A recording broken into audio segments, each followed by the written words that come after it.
All right, there we go. Had to fix some issues with my stream deck and get back on the VPN. Time for some LCS playoffs, guys.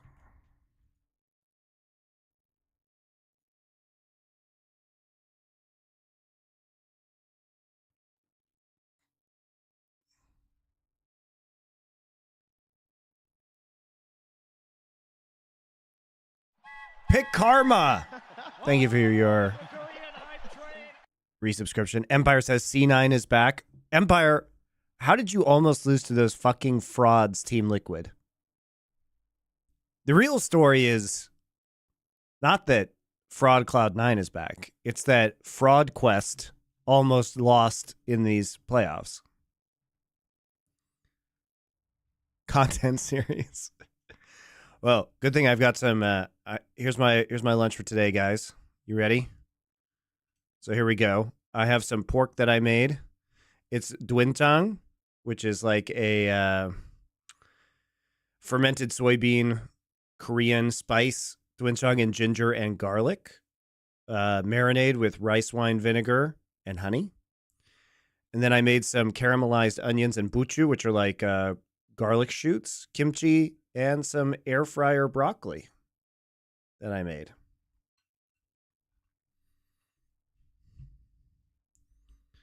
So there you go. Dome Leet. Thank you for your Twitch Prime sub.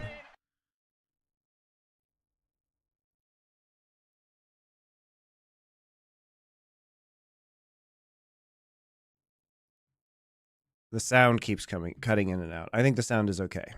I blame you.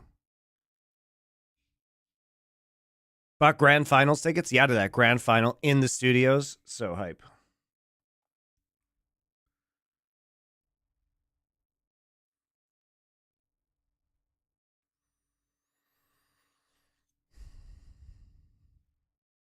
All right, let's go.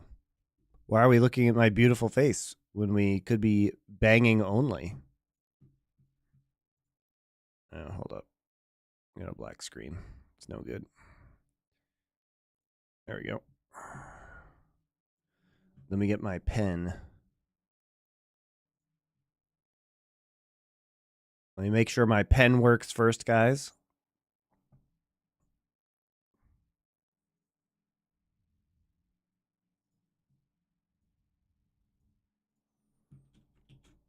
Hurrah, it works.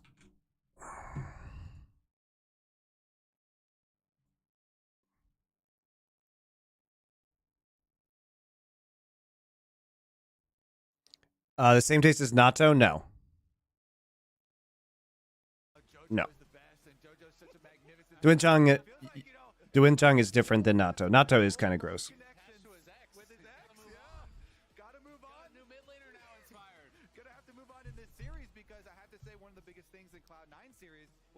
Doenjang is more it's more like miso paste.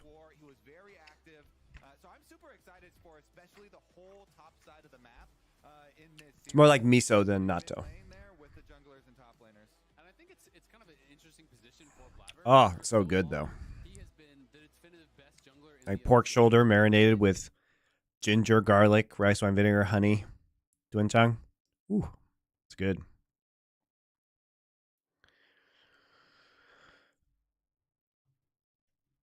Just finished Tokyo Godfathers.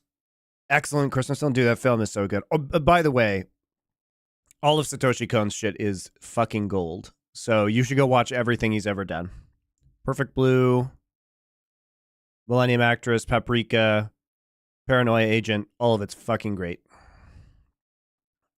All right, now we get to see the Rek'Sai bands, guys. No Broken Blade Rek'Sai-esque shenanigans.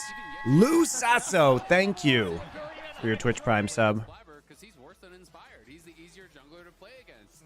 Everyone, I think, really has been kind of doubting him and saying you're not where you used to be. So it's up to Blabber. All right, remember, Jensen can play like 3 champions, so they take out Nico and Ahri, neither of which Jensen can play. But you hit the nail on the head, man. It's all been about River and Inspired so far here during the spring split. There's that beautiful man, says Lou Sasso. You're beautiful too, I'm sure. All right. I got done with my weightlifting this morning, went to the Korean bathhouse in my apartment complex's basement, went to the sauna, took a cold bath afterwards, then a hot bath, showered, got myself some delicious home-cooked rice and pork and veggies.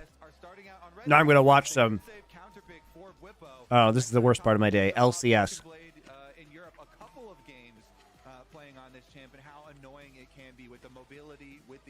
Bold prediction for the new Skarner in the pro scene. Oh my god, he's going to be everywhere. Dude, I fucking love the design. All right, so Kalista, first pick into Senna Karma, one of the champions. I mean, Jensen can't really play Karma, but he tries. Certainly does. Olaf was one of the super big ones where he was able to actually 1v9. But this draft is already pretty interesting. One of the biggest changes for Cloud9 in playoffs was that the entire team was playing. So we're just going to take Renata Glask in the second rotation. So we banned Varus, Rek'Sai, Orianna, but we're not going to take Nautilus. Okay, so we're just going to pick Nautilus. Okay, they're not even going to pick Nautilus. They're going to give him a chance to ban Nautilus. JoJo's going to take Talia. We take Renekton Blind. So our solo lanes are decided. Why are we waiting so long to take support here? Sejuani and Tom Kench, those are your fucking bans? You ban one jungler and it's Sejuani? You think Inspired can't just like play whatever? Dude, you don't even ban Poppy, just play Poppy Inspired. Holy moly.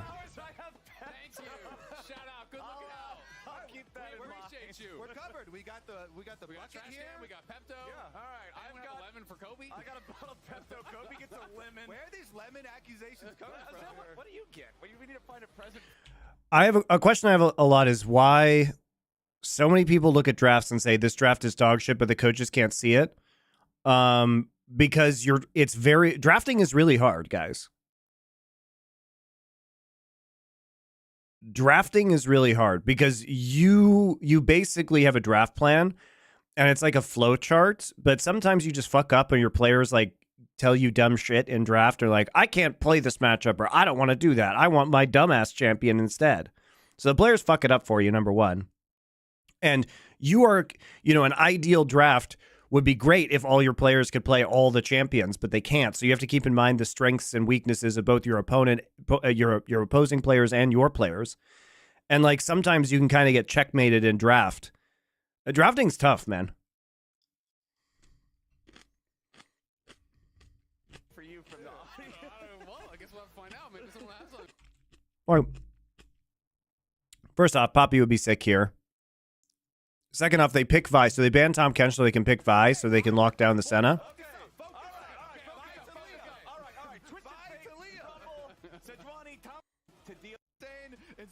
Guys, we're supposed to play Gragas and Renekton top, which is a very safe matchup. I just wonder if game one, you're red side, you're really not going to cook anything. You're just going to blind pick. So Are we just going to take Hwei? Okay.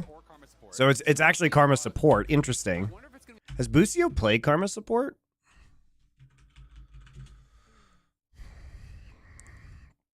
I'm just going to check real quick. I don't recall him playing this, but I probably am wrong. He's played 2 games. This was his second game. When was his first game? Oh, it was like in January. He played it versus Team Liquid. Okay, so it's been a while. Would Poppy could be good here? Yes. Poppy would be a very strong pick.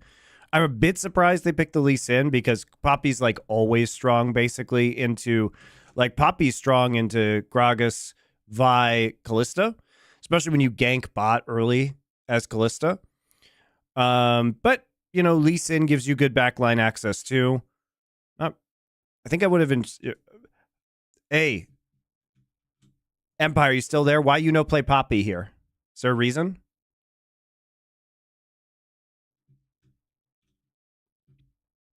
I do like the Karma Flex here. It allows you to kind of get a safe lane for the Hui. Lots of long-range poke damage between Hui and Karma. You should have bot lane priority, actually, with support Karma. Talia's Flex for C9. Ah, okay. That makes a lot of sense. I didn't know Blabber was playing Talia in Jungle. That makes sense, though. Probably same way it's like a Flex for Gen G. Even though we haven't seen Canyon play Talia, we know he can because he's done it historically. Can Poppy stop Vialt? No. No, you can't W Vial, but you can W Vi Q. That makes sense, Empire. Okay, so that explains that. So they were just picking a more safe, kind of well-rounded jungler here. And yeah, I mean, this is extremely good scaling on FlyQuest side with the Hui and Senna. I'm curious to see if Bwipo's going to build more of a frontline Rengar. Like, we've seen more, you know, like Branduin's Rengars recently. Or Rengar. Whoa, Renekton. I'm tired, guys. So you could do that with Karma. You could just have it be that support as well. I think this is pretty cool. And Hui, for Jensen, he's looked good in the couple times that he's brought it out. We also saw it brought out by Insanity a few times, and he looked really good on it as well. I would definitely greatly prefer it to be a farming Karma and a fasting Senna. Me too. So you can get. I don't really like the Senna Karma lane, but I think it's serviceable into Callista. I think into Callista Renata, you should be able to push pretty aggressively. Am I in the States? No, I'm in Korea. Some spotlight time because he got first team All Pro. Yep. Here, bottom lane. So Cloud9, you know, they have some good dive potential post 6. Pretty good Drake control in the early game between Callista, Talia, and Vi. Talia combo. This combo is the easiest in the game to pull off. Yeah, Vi Talia, as Kobe saying, is very good. Because you can very easily with Vi R set up Talia W. Everybody's a Yappa now. Yeah, the Yap meta has dawned, gentlemen. Yeah. Welcome to the new era of LCS. He's taken over. there's a little APA in all of us. Yeah. But Blabber can't play Vi. I guess we're going to find out. I would say it's probably going to be harder for the Hui to answer the chat. But we'll see. As we were talking about, Lee Sin has been so big so far in playoffs, and Inspired certainly has been creative. Okay, Faker Ward into Raptors, so they're going to track Inspired right away. He is starting on Raptors red side. Well, they're going to go behind. Okay, Raptors red Krug. We'll see what he does after that. Start with a ward on Raptors that does see. Okay, they're trying to come in behind just to force the engagement. They have taken lethal tempo, Callista, though, not Hail of Blades, so... their all-in's going to be weaker. Okay. This is something that I am really happy to see just based on the terrain changes. I remember back when the changes first... usually when we see those kind of wraparound plays, you do it with Hail of Blades. So it's kind of just like meaningless.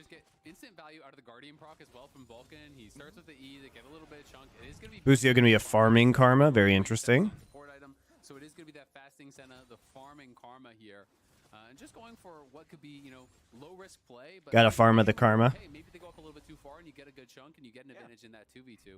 Because FlyQuest, for their side, it's really about the poke. They don't want to commit to all-ins with the Senna Karma. They have to whittle you down, stay high on health, utilizing those Senna Qs. I mean, C9's draft isn't bad here. I don't think. Just try to play a little bit more of a slow burn. All right, let's track like, there's nothing wrong with taking the Gragas into the Renekton. You know, you have the Vi for Senna lockdown in the late game. You have a lot of disruption. If you flank with Gragas, you can definitely catch out the Hui in theory. From the long sword gives you the extra advantage in a little bit of a scrap. Well, Inspired clearing through that blue side quadrant now. You can see the same thing being done by Blabber, who is probably going to finish just slightly ahead of him again because he didn't have to go back, complete that first shop. 34 to 35 on the trees, so they're still both around. Okay, we have the 12 CS shop here from Inspired for the early longsword. longsword is only advantageous if you can actually make something happen with the longsword. Otherwise, you're just doing a slower 6-camp clear, right? Because Blabber can actually look to base here. Well, If they do meet up, the difference is that you don't have to base later, so you can actually create tempo advantages with it. So if you can abuse when Blabber goes back by not going back yourself, it just kind of offsets power a little bit where, you know, you have more power in the, you know, post 12 camps, and then if they recall after Scuttle, then they have more power, but then you're going to get a different recall timer, right? Because you might be able to get a gank off here or whatever. You know, clear Raptors and Krugs again if you're inspired, and then get a recall, and then you'll be stronger again. So it really is just dependent on, I mean, it just makes the game a little bit different. Early arrival. It's super nice to just be there immediately when Void Grubs spawn, yoinking the first one. You can instantly take those. If you have Smite, first one is immediately toast, especially to a Lee Sin that has execute damage. Jojo continuing to put the pressure here on Jensen, shoving him back. Not a whole lot of mana left for the Talia to work with. but this is actually pretty concerning. Okay, we'll see if he goes like one grub or like Krugs into one grub recall for inspired.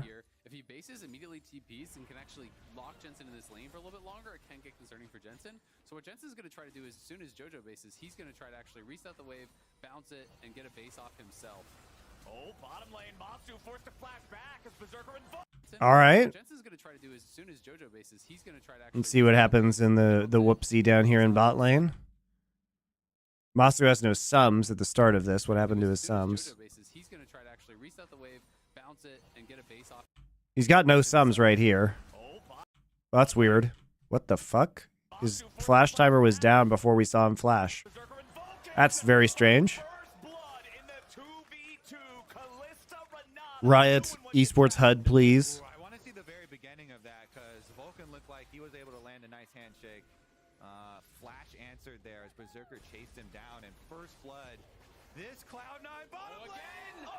What the fuck, Busio? Land a nice handshake.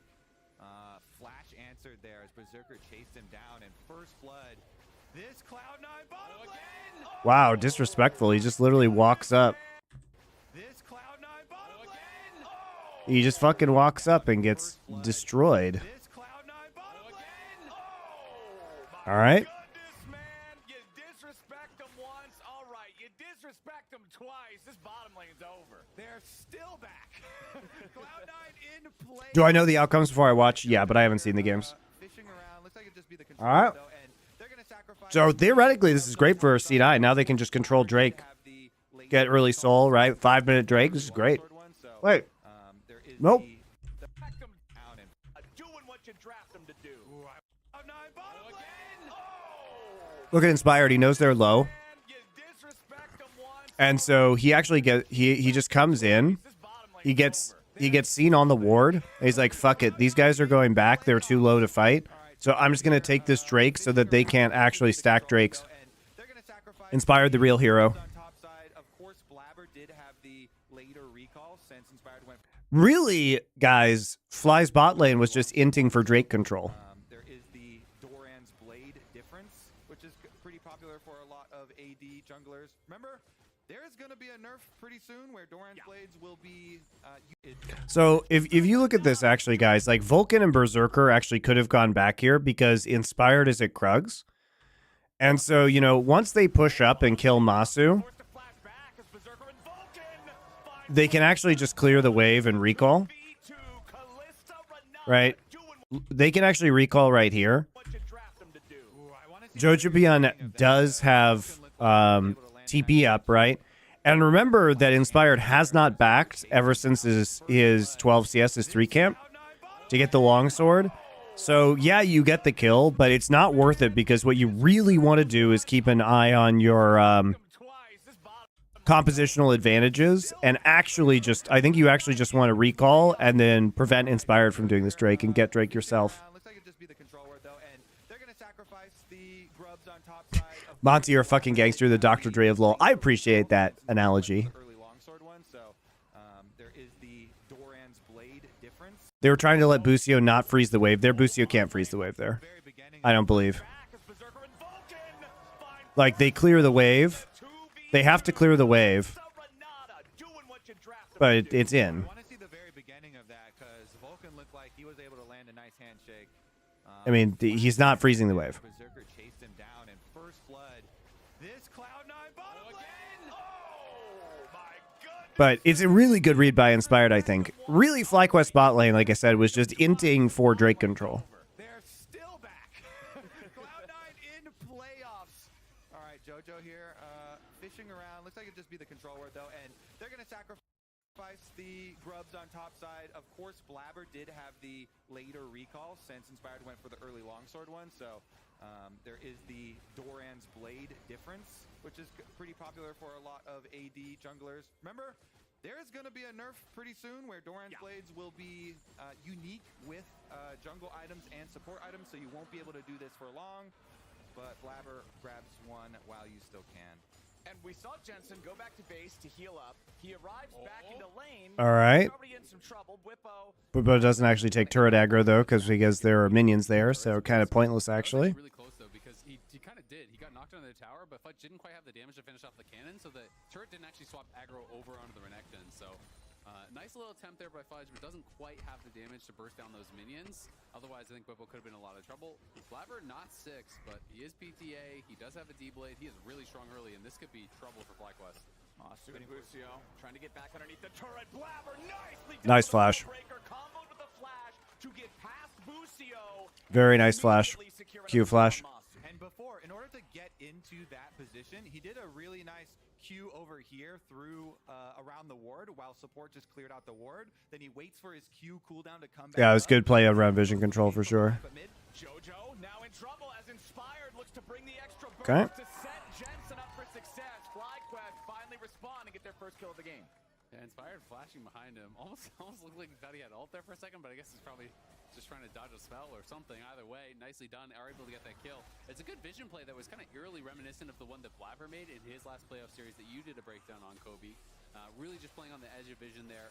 Blabber, though, back down to bot side. This time he's 6 now, so the ulti is prepped and ready. They know that Lee Sin is on top side, so there is an angle to potentially dive, and FlyQuest is just going to have to evacuate.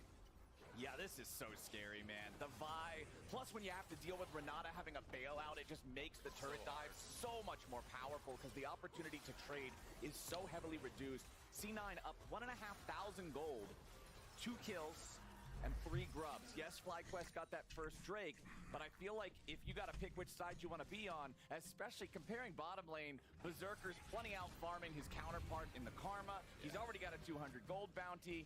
This is what C9 fans want to see. And look at that gold in the mid lane. Even with the kill, barely a little bit of a lead there for Jensen. I think the biggest discrepancy is the flash difference, but Jensen is playing into Vi Talia combo, so still very dangerous even with his flash. Blabber just has to be a little bit. Will there be some LEC VODs for tomorrow? Yes. Yes, there will be.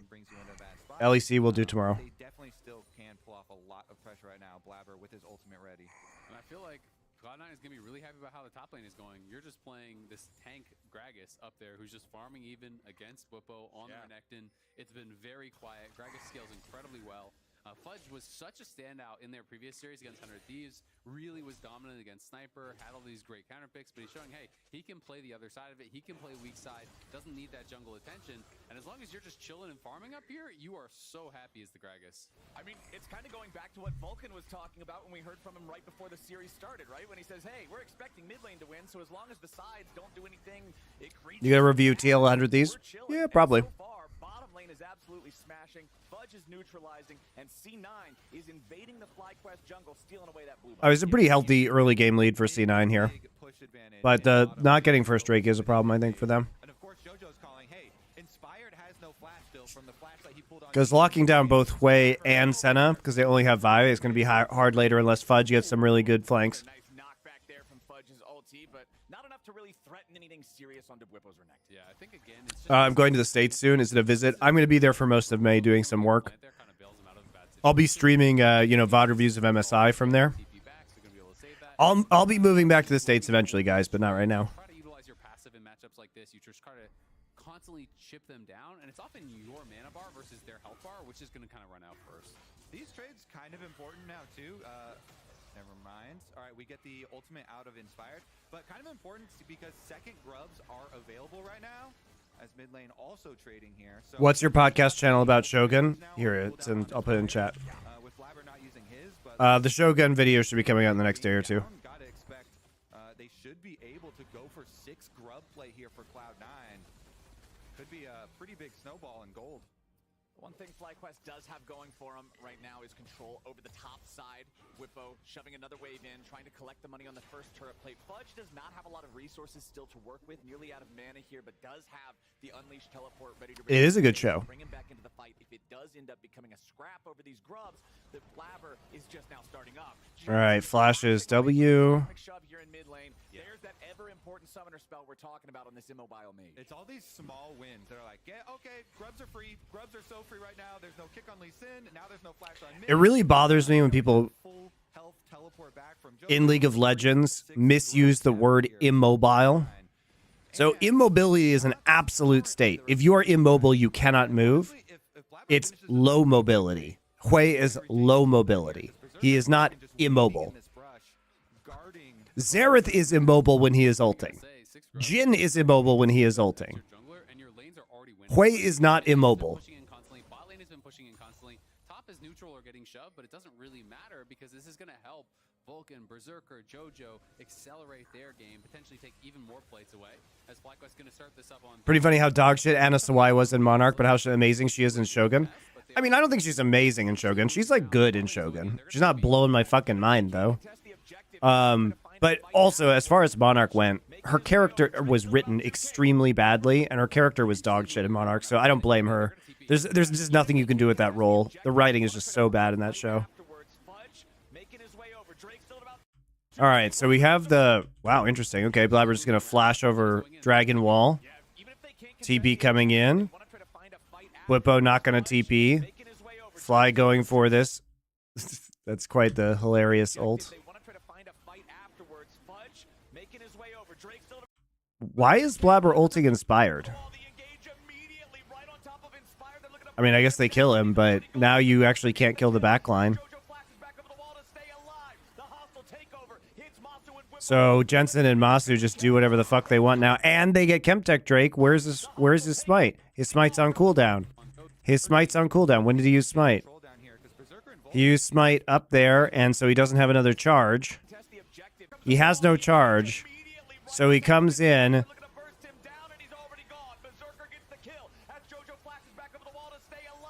Berserk does hit Masu, but he's already in ult animation, so it doesn't matter.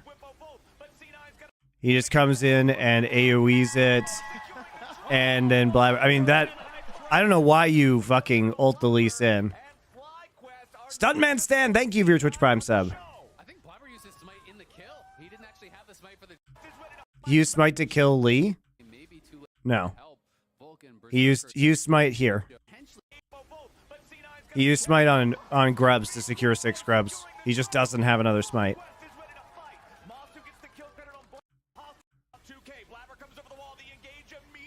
So they're trying to kill him because they know smite is down, and they really, really, really want this Drake. Busio just does a nice job of poking, though. So Busio has to flash over the wall. Jojo Pian, though. Whippo does a good job of just flashing over and stunning him, though. So he gets him to, like, 0 HP. He does get stunned and berserked, but it doesn't actually do anything because he doesn't auto anybody. So he also gets handshake there. Handshook. But the heals are so huge, and the backline damage is enormous. I think Blabber used his smite in the kill. He didn't actually have the smite for the dragon there at all, so they just walk up. I'm not sure if they track. Dude, the fucking Void Grub priority is so wacky this game. Like, Vi was top doing Void Grubs when Inspired took Drake and wasn't actually contesting, and he used his smite this time to get second Void Grubs, but I just don't think they're going to be able to use the 6 Void Grubs because they're not going to have pressure in this game. Really bugged on the cooldowns for summoner spells, so it's hard to trust if that or not, but he obviously did not have it when... Why? Here's a question for you, Kobe. Why has it been bugged on cooldowns for ults and summoner spells on replays for years? Why? You acknowledge that it is bugged, but why is it that way? Everyone on Cloud9 kind of stopped hitting Why are it. replay cooldowns so untrustworthy? Finish. But either way, a little bit of an oopsie there from Cloud9. Still up in gold though, but FlyQuest does have a nice in towards a potential soul here, and it is an ocean soul. It's fucking wild that FlyQuest got 2 Drake stacks early in this game. Not end up having to go even on these early Drakes. Jojo getting down. Beautiful by Inspired. From Inspired, taking him right back. Nice job. Busio and Jensen. FlyQuest now nearly got this game tied up in kills. It's a pretty close one. It is, and Busio is kind of getting online. He's got his malignance. Like, we can't even get replays of professional games. Like, I can't download replay files, and I also just have to watch their in-game replays with bugs. A lot of attention. Clearly Inspired wanting to shut him down, has been going mid. He spent a couple flashes already, specifically on that mid laner. This is nothing new for JoJo. This has been really what we've been seeing over the last couple of years. People are non-stop putting that attention towards him, but I will say it's a little bit atypical for him to die to it this much. He has been getting better and better at actually avoiding it, so FlyQuest executing well and being able to punish Cloud9 mid laner. All right, let's see what Blabber can respond with here, because he's got his Thunder Sky done. He has his ultimate ready here on the Vi. So I do not care that someone said, let's go Bwippo. Well, Commissioner Mark Z thinks it's very important that we have Twitch chat and on the overlay. I think they're just coming out to cover lanes. And Why? I don't know. over the actual Herald itself. Of course, this objective isn't as big of a deal as it used to be last season, but still quite nice in being able to push, especially if you do. How bad are Masu and Busio going to get at MSI? Dude, they are going to get their asses reamed. No lube, bite the pillow. Successful choice, and there we Gonna be ugly. Exactly. They want to do just that. The charge alone will not kill the turret from this health, but with the wave already built up, with the amount of players that they had present for the push, they can hard force that one down. C9 collect the first turret of the game. They look so goofy when there's that many, man. It's just a clown car, all the little grubs popping out. Dude, a Rift Herald push with Belveth is now one of the funniest things in League of Legends because it's just so much garbage all over the screen. It looks like you're playing an old RTS. Get a Yorick in there. Yeah, I just checked. That swarm of Void Mites did 21 damage to the secondary Let's turret. go. Nice, good job. It's about the quality of the damage. Quantity, It you know? looked really intimidating. It was a cool 21 damage. Oh yeah, they're gonna need that later. Hey, if that tower just barely dies later to It will accelerate their development. I agree. Look, I think it's actually good for them that they're going to be playing internationally, but let's not pretend that their first international tournament is not going to be a devastating, butt slam, because it is. I think that they'll learn a lot, and I think they'll get better. Like, I think Masu and Busio can be good. I think Masu is amazing mechanically. I'm not trying to shit on Masu and Busio. It's just the reality of the way that they die in lane is going to be giga punished, especially by teams who play through bot. Like, they better be praying to all of their gods that they don't hit BLG or T1, because any team that plays strong through bot is going to absolutely wreck them. Because the strength of FlyQuest is that Inspired can get things done, but when good teams that play through bot, and the way that Owner and Jun play, means that the loss in bot will translate to insane jungle pressure, and then Inspired will be able to do nothing, and they will just get absolutely giga-rolled. So he's going Redemption Rush, which is pretty So, difficult, but I actually quite like there are just certain matchups internationally for them, like I said, BLG and T1, that are going to be real ugly. Shield up a lot of people. You drop that Redemption immediately when that AoE is coming through, and you can kind of potentially reset the fight from what could be a devastating situation. Also, Cloud9 have a lot of utility on their team to be able to force the location of a fight. When you have Vi ultimate and Renata ultimate here, you can keep them in place for the Tactical duration. nuke redemption. Exactly, for the big redemption to land. President Nathan, thank you for your tier 1 subscription. I appreciate. Mibnelius, thank you for your prime sub. Thank you, thank you.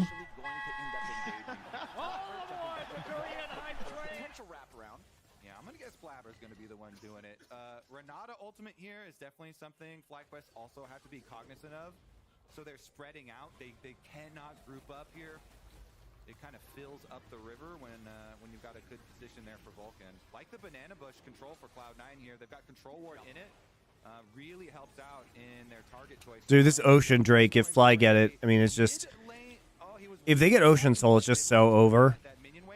Because the amount of sustain that they're going to have with all of like the heals and shields they already have is just crazy. Kind of a weird Senna ult.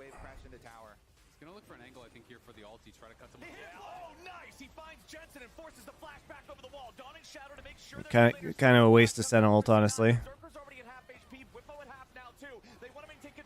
We're just going to Vi-ult Lee Sin forever. What the fuck, man? Okay, well, I mean, if C9 is just not going to put any pressure onto the Hui or the Senna, then this game is just going to be over. Because the sustain is just not getting cut down, and the poke damage is not getting cut down. So we're not flanking. Remember, guys, we're not flanking with the Gragas. We're not trying to cause disruption with cast. We're just going to stand to the front line. Blabber is just going to use all of his Vi-ults onto Lee Sin. Inspire's just going to flash into a brush. They're going to wall off while we use Renata ult. So the Renata ult is completely useless.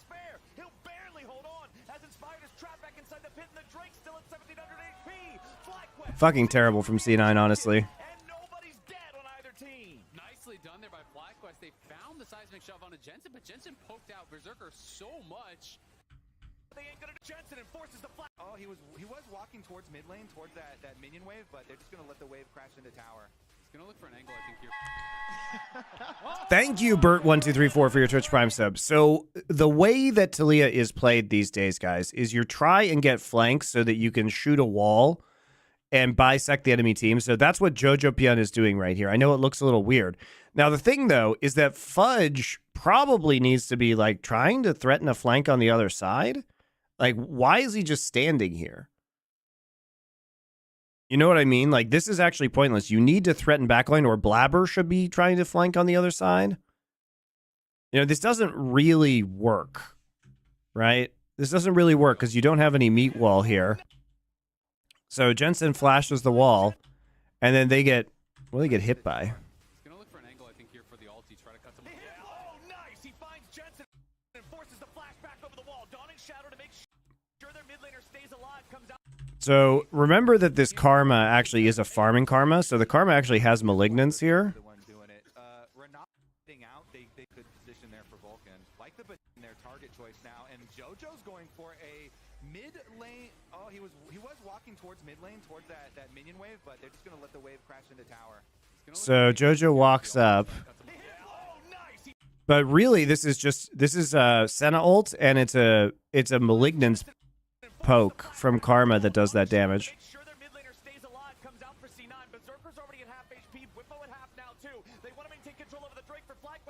But the synergy is just really bad here. I mean, look at this from Cloud9. This is such a terrible team fight. So Taliyah wall does end up going down, right? They use an ult on Lee Sin, but he just flashes out, right? It was ult into Q from Blabber. He flashes out. Meanwhile, guys, wall goes down. Gragas barrel goes out, right? Gragas barrel goes out. Fudge flashes for this.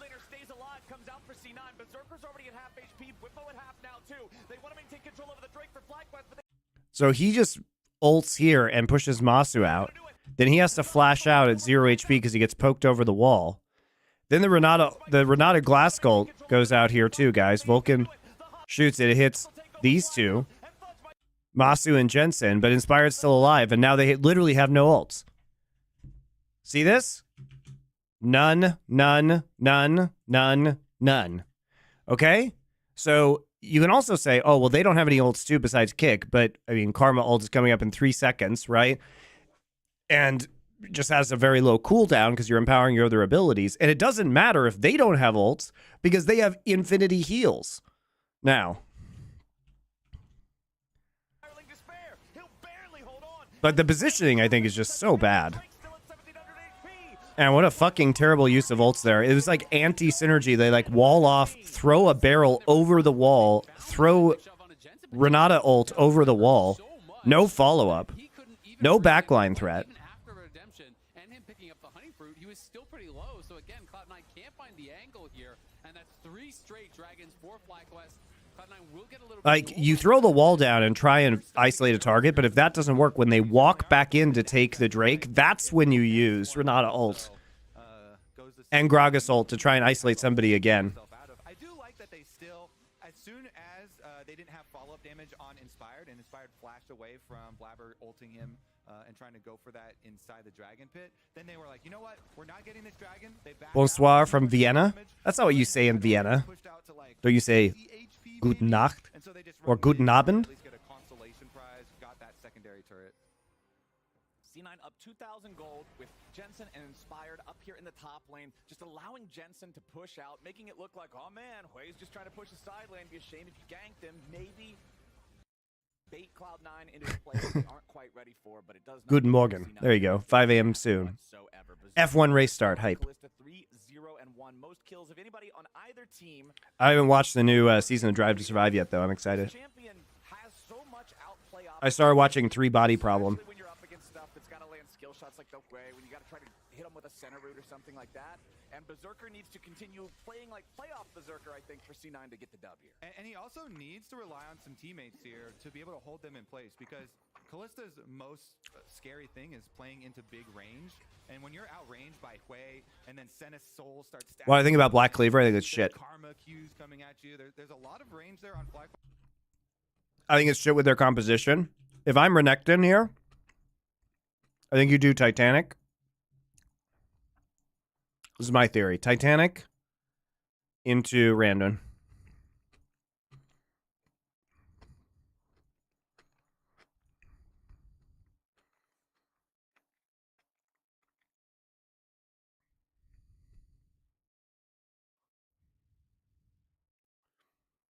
So we've seen some Renektons go do that build. And I think if you are trying to frontline, it's just better. And he does need a frontline in this game, I feel. But when you do, it just blows open. If you have a good Gragas engage, Vi ultimate, into Talia combos, then it can be very explosive. But if FlyQuest can control it and get that poke damage down, they only need one more dragon, one more successful fight here for them to be able to get a lot of control. I just think FlyQuest played so well. BC, not the standard build. It is the standard build. That's not what I'm talking about. So BC is the standard build, but that's going to be for Renekton that, first off, has better champions to utilize Armor Shred on his team. And second off, is going to be flanking for the most part. The item is fine, normally. I just think in this circumstance, in the interaction between these two compositions and what Renekton needs to do, because Renekton just needs to live, guys. He actually just has to be a frontliner in this composition, and usually Renekton is not a frontliner. But when you have the Senna and the Hui, I think it's just more important to have survivability. In that last fight, so he has all the gold, but if you can't get a range, you're not going to do anything with it. And I like how FlyQuest are playing really safe around these Jensen flash timers. Jensen on the Hui still has not died, even though enemy team has. Yeah, it's Eclipse is the other item you build first on Renekton a lot of time, but it's not good here either. They just revert to farming. IMO. Side lanes here. Okay, everybody keep it calm. But that champion does so much AoE damage. I read all of 3 Body Problems last fall. Is the new show worth it? I mean, I've seen 3 episodes now. I think it's like pretty entertaining. There's a show for 3 Body Problem? Yeah, it's the new Netflix show by the showrunners of Game of Thrones. The huge fight that we will be looking forward to. Jojo staying very far at range from this minion wave, just wants to clear it all out. Jensen's just chilling. And Inspired's in that side brush. Still in there. He doesn't know. Jojo's never going up there though. He is avoiding the Inspired camp pretty well. Inspired going to be spotted out by that one, so Jojo's instincts are now proven correct from the Cloud9 point of view, as Inspired and Jensen are once again going to retreat back towards that tier 1 turret. FlyQuest still have not claimed any turrets from C9 so far this game. C9 with the 2 that they managed to bring down there in the mid lane, but the outer turret's still standing in both those sides. And even though, Renekton had a little bit of extra CS on Fudge, Fudge with the scaling Gragas build. The impact of Hui in the professional scene? I mean, I think he's good if you can get him through laning phase and you have adequate protection. His like late game damage and poke is obviously extremely strong. So much extra sustain and health here. The double scaling items build feels quite nice once you get past. Yeah, I think if you guys are going to criticize the Game of Thrones showrunners, like, one thing that's indisputable is that when they actually had material to adapt with Game of Thrones, they did a very good job. It was when they ran out of books that the show started sucking. But Three Body Problem, all the books are done, so probably won't suck too bad. They're very good at adapting material. You just can't. They can't be relied on to like make up their own shit. That's where it all goes badly. Right now, Blabber and Fudge. Those are your two big go buttons on C9. FlyQuest trying to be careful about how they approach. Jojo Pyun dropping down that seismic shove, forcing Whippo to pop the slide. Now, we all fucking loved Game of Thrones when it was still following the script of the books. All right, let's take a look at this. Surprised FlyQuest isn't actually pressuring Baron right here. Like, why not just threaten a Baron take if they go for Drake? You know what I mean? Like, I know you want Soul, but they have to take this, so I feel like you could just run to Baron and at least force them into a bad situation. This is terrible. Like, no. Oh, he fucking fails his ward dash? He has to flash over.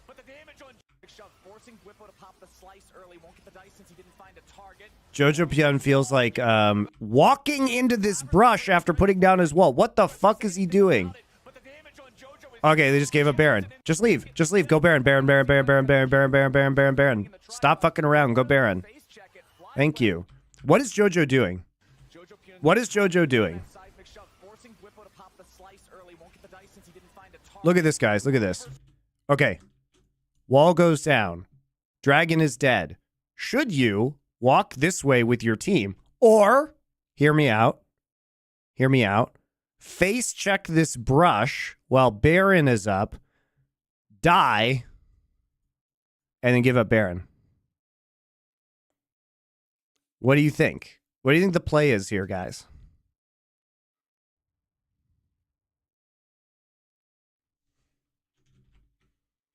What do you think the play is?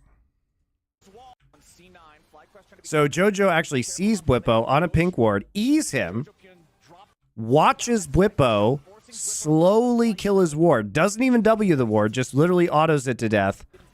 And he's like, I wonder if there's a crocodile in this brush. There was.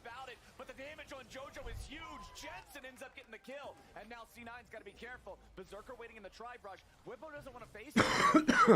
Are just going to march as 5 back up. That's all right. He has TP. Back up towards the Baron. Yeah, they could even go to Baron. We'll see if they actually do have the confidence to start it up there. Just do Baron, FlyQuest. What the fuck? Not gonna go for that Baron. Oh my god. Good job securing this, but a good job as well from Whippo getting it onto Jojo, taking him down. Cloud9 on the other side, we're trying to burst down Inspire, but he had a nice flash over that Weaver's wall to avoid the cast coming out there from Fudge that would have spelled his death. All right then. I guess it doesn't matter because we're not going to take Baron. Some tower gold as well on top of the kill gold. Let's take another look at how it started out because the wall was good from Jojo, but keep your eyes on Jojo back here. Yo, what the fuck is he doing?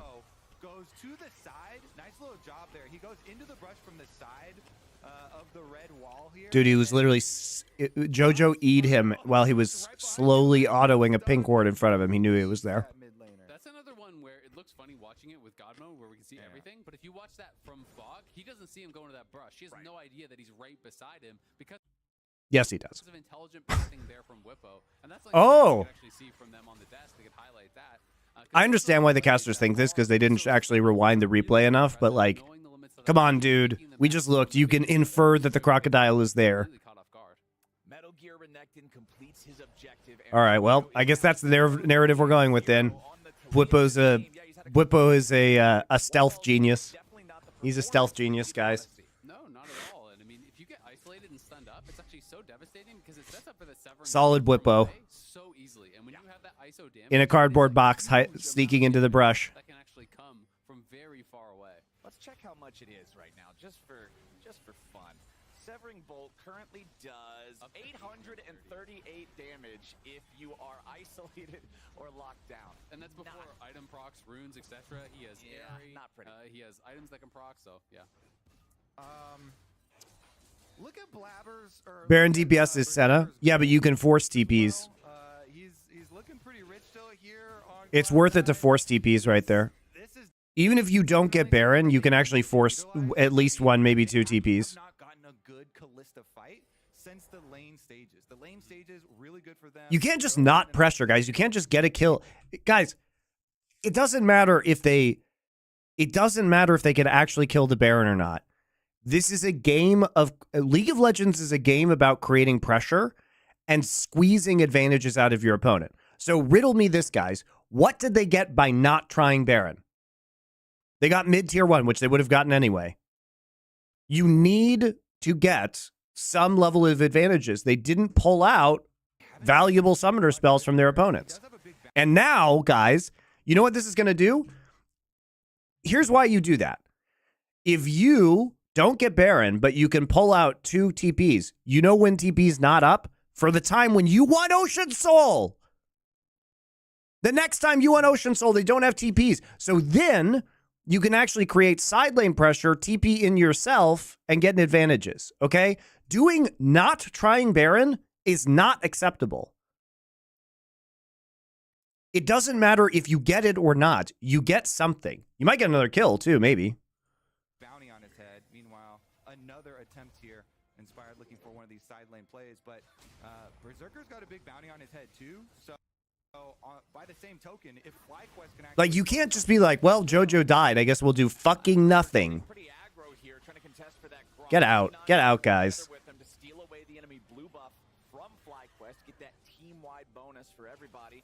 So now Fudge is just going to have TP up for Soul? Great. Look at this. Great. Now he can just TP in. Jesus Christ. All right, well, it doesn't matter if Inspired dies, honestly.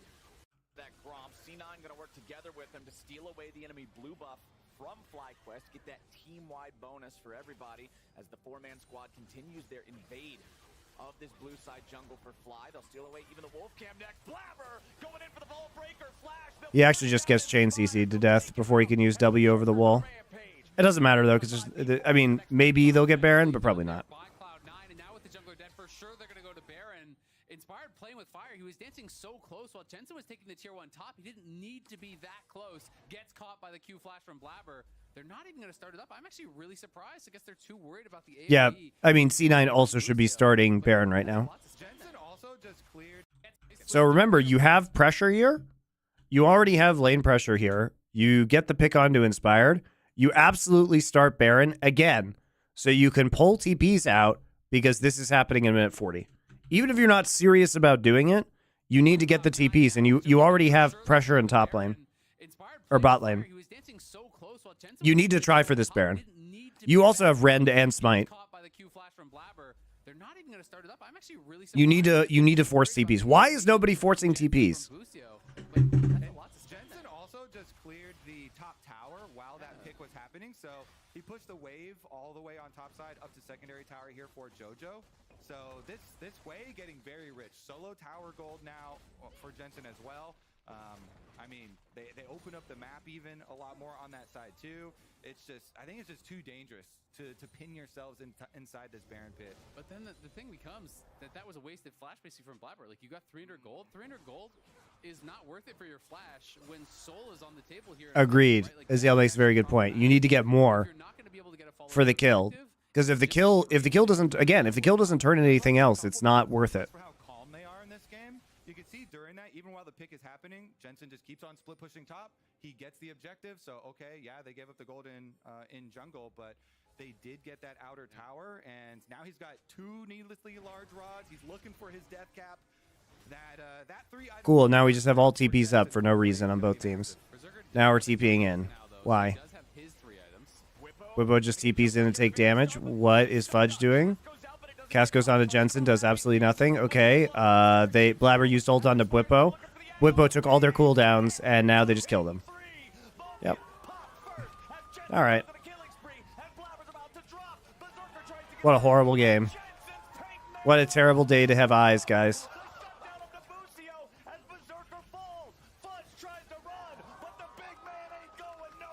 Okay. So, Whippo just mind controls them with the TP.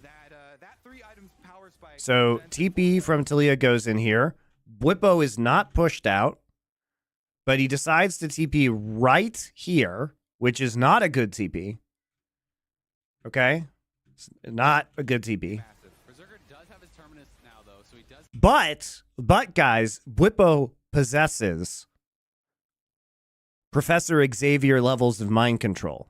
So he actually just mind controls Fudge to E forward onto him, where he gets Senna rooted and then Karma rooted.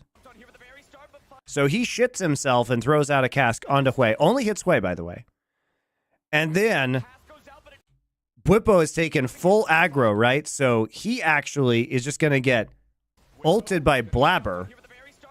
So he's going to get queued and then point blank ulted by Blabber, but they don't realize that he has Steric's Gauge. So he gets a bazillion shields back. And now they've used, I don't know, fucking everything. Because, hold up. Let's watch Berserker. He pulls in Vulcan, and then they use Callista ult. So let's count the number of ults that they've used onto one Crocodile. Okay? Well, they use this to just like, I don't know, push Jensen away, I guess, do nothing. Ult him point blank. Okay, they use this. Yep. This has 5 seconds left on cooldown, so they use absolutely everything just to blow a Steric's proc.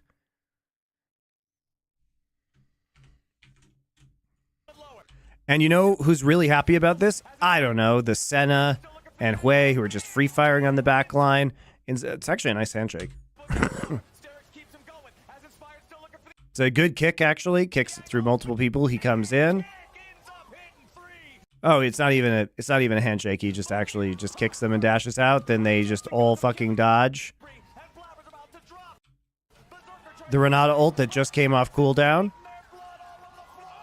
Jojo Pyun uses his wall to run away after TPing in. And then Fudge dies.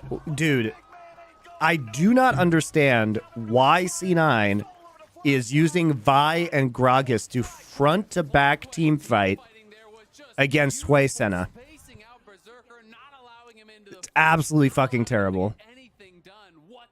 This range advantage is just the biggest thing for FlyQuest. Massive. They're gonna get all the kills. Yeah, it is. The range advantage is huge because there's no flanking.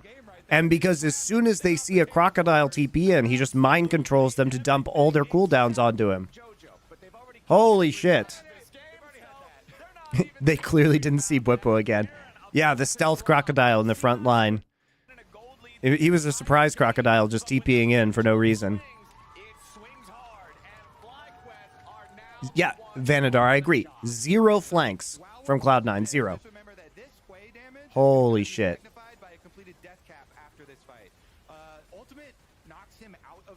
Can we talk about how all cooldowns were just used onto Bwipo while he just gets Senna heals and Steric's shield? Yeah, Berserker is just having so much trouble actually getting in and autoing. As soon as he gets a target, Weird, he's having so much trouble getting in and autoing. poke starts landing on him. There's Hui poke being thrown at him. There's Busio poke being thrown at him. Senna steps forward as well, outranging him there. It's so difficult for him to actually make use of this Rage Blade, stack it up, get something done. FlyQuest just play that out so well, so patient through these minutes where Cloud9 had this big early game lead. Now you've got the range advantage with an Ocean Soul, so you have the sustain advantage. They spent all that on Bwipo and didn't even get his flash. I know, dude. He has Spirit Visage too. Or he's got he's building Spirit Visage, right? Oh, he has it now. He finished it. So now he just gets 1 quintillion shields from Steric's. Okay, the more I look at this build, the more I like it. Because he built, I don't like the Black Cleaver, but building the Steric's Spirit Visage is really smart. Because you magnify the Steric's shield and you just get even more heals now from your own empowered Q plus Senna heals. Plus Lee Sin shields, plus Karma shields. So, Spirit Visage actually a mega item on Renekton in this game. Another minion wave at tower. Yeah, FlyQuest have really built this lead up now as they try to get the engage. They just can't fucking kill him. It's so funny. Oh, they did it! Sorry, they're gonna die now, though. Oh, they're winning. Surprising. Okay, surprising. Whippo goes in super deep. He gets ulted again. Inspired isn't there. It's an ice wall. So finally they got an ice wall, and they got a 4-player Renata Glass Gold. So, all right, well played by C9.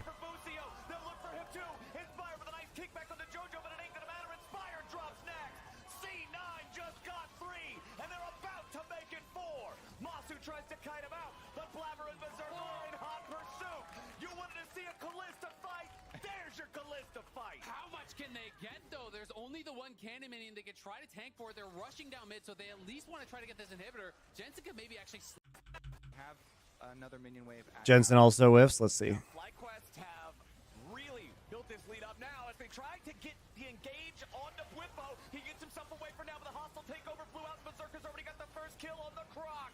Now they're gonna jump in for Busio. They'll look for him too. Inspired with a nice kickback on the Jojo, but it ain't gonna matter. Oh yeah, yeah, he does whiff over the wall. They still lose that fight, but how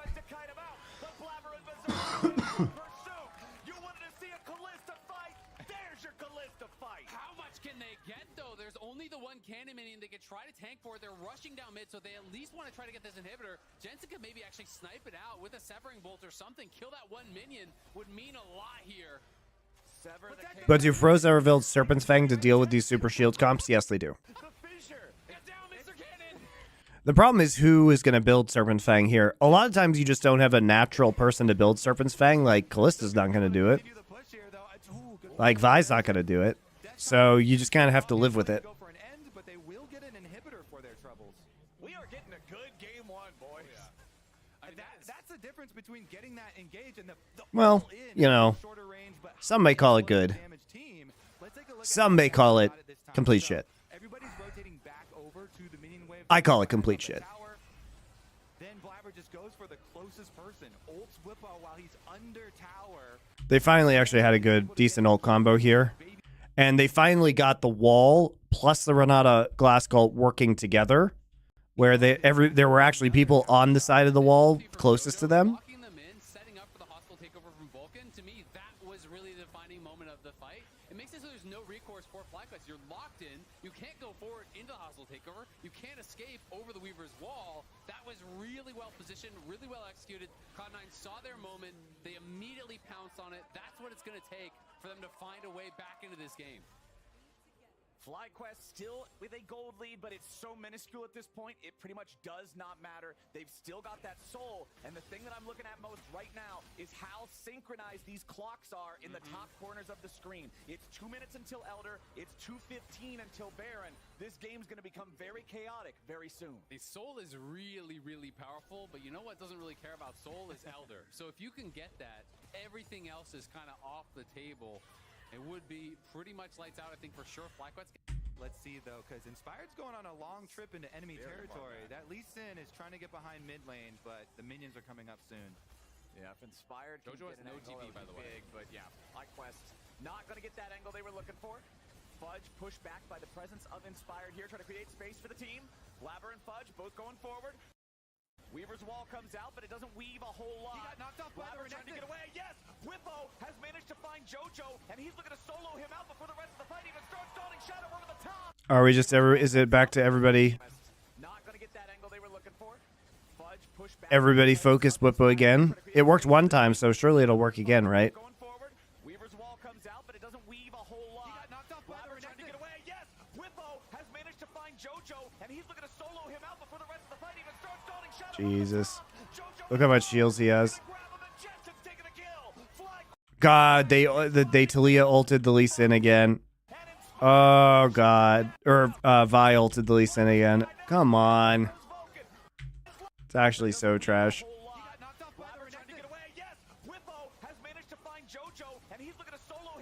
Where does Fudge ult?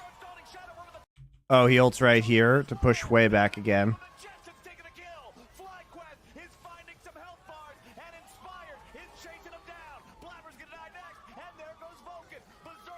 The sustain is way too much. He actually just he's just healing up. Then he comes in with Q2.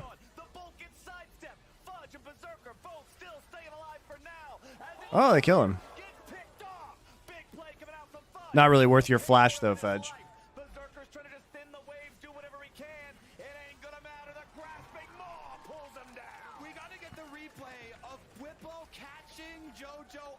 to Leo Wall. He was in the middle of the jungle between the team and where JoJo The fudge has been packed, guys. I repeat, the fudge has been packed. waiting for him.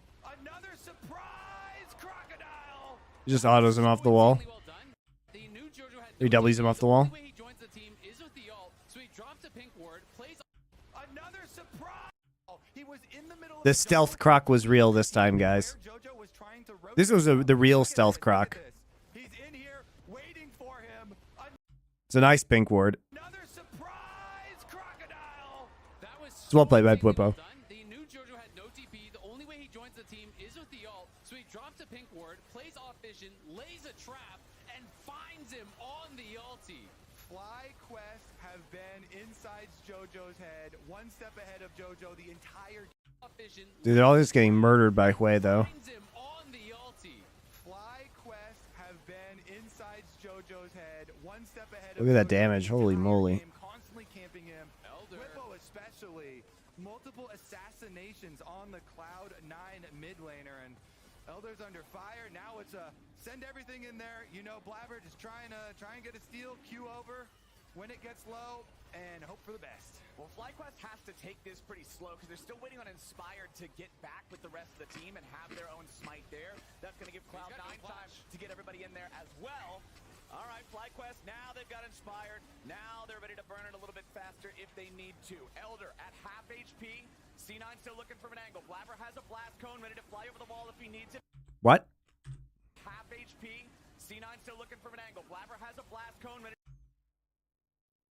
to fly over the wall if he needs it, but now there's no more blast cone, so he's going to have to use his vault breaker. Fudge at about 1/3 HP. Why? Looking on the What? approach here. There's Well, what's going on with the blast cone? What the Blabber has fuck? a blast cone ready to fly over the wall if he needs it, but now What? there's no more blast cone, so he's going to have to use his vault breaker. Fudge at about 1/3 HP, still looking on the approach here. There's And he doesn't have Q. Oh my so he's gonna god. have to use his vault breaker. Look at this. And he charges his Q before he can see in, and he's like, oh, it's not low enough. Approach here. And we have no Callista Spears into it, so I just lose it? They've got the Elder, and they've got So he literally can't get into the pit because there's a pink ward here. Okay. need to. Elder at half HP. C9 still Watch Blabber. Blabber has a blast cone ready to fly.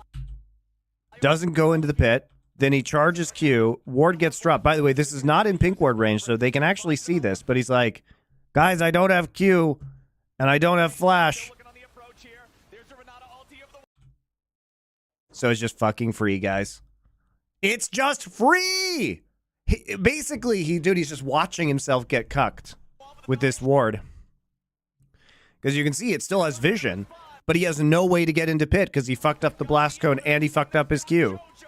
Get 3rd HP. Still looking on the approach here. There's a Renata ulti of the wall with the Dawning Shadows ready to respond. Jojo just loves getting hit by Whaled They've got the in the front line. Zonia's and then just pops. again. Jensen now dominating. Holy shit, guys. Continue the chase. Bucio's ready to lock them down with the slows, and Berserker is executed with the power of the Dream. People getting cucked are having a good time in their own way. How do you know that Blabber's not? FlyQuest are on the victory march. This could be his fetish. To the top lane just to make sure Maybe he's having a great time. Would explain Cloud9's performance this split. seconds on the death timers, and only a big man with a barrel standing between FlyQuest and the Nexus. FlyQuest, such intelligent play, so calm through this. The blast gun, I think, was intentional. Yes, probably. I don't see how he could fuck this up, guys, honestly. But the question is why? Cone ready to fly over the wall if he needs. The question is why? At half HP, C9 still looking Because he gets the information. They have a ward in the pit. from an angle. Blabber has a blast. I don't know why he uses the blast cone. And he has vision, so why does he immediately go into Q channel when he sees 5,000 HP? Cone, so he's going to have to use his vault breaker. Fudge at about 1/3 HP, still looking on the approach here. There's a Renata ulti of the wall with the Right? It doesn't make any sense. ready to fly over the He has vision. Like, look at it. at half So HP. C9 still looking from an angle. Blabber has a blast. he uses, I don't know why he uses blast cone early. I don't think he wanted to go into pit right now. I think that's a fair assessment, but I don't know why he uses it. They can see all 5 players, so there's nobody on the flank that might use blast cone. The wall if he needs it. And the real question is why he goes into Q channel when he can see that Elders at 5,500 HP because his Q is going to expire before it's anywhere close into smite range. So I don't know why these plays were made, but they are very bad plays.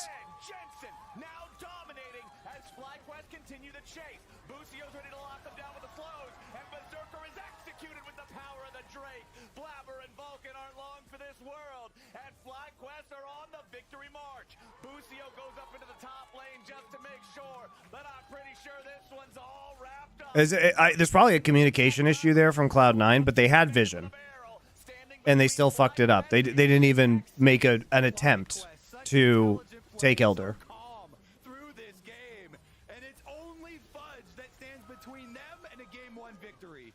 He'll clear out the way. Stop here. Inspired, keeping Fudge pushed all the way.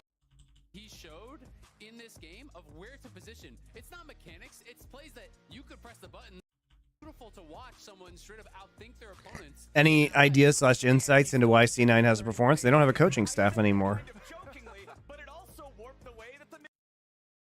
They spent all their money on this roster, didn't hire any coaches. And that's surprising because most teams after they lose, they opt to go on blue side. So they clearly have, value on red side, and let's see how they use it in draft. We're wondering off camera where the Callisto would go if they would let. That's true. Bwipo has his weird counters, so you don't want to let him have R5. So it's like just start the game at 15 minutes, and then maybe something might happen. You were having an existential crisis about how the Renekton Gragas top lane matchup plays out past 12 minutes. You're like, what's the point of even trading? Yeah, just start proxying and have some fun. I don't know. So we have. As we see the Nautilus locked in alongside Senna, and there are just so many. Okay, so we are going to go for FlyQuest first pick Varus. They're going to opt into Senna Nautilus because we banned Ari, Nico, and Twisted Fate. I mean, these are good bans. These are champions that JoJo and Fudge have looked good on. We're just going to take the Karma again and show our hand to the Renata Glask, but we should feel pretty good about Varus, Renata Glask in the bot lane. Mid lane going to be for Karma.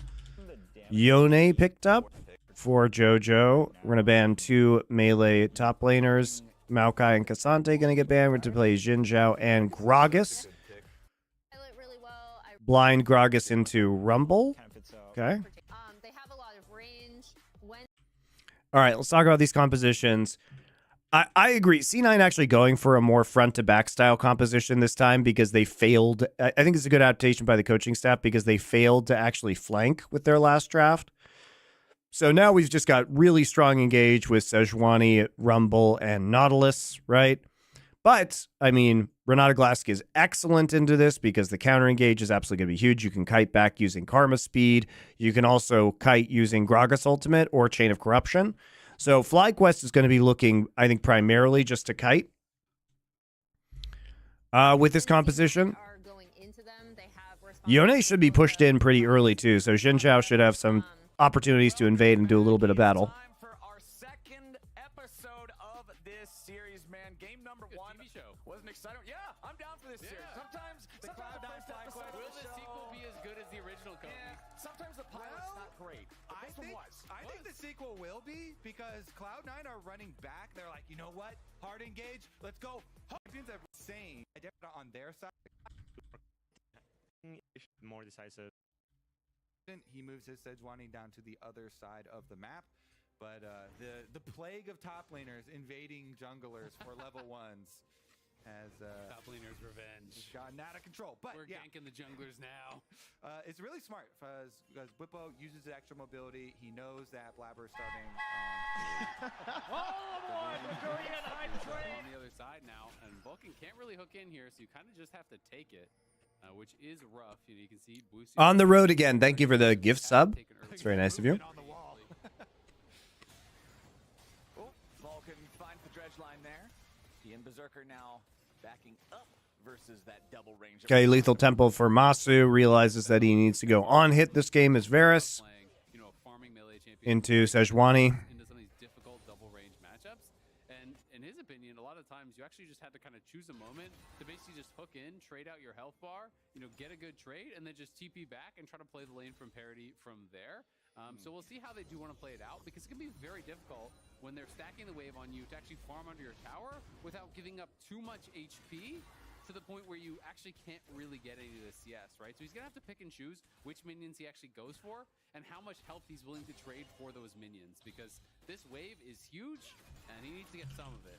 And if we remember back to the previous game, it was around level 3 or 4, I think, when Berserker and Vulcan were getting those isolated kills down here in the bottom lane. They're just going to give it to him. I think this is a little bit surprising. I mean, so I guess they don't really know exactly where Sejuani is, so they are playing a little bit more respectful. So he's going to take a super early base, buy a longsword, get another potion here. But the cost of this is that you're not punishing the under turret whatsoever. You're hoping then potentially that you could lock Vulcan into a longer lane with more combat power, but because he has a TP, I don't think they're going to get too much from that. So a little bit more of the kind of passive style there from Masu takes the safer guaranteed play, but does give a lot of breathing room there to Vulcan, where I think he would have been in tough to get much of that farm. I also want to talk about some of the biggest changes in this game compared to last game, where mid lane matchup is very, very, very different. Obviously, Jensen in the last one was playing very safe. He was playing into a Talia Vi, was just focused on farming, and he was going to be the big artillery later. But Jensen on the Karma here into the Yone matchup has gone for the Comet plus the Scorch. He so far has 64 extra damage off of the Scorch, 149 off of the Comets, landing all his comments are pretty easy with Karma into Yone. But he's really trying to get all that pressure out. Oh, nice handshake on Vulcan. He tried 9 off of... But Jensen on the Karma here into the Yone matchup has gone for the Comet plus the Scorch. He so far has 64 extra damage off of the Scorch, 149 off of the Comets. Landing all his comments are pretty easy with Karma into Yone. But he's really trying to get all that pressure out. Oh, Vulcan. nice handshake on Vulcan. He tries to get away, but the last auto attack in the air. When becomes lightning won't hit him. The Wow. potion. He lives off of potion juice. Man, that was so close. I wonder if Inspired could have just W flashed there and actually finished him off, or would he have died had he done it? But it's going to mean Vulcan gets the TP back here, resets the health bar, now going to be in a decent spot. Blabber's going to arrive as well to try to cover. That was very nearly first blood. Yeah, Vulcan has TP though because he's actually farming his Nautilus in this game, so it's not the biggest deal. They keep the first blood away, and no one's going to even remember that now that Vulcan's gotten to teleport back with full health. Yeah. And Blabber has finished up his clear, back out with a Kindle Gem on the Sejuani to bottom side. Trying to make you remember it by showing you the replay. Yeah. All right, I guess we'll remember one more time here. But the good handshake pulled him back into range and almost got it. Oh, that is crazy close. Dangerous. Woo! If he W flashes, he gets him for sure. But the question is, do you get stuck under a tower maybe and die? And if your calculation was that I was going to hit him anyway, then you wouldn't flash. So that one's a Yeah, it was just barely out of range. That was so close. Exactly. It's so close that I can't really fault him and say, oh yeah, you should have flashed for that. No. And in a lot of those situations, it's not like you can calculate the ignite perfectly. I probably would have thought he was going to die to the ignite. Like he was really, really low there, so you wouldn't want to commit to that play. But definitely a bit unfortunate, and it does mean that it's a good reset from Vulcan. He doesn't die. He's actually up, or even, in farm, so he's feeling good. Yeah, exactly. And they've got the Senna rotating up to the Grubs, the classic play here. Extra benefit of playing the fasting Senna on bottom side, just roams up to the Grubs, grabs some souls with the rest of the team, get the objective, and you want that with this Cloud9 comp. They're looking for Blabber especially here to start some stuff off later. And if that would have gone through, if there would have been that last little tick of damage to kill him off, it would have been around the same time as game number 1 where we saw the bottom lane kills happening. Now Vulcan's in some trouble yet again as he finds himself alone against the power of Varus and Renata, but he's tanky enough to get back away to the safety of the turret, but he's got to go home yet again. I like that though, he's walking towards the upper wall, and so they're trying to block there, and then he opens up himself a hook angle to the side. All right, little punish there onto the center roam onto Grubs. Now Fly can actually just take an early Drake yet again. That's why I thought he was dead for sure, because I thought they were going to be able to stand on the other side of him and not allow him to get Fly actually getting a lot of early Drakes in these games. Is going to be able to make it happen, and to be fair, it's hard because you have to be auto-attacking and getting damage, and you can't be walking alongside him. Yeah. So not quite able to finish him off. Critical that Vulcan does stay alive, but it still will mean Brock Cryo, and that first Dragon goes FlyQuest's way. That ended up being their big win condition in the last game, and could potentially be the same in this one. Yep, all three of the early grubs for C9. The early Drake for FlyQuest. Things pretty reminiscent of how they might have looked back in that previous game. Back over in mid. The farm is even. We're talking about Jensen taking the Comet, taking the Scorch, looking to just be an absolute menace in the lane, but it hasn't slowed down JoJo's farming. Yeah, it's a little unfortunate JoJo's actually been able to farm so well in this matchup. 125 healing from that. The Scorcher's done 200 damage. Second wing D shield really strong in these matchups. It's like basically Is there a reason Fly didn't set up for level 3 tower dive? They had the pressure for it. I would not tower dive Ascend Nautilus. They can push these waves out very quickly. Yeah, and a lot of the priority With Varus Renata, sounds very difficult. was in the early levels. Now that you've got level 6 on the Yone, Especially if Blabber is there. Like, you just can't actually kill all those champions under the turret. trades here, which are very dangerous, especially now Sejuani also has ultimate. Like that Diving Nautilus is challenging, guys. And especially when you have like a Renata as your support, you just don't have the HP for the dive, I don't think. Just about to proc, then snaps back, getting maximum damage out with his E. Plus, I think, you know, Obviously the Monster Q there. you can also just transition into Drakes instead of dives, which is fine. No grubs for another 90 seconds, but Blabber is heading into the enemy jungle on this top side of the map. He'll find Inspired here in just a moment, and he actually arrives in time to steal. Heading into the enemy jungle on this top side of the map. He'll find Inspired here in just a moment. What a bastard, he actually got it. It's impressive that he stole that. Away the blue. Nicely done W. there. Just a bit of an early smite, you know, because there wasn't any vision on it, so he just blind stole it, I believe. Very nice here from Blabber. Levels up his jungle pet as well. And you always get the extra ego on enemy jungler. Levels up his ego. Nice, Very important. living inside their head. Honestly, it's just like a Kindle Gem rush here anyways into Knight's Vow, so... How much damage this might do at level 6? 600. It doesn't, durables, it doesn't scale based on levels anymore. It's just 600, 900, 1200, depending on your item. Inside that range, so it does make it a little bit more difficult for you. So up here in the top lane, one thing we haven't really talked about a whole lot so far is Yeah, they changed it when they added the Pokemon. Fudge and Whippo. Fudge has a couple of waves of a lead built up over this Gragas. Whippo stuck underneath the turret. Mana very, very... So, like, until you get... When you have 20 stacks left on your jungle item here, 20 stacks or fewer, it's 900, and it upgrades, and it can slow and target champions, and then when it gets to 0, that's when it's fully evolved. All right, Blabber's just here to take tower shots. Whippo's like, okay, I'll just ult the wave, I guess.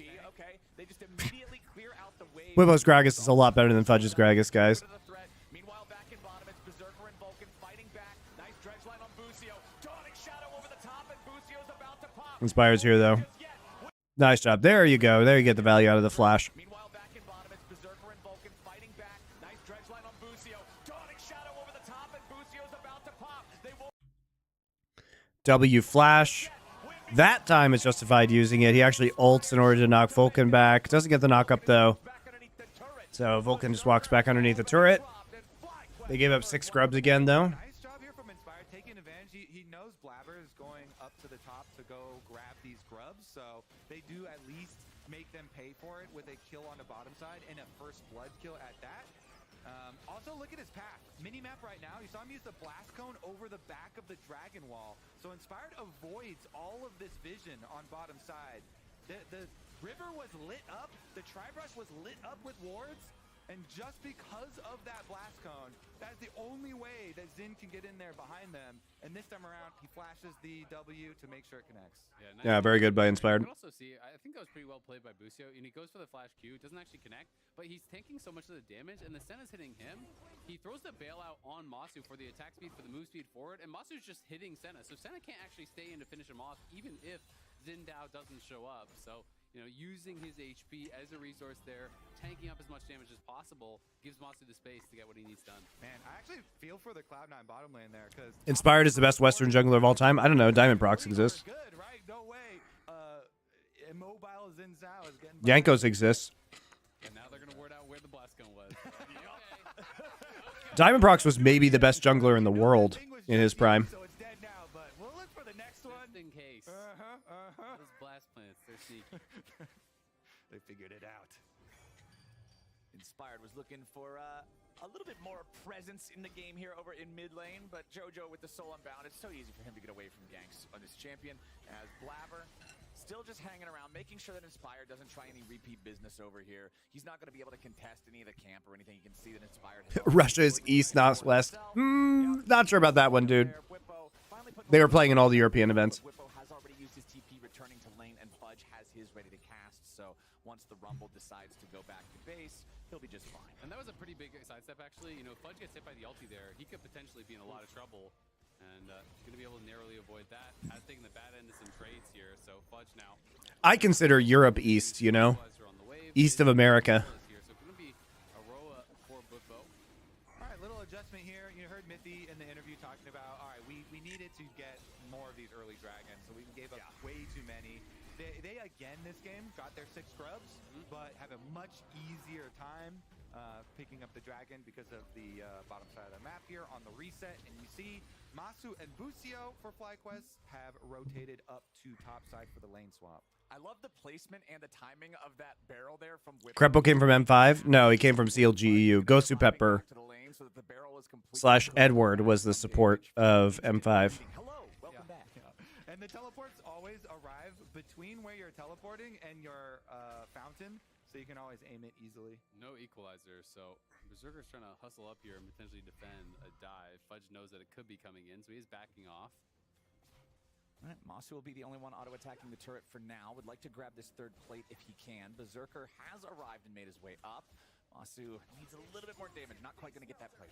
I will say I'm a little bit surprised. Where is Crepo nowadays? He's the GM of SK. He's going Night's Vow, so Cloud9 are going to go double Night's Vow. It's likely going to be on both JoJo and Berserker. Could be on Fudge as well. But this does mean individually he will be less tanky. And it can be, you know, one of the big strengths of this is that you kind of get the super tank Nautilus as we've seen in some of these previous games. Yeah, I mean, this item is just so efficient right now. Really good early source of cooldown reduction. Those Senna Souls are not it. Yeah, he should be at 40 at 10, basically. He's a little behind. But Night's Vow also got the change this season compared to last season, where it is no longer the pre-mitigation damage, and you do get the you do take less from your connection. Plus, you get that extra healing from them if you're. Is Bangers only limited to League? Yes. I'm not an analyst in any other games right now. And I think 2 is even really good. As long as I have 2 people that I think are like hyper carry. They're great to watch during work. Are you shirking your work responsibilities by watching my streams? I approve. Yeah, Crepo comes by here onto my stream occasionally too. Any new casting talent you wish you could have worked with you were still casting, Monty? You know, what's crazy is I didn't actually get to work with Atlas very much because he came into Korea right when I was leaving. So I would actually just love to work with Atlas. All right, well, the Rift Herald is going to go over to C9. They will continue their absolute control over these early game topside neutral objectives. Purple objectives. Yes, if it's purple, Cloud9's getting it, except for maybe not Baron. But the other purple stuff has gone their way here so far in this series. Only a 400 gold lead for C9, despite the fact that they're the team that doesn't have the single kill in this first 15 minutes of gameplay. This one is not very fast-paced. Both teams seem to be pretty comfortable just letting things move forward. Zachary Polk, thank you for your Twitch Prime sub. I appreciate you. Previous FlyQuest series, and definitely in the series we watched yesterday, where it had been so scrappy, FlyQuest has come into this one, and they seem to be much more the team that wants to Spot meta is just so bad for C9. I mean, okay, but they also shouldn't be sucking. Like, they shouldn't be this bad. It's fucking NA, dude. Why can't Berserker and Vulcan easily be the best bot lane in NA? All the NA bot lanes are garbage. And this is one of the big benefits that a lot of people Yone farm is amazing. It is. I don't know. I mean, it's not very impressive by Jensen for not being able to deal with this Yone better in the laning phase. Did you ever get to work with Artosis Tasteless or Day 9 during your StarCraft times? I did get to work with Day 9 because we cast an event together. The first like WCS Korea event.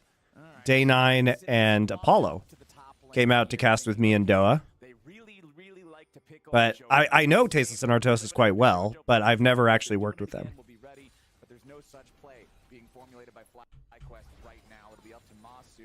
deal with the wave about to collide with the mid lane turret, but now that the Herald's a part of this party, I don't really see a way where this thing survives. That will be the first turret of the game, again, going the way of Cloud9. How much damage are they going to do? I'm taking a look. Okay. Yeah, figure it out. Is it more than 21? It's still ticking there. They got a lot more hits. Almost 200. They got a lot more hits this time. Wow, even the look. Okay. This party, I don't really see a way where this thing survives. That will be the first turret of the game, again, going the way of Cloud9.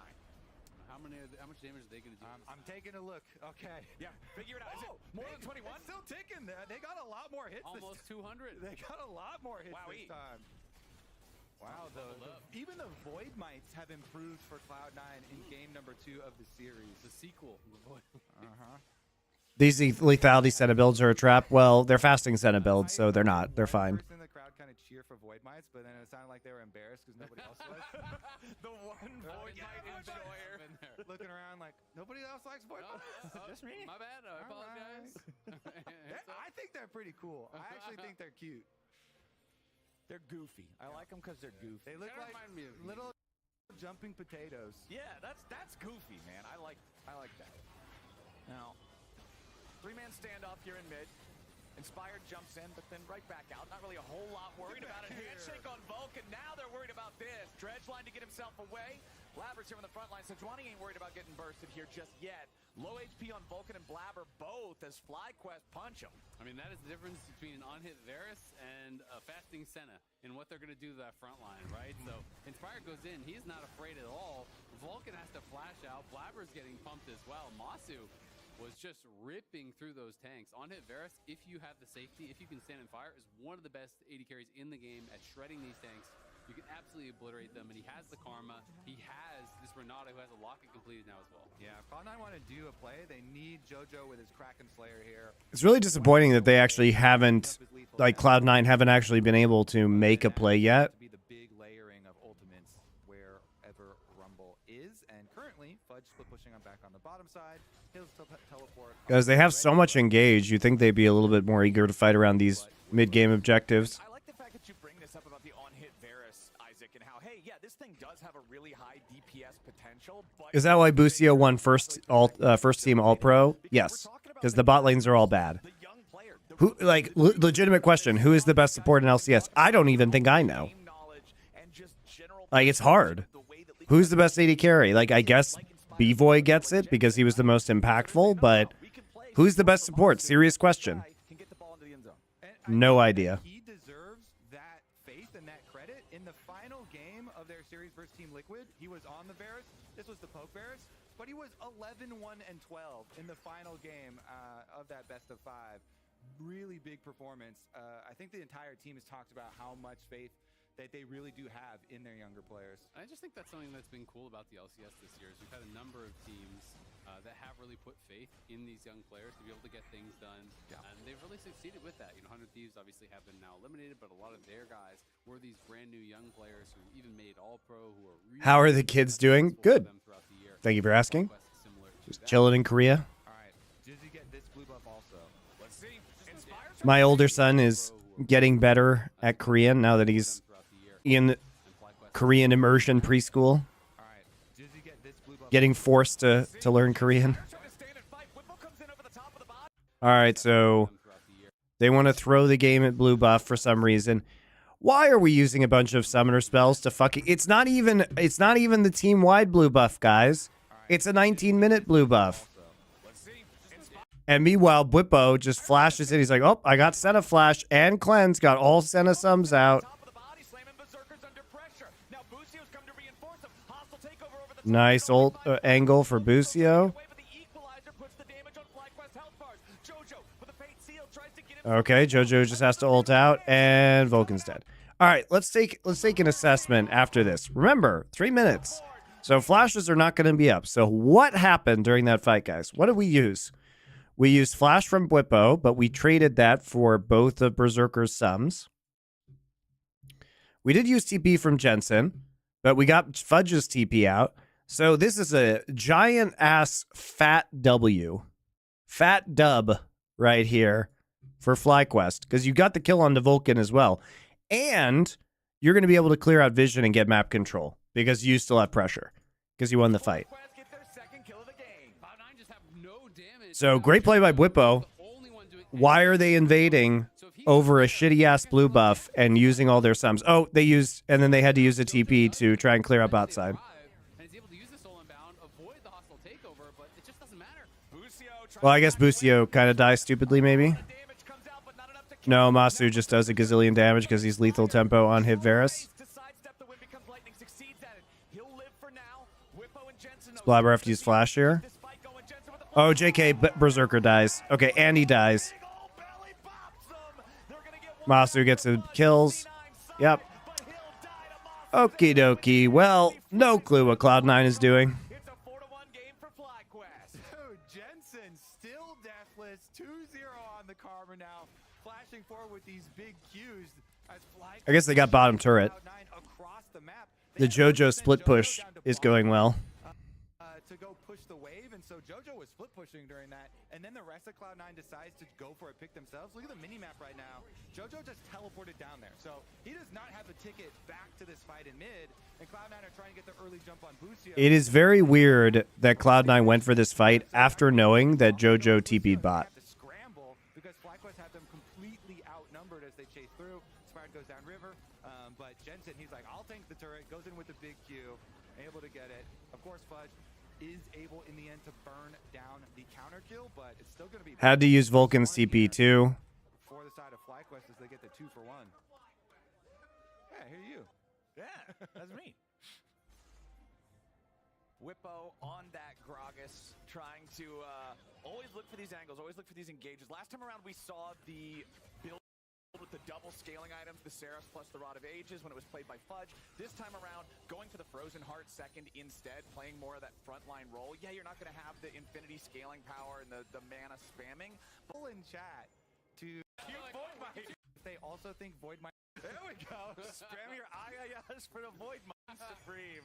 As I guess at least they C9 still has mid tower up, ahead of C9 in this game, despite but they have no map control. But it's just starting to feel a little bit reminiscent of last game, where they're controlling the fights, where you're having trouble seeing exactly how FlyQuest is going to lose these fights. I mean, it has to be about JoJo, but Whippo's the real hero of this game, guys. fight starting off. JoJo game, where they're controlling the fights, where you're having trouble seeing exactly how FlyQuest is going to lose these fights. I mean, it has to be about JoJo, but there's so many ways to shut him down. We already got the fight starting off. JoJo's locked out. He's nearly killed here with a very Okay, so let's talk about what JoJo's doing. Having trouble seeing exactly how FlyQuest So JoJo does have ult up, but he just goes in onto Inspired. But Inspired has ult, so you are not going to kill him, right? And then he just gets chain crowd controlled. He actually gets knocked back and then rooted by Jensen. So he gets knocked back by Jin ult, rooted by Jensen, and then just killed before he can ult by Masu. It's a nice knockback by Inspired.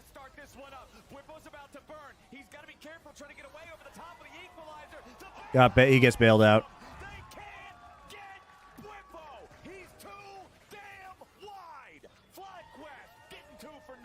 The bailout plays always feel so good. He got hooked back in. They used the start this, but there's so many ways to shut him down. We already got the fight starting off. JoJo's locked.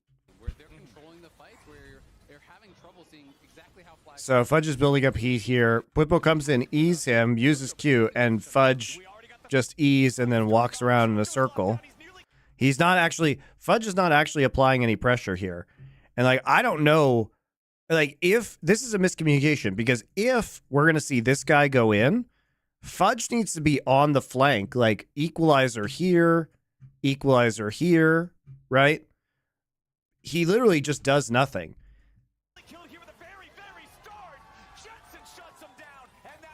Then he gets ulted. Look at that. Then he gets ulted out. I mean, Whippo just makes Fudge his bitch right here. Whippo's like, oh, goodbye, Fudge. You can't use equalizer. He finally is able to get it down, but it doesn't actually kill Whippo because of bailout.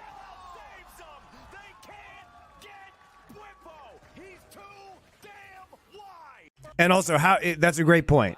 How is Yone engaging with his team comp? Why is Equalizer / fucking Sedge ult not the engage. What is Blabber waiting for here? Wait, where is his ult? He literally queues away. He hasn't ulted yet, guys. Where's Glacial Prison? He then gets knocked to the side. Okay, it hits him right as he's getting knocked to the side. So he uses it, again, on the tank in the front line. It's so fucking trash. This is such bad team fighting, dude. How is Cloud9 this bad at communicating? How are they this bad at executing their team comps? Literally no flanks in the last game. Just using all of your ults right onto the Renekton every single fucking time. No threat onto Senna or Hui last game. This game can't even front to back team fight right. This team is so washed.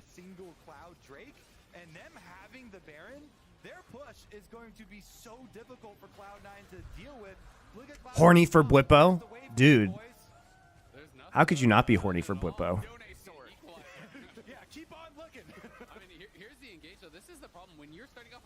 Wide Bwippo is just a sexual minx. He has the most erotic, woolly caterpillar eyebrows.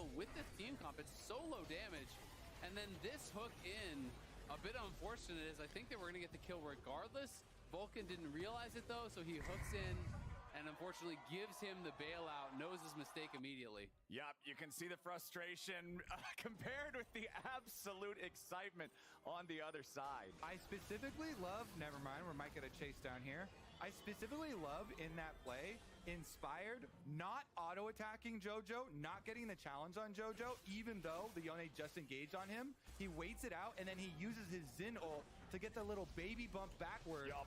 And Yone, one of the most annoying champions to catch. He barely got out of that. They're able to kill him off so early because of that. Must be the easiest games of Masu and Jensen's live, zero engage on them. I know, right? This is the on-hit Varus dream. He literally just stands there and doesn't even have to orb walk. He just like right-click of dooms them. It's a mistake that a lot of nice ulti from Blabber, but there's no follow-up. Again, if JoJo's not ready to immediately snap in and follow it up, you're not going to kill anybody. But even if he is, I just don't see how you win the fights. It's Renata Karma. You hit the ulti even on Masu. You have JoJo go over the top. He gets bailed out. Hostile takeover comes. There's a... Do you guys think NA will ever win Worlds? Relevant question. Is the one burying him yet again. 4-0-2 here on the Karma. A beautiful catch on JoJo, and they aren't done yet. FlyQuest have found Berserker right next to him. And there still is the one burying him yet again. 4-0-2 here. Dude, Inspired. Balls of Steel. He just flashes in. Look at this. He sees Berserker. Look at how good FlyQuest is at target selection compared to Cloud9 in this series. Inspired's like, what's this motherfucker doing? He must be punished. W flash, straight in, ult, sticks to him, dead. What a slaughter.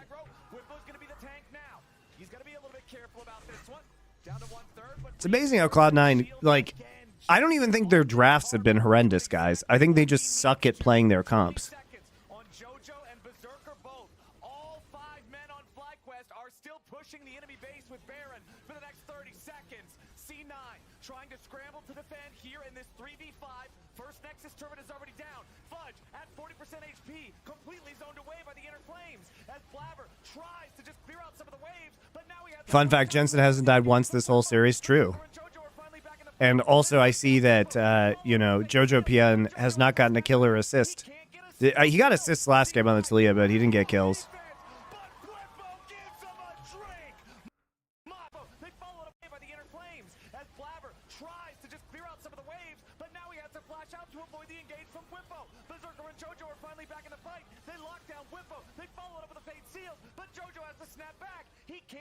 His farm was good, though. Did well in lane. I wouldn't blame this on JoJo, guys. Like, his team isn't doing anything. His top and jungle are not actually engaging in either of these games properly. What the fuck is he supposed to do?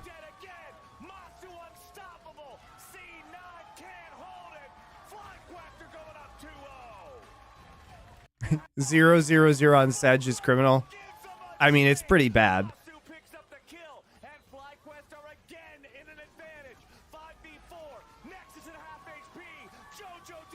I don't know what you're talking about though. He got a kill right there. It doesn't matter that it was 2 seconds before the game ended. Holy. FlyQuest absolutely owned JoJo. XDI Hero, thank you. Welcome back. Appreciate the subscription. The rest of you should also consider subscribing. It's the erudite thing to do.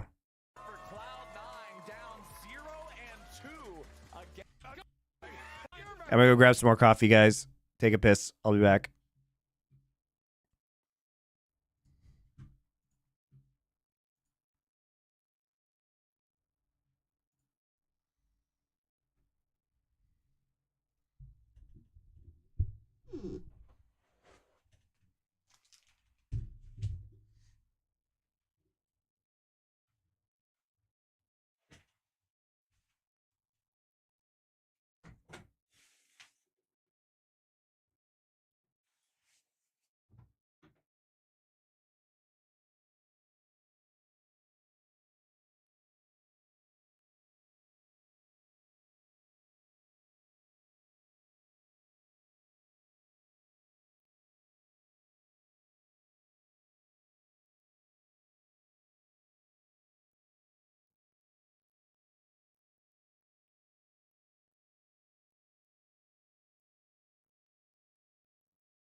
All aboard the Korean hype train!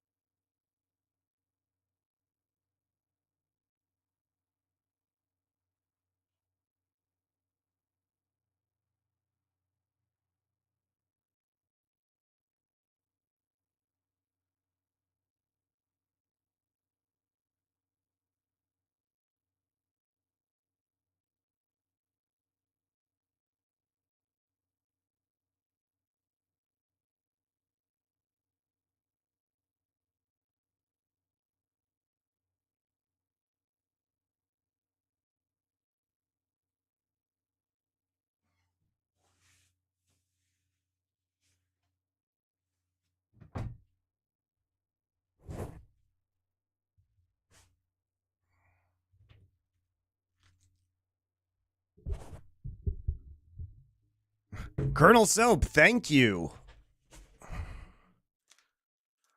Will any NA teams break out of Worlds? Starting bets now. No. You're trash. No, you're not with me. I'm just You gonna. have some cooked references. He got. Can you pretend? He was give the man a break. He goes. I Sick go along yesterday. with you. What happened to being bros? I thought we were ride or die, Flower. I abandoned you in your time of You looked at me like I was the biggest idiot you've ever met. Whippo is shocked right now. I know Doa was Unicorn. Were you talking about L5R? I played Phoenix. When I made a bad joke. How quickly I was we right here. forget. I was just shaking my head. Were you? You're gonna make him sick again, sir. Oh no! Please no! Don't boom me. All right, we've got. Let's see how the draft changes around here in this one. Cloud9 has Vela24. Thank you for your Twitch Prime sub. Appreciate you. Appreciate your subscriptions, guys. It's Ari, Nico, and Lucian Van How erudite of you. YouTube memberships also open. by C9. It's Oriana locked in for Jensen. Get to the good one. There we go. The Jensen. All right, we finally got the Ori through the bands, guys. We finally got the Ori through the bands. Took out Lucian here. All right, we're gonna first pick Zeri. Yep, that's the key. Let's see how. Yep, yeah, we did it, guys. We banned 3 ADCs. Okay, so play Smolder, right? FlyQuest, Smolder. Cloud9 are like, you know what? Masu, love him some Smolder. Against the rope on it, and they need to bring that back. Okay, Nautilus has a Zeri counter because he has a targeted ult, so she can't skate away from it. Pikachu player. Back in a brighter time when Pentakills meant I barely watched the stream of the Prime is worth it for all the LFN content on YouTube. Hey, my content's on YouTube too, Vela, but I appreciate it. Yeah, we are. The dark times. Turned on Twitch for the first time in years, and it's the man himself. Godbait, where have you been? But I will say, for Hopefully you've been having a very successful life away from Twitch. 5v5 comp, and I worry a little bit for where they're at prep wise because I did feel like they got kind of draft gap 2 games in a row. And Erudite. like, all right, well I guess we just pick what we normally play and go for 5v5. But Erudite Elite, really my consider subscriber group. S tier right now. Smolder was actually available. They elected not to go for it, so they're going. I assume Maokai at jungle potentially, or do you think it's gonna be Maokai? NA has inspired EU as Razork, LPL has Milky Way. Who is LCK's one-man team player? It's gonna be Maokai jungle, and now we know that. So it is gonna be. Well, it was Cuz there for a while. Going to law school and being old. I am also being old. I decided not to go to law school. Lock down the Zeri, 'cause God help you. Berserker is obviously. No, I'm not casting. I'm running my podcast network. They're praying to him right now. No, they've tried in the previous 2 games. They're like, JoJo. All right, we're just going to take the Callista. So this is been an answer, or the Kaisa, this has been an answer to Smolder if you go for the burst build. So trying to get into the back line and just snipe out the Zeri. Ban here, 'cause, when you have- Okay, now we're going to see the jungle bans. ran out, immediately made it. Interesting. So no Twisted Fate ban for FlyQuest this game. Really good. Jojo wants to play Yone into Ori, okay. But it'd be cool. I also don't think so. By the way, Oriana, the Lee Singa, and we're back to the Gragas, guys. We took away the Jace. It is into the Gragas. Even though Gragas is a good matchup into Jace. Sometimes people go face So, not sure about that one. They're going to take the Olaf. Okay, so let's talk about this guy. There have been a lot of good R5 Olaf picks. I am generally a fan of R5 Olaf, but, guys, it would be better if this was a Karma. Right? If this was a Karma, you'd be feeling a lot better, and Karma wasn't banned. If this was a Karma in mid, you'd be feeling a lot better about Olaf. Gives him some speed to the backline. Also, R5 Olaf is typically played into comps that have very low mobility bot lanes. So like Varus Ashe, for example. This is where the Olaf has had crazy value. We've seen, who have we seen do it? Like DK do it. We've seen 100 Thieves do it very effectively. So I am a fan, but oftentimes pairing it with Karma is better. And, you know, the problem with going after the Kai'Sa is like she goes invisible and like an ult into your backline and shit. So who is the Olaf supposed to kill? Right? Ori? Kind of weird.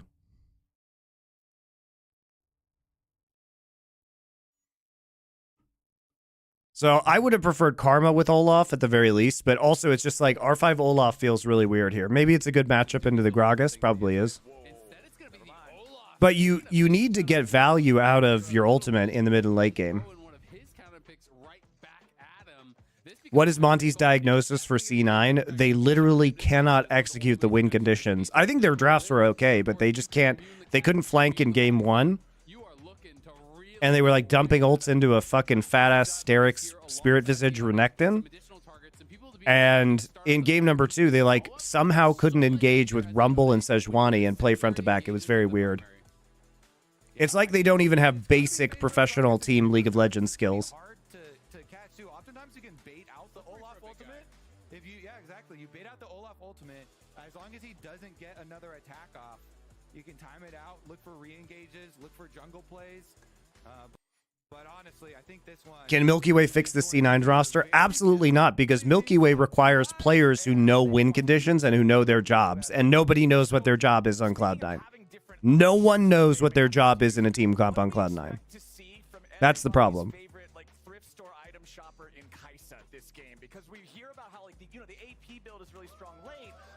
I'll watch G2 versus Rogue tomorrow, guys.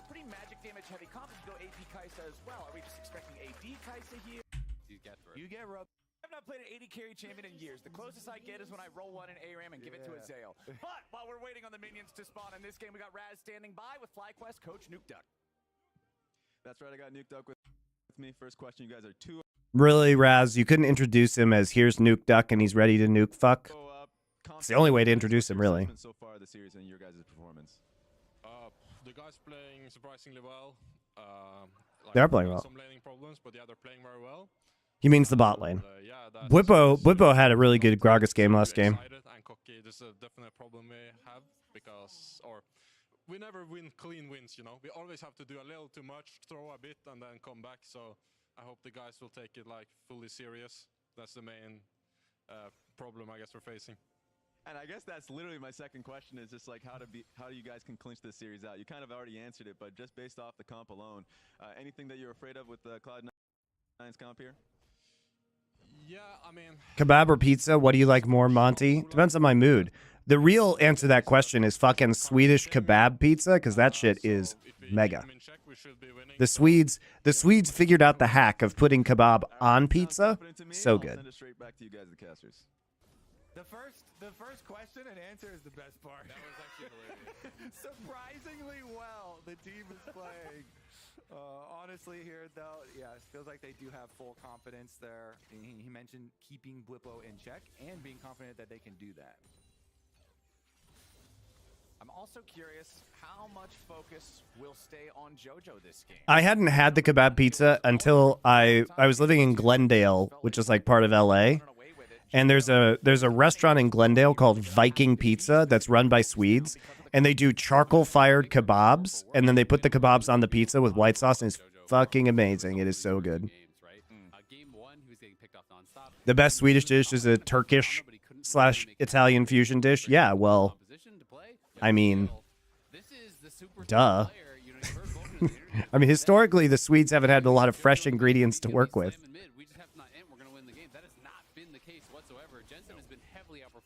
And I actually wanted to look to chat, but we're gonna get a gank here real quick. What's white sauce? It's basically it's a kebab sauce that's like mayonnaise and Greek yogurt with vinegar and sugar and like garlic powder and dill. But he was just walking straight at him. But I will say, Jensen has been actually immaculate in this series. He has not died yet. So I wanted to pose a question to chat. Do you think Jensen will even die one time in this series? If we put up a poll for Jensen, because he has been so good, and now he's Jensen doing phase rush on Ori this game. Tzatziki in Greece. Tzatziki is technically slightly different, but yeah. They're going to throw his way as Whippo also face checks. Yeah, Whippo does not really want to be here any longer. Woo. Hits him for enough to get him down below 100, but Whippo should be able to get away now. Yeah. Guy talks about food and makes us wait to do his cooking stream. You guys didn't watch my last cooking streams. That's why I stopped doing it. I told you I'm going to do it again, okay? I will do cooking streams. I need to go back to the States in May. I will get my cameras and my switcher, and I will do cooking streams in Korea sometimes when League isn't going on. But you guys have to actually fucking watch them, otherwise I'm going to stop again. They're a lot of work. And he is going to be able to successfully do that. Fudge, I have seen some people commit fully to just like rush and stuff. It looks like he is going at least towards that Hex Drinker. Definitely does want to be bullying in this matchup and wants to play heavily towards that. Yeah. Even Lee Sin has a little bit of magic damage too in the kit, so always feels. But you guys better be fucking coming with your subs and your views. Definitely going to be Because otherwise, fuck you guys. I won't do them. Remember, he had such an amazing. Never mind, bottom side gets a nice little chunk. But Blabber had such an amazing Maokai record for so long that they made so much. Never mind. And we've got possible pressure. It is alleviated quite quickly though. But you know, a lot of people also talk about how when Blabber's not on one of these carries, then you know Cloud9 do have trouble. And this series, now him being on Maokai, they've got Monty Cookie Stream is probably goated. It was goated, dude. I had 4 cameras, and my wife was doing the switching and reading Twitch chat. I had the best, highest production value, like food streaming on Twitch, hands down. It was fucking amazing. So he's being a little bit respectful to it, and obviously doesn't have 6 just yet. Right. He's like a little bit more than halfway away from it. JoJo does get his level 6 though. Jensen, no problem here, has his teleport to get right back. I think if he hits that Q3, he could maybe kill him because Jensen. All right, so here we go. So it could have been Q3 and Off to the races. Yeah, they just need to take the one Void Grub. That's fine. Just back off. You know, it's really interesting because Fudge has been getting a lot of counter picks in the top side. Inspired. All right. Had to use a pink ward to get out. It's all right. Yeah, he was. It was so close to smite range, and he had his second charge of smite up, but it resets, guys. See, he's at 636, so he's like, ooh. But he actually could have smited it right there at 558, but he doesn't. He could have smited it. He fucked it up. Whatever.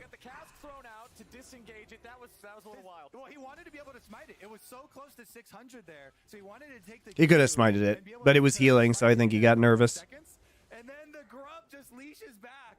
The Cloud9 Grub. C9 Grub. C9 Grub trying to pull in that jungler, get some revenge there. Well, this is the first time so far. Where did Grubhub go, by the way? Did they just stop sponsoring LCS? Is there an LCS series tomorrow? No. There's only 2 best of 5s left, and they're both next weekend. Well, deviated from the plan of you can tell the Grubs were pissed because then they tried to kill Inspire. Well, I think what was the number? Could be 72% of people think that it's a good thing because I watched the HelloFresh sponsor cooking streams. Very good. It's not the Grubs. That's a whole different story. Fire Element 6. Thank you. Probably think those are good. I must have not been paying attention in class. That's my bad. We got the Drake started up, though. We got the attempt on that one from FlyQuest, which again, we'll see if they can control these early Drakes. Game number 1, it was absolutely huge for them being able to have the mid-game control they needed. Vulcan just kind of going to look on. Dude, FlyQuest gets 3 first Drakes in a row in these games. Dude, the first pick Zeri is fucking wild. Like, this could have easily been a Smolder pick in the bot lane, too. No lol tomorrow. Riot is convinced we're all going to watch Valorant instead. Yeah, they actually... Riot literally moved all League of Legends off of Sunday, LEC and LCS, because the Valorant Madrid Masters final is tomorrow. Is on Sunday. It's technically already Sunday for me, because I'm in Korea. But they moved it all off. despite saying multiple times that there is very little audience crossover between Valorant and League of Legends, no one, no matter which continent you're on in the West, is allowed to stream League of Legends tomorrow. Sen versus Genji gonna be lit, though? It won't be, because it's fucking Valorant, and there is nothing lit about Valorant. Just garbage Counter-Strike. Just weeb Counter-Strike. People throwing birds at each other. Just garbage. Imagine intentionally watching that instead of the CS Major. Also, they put Madrid Masters during the CS Major. Absolutely genius. Tries to hard push, Q through the minions, but Whippo on his way back has an easy route. He'll lose just one melee. You know, I guess if you like people throwing birds at each other and like flying into outer space and teleporting around and shit, then that game's for you.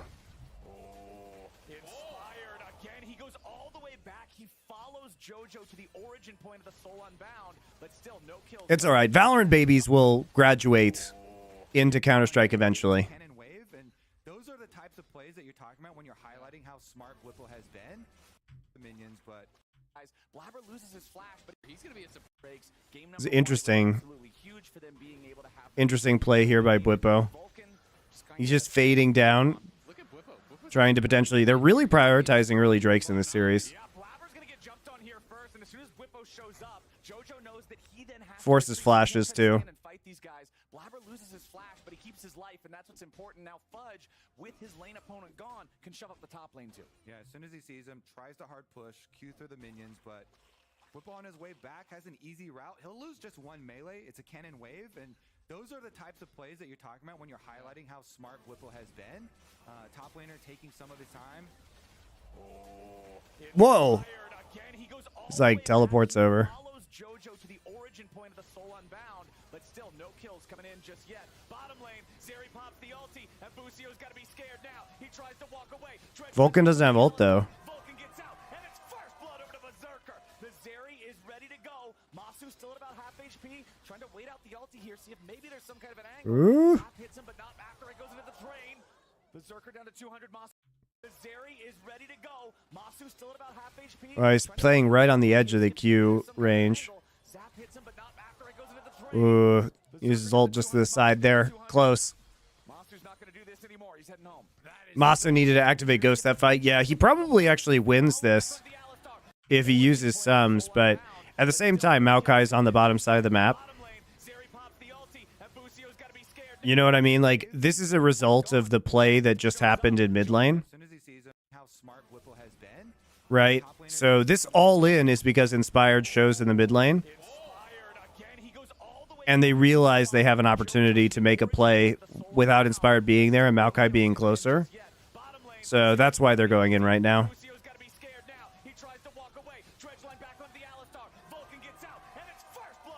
I mean, Masu could have traded for Vulcan, but it's probably not worth it.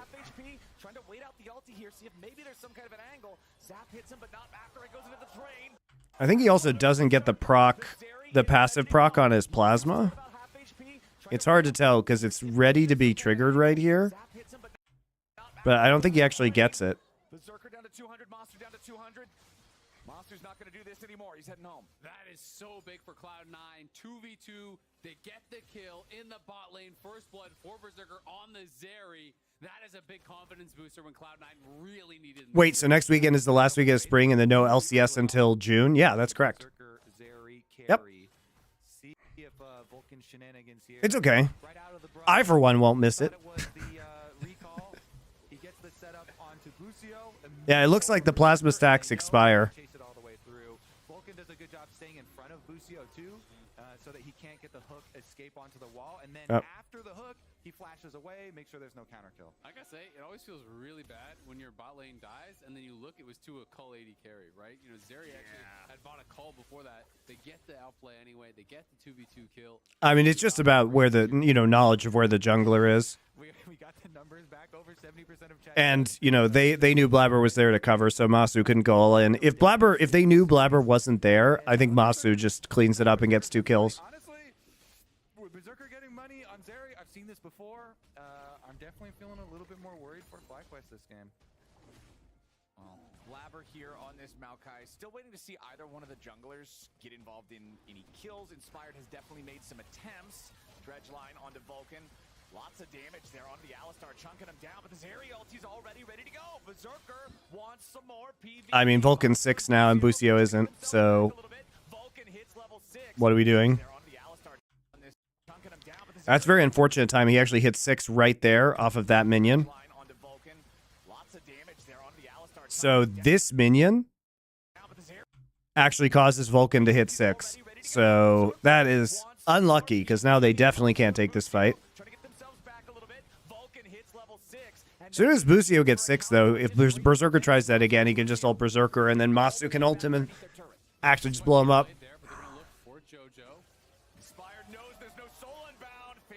Greatly diminished. Masu and Busio have to retreat all the way back underneath their turret. Yeah, this is quite well played there, but they're going to look for JoJo. Yeah, JoJo has to ult out. He's scared of the Lee Sin kick, plus Shockwave could lock him up under the tower and kill him. All he wants there, get the extra cooldown out of JoJo. Now you've got no ultimate. The Yone here, feeling the pressure. Jensen doing a good job there too. Joe's been getting camped. Yep, he sure has been.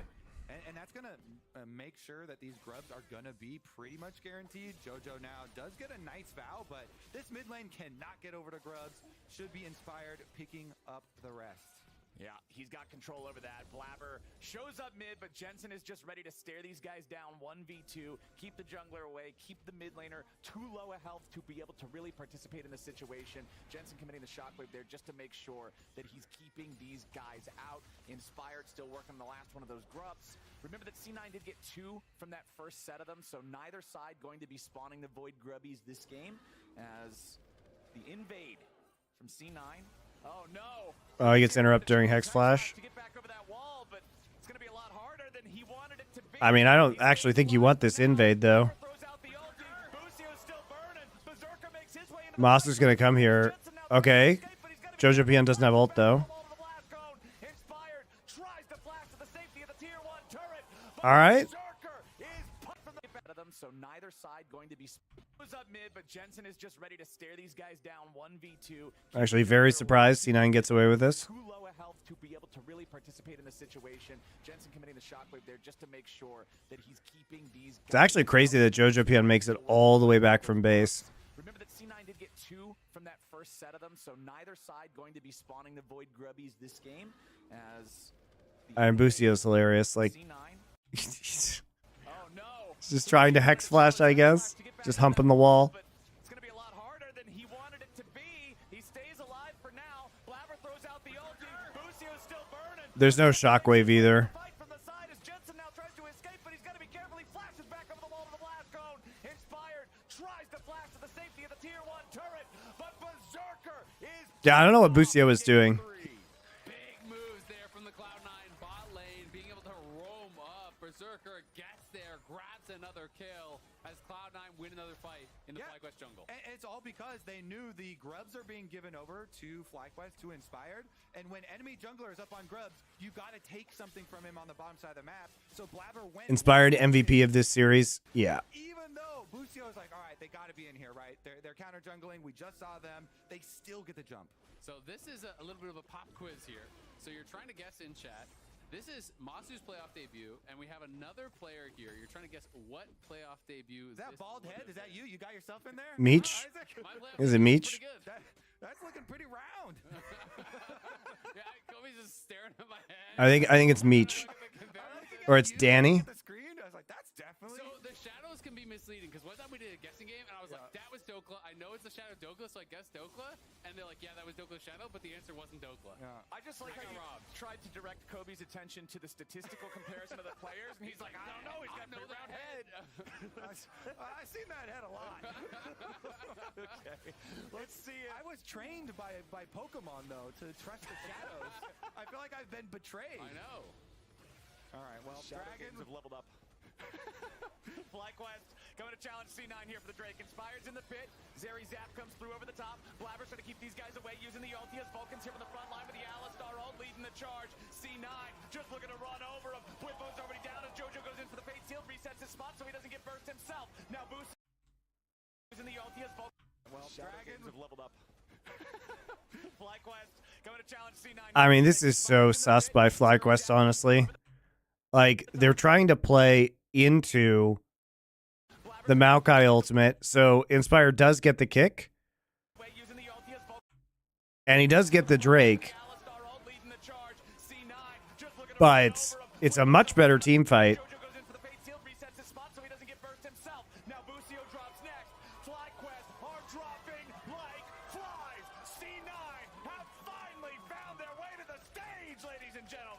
I mean, they have a minute to get plates off of this, too. We have seen this story before. Wrap it up. It is a rich Cloud9 AD carry. Inspired played it well in the 50-50. Kicks out Blabber. Blabber tries to Q flash. So does EG face no legal stuff at all because they sold their spot? Well, they were never in legal trouble, guys. Let's be clear. Because, you know, Danny took a payoff instead of, like, actually taking them to court. And Riot couldn't do anything besides take their spot. And instead of getting bad PR,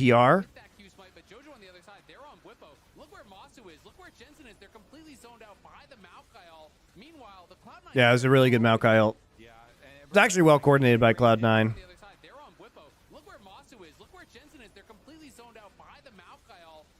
It's a good ult by Jojo as well. Pops the ultimate. Easy chase downs with Zeri always too. Now he's so fed. He didn't have a completed item in that fight. Now he finished his static shiv. He's got the extra zeal on top of it.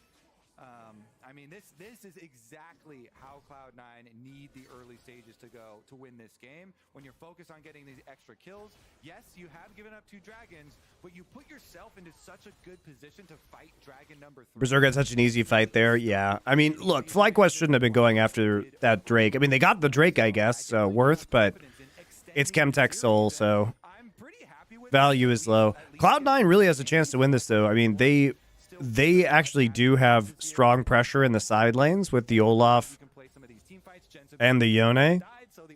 And they also have really good engage with Maokai Alistar to set up for big Zeri fights. To me, it looked like a bit of relief on his face after they won that fight, after they finally found a composition that's working for them after this game number 3 is going the way that it is, because I feel like it's Danny, as you guys said.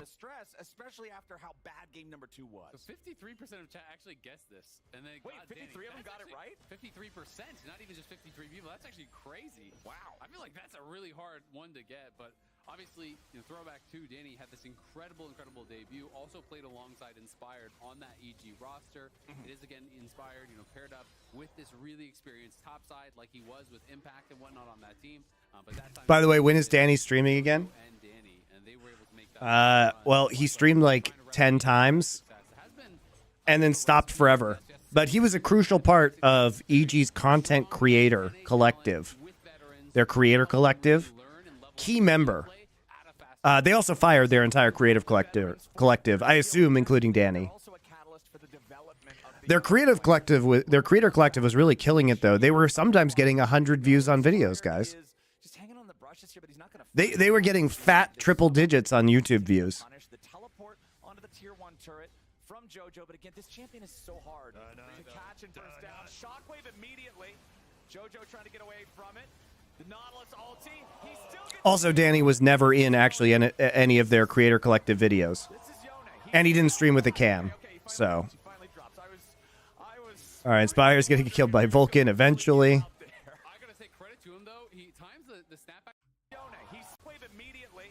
Jojo trying to get away from it. The Nautilus Ooh. still gets away from Jojo's good, man. This is Yone. He's still alive. Okay, he finally drops. I was really wondering if he was gonna fully get out there. I gotta say credit to him though. He times the snapback. Andrew says their last video was 6 months ago. It has 40 views. We'll take a look at it after this series. Just immediately die. That was well played. Gets them that 1 kill back. and is able to use all the tools at his disposal to get it. Yeah, exactly. It's all because of that they do the overchase there, and then they end up sending Inspired all the way into the grave. And because you overcommitted on FlyQuest going to MSI. Yep, they qualified for MSI, boys. who benefits the most out of it? Solo tower gold into Berserker. His most famous quote is, I like money. I was literally just gonna say that was a great quote. Fudge will TP down, get him a double kill, take one minion, helping him push out the wave, and he's like, Fudge, We're doing Hanwha versus D plus Key after this from yesterday, guys. He just really likes that money, dude. He so wants funny, man. to farm up. Needs all the gold. That's what makes a great AD carry. Greed. Greed. Give me all the money, and It's crazy Cloud9 lose this game. Enemies. Well, Whippo making this matchup not look so fun for Fudge as he's been getting. They have a very solid gold lead in a Giga Fed Zeri. Ravenous Hydra first, so has a lot of sustain. Wasn't going to be the Hex Drinker Rush that we have seen before.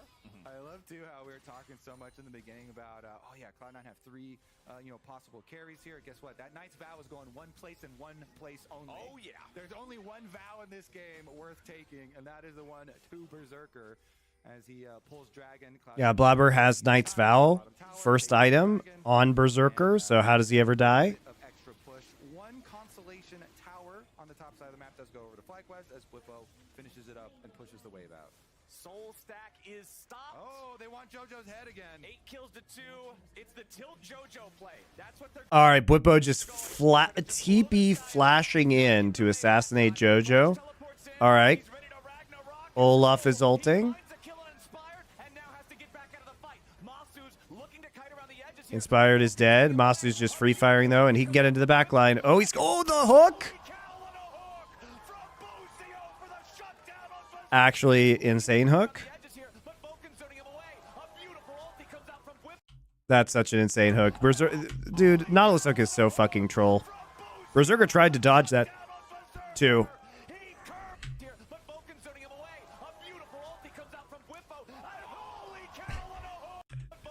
Can we talk about how Busio flashed for that hook? It's just a great play by Busio. It was a blind hook too. He was in the brush. Like, he can't even see him.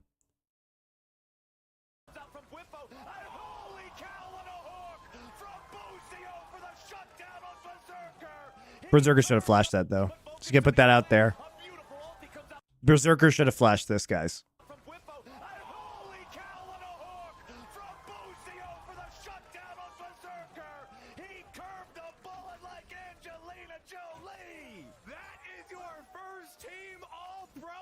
Yeah, Berserker had flash.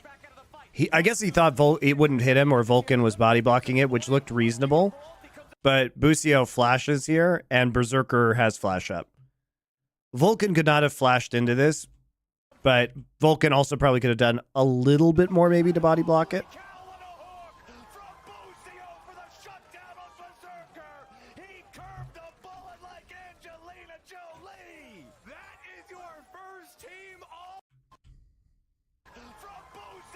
Yeah, not good synergy. Vulcan was ulting there too, so he absolutely needs to eat that. He does sidestep just a little bit. He probably could have stepped the other way to actually take the hook during his ult. His ult is almost out though. But you got to eat that one for your friend. I think it's unclear whether Vulcan would have been able to actually intercept that, but he does try to dodge it.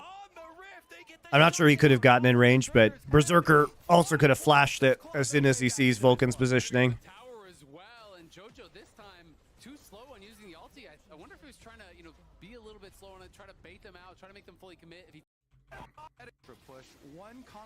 Yeah, JoJo doesn't use. He uses the ulti right at the very end. He gets it canceled right there.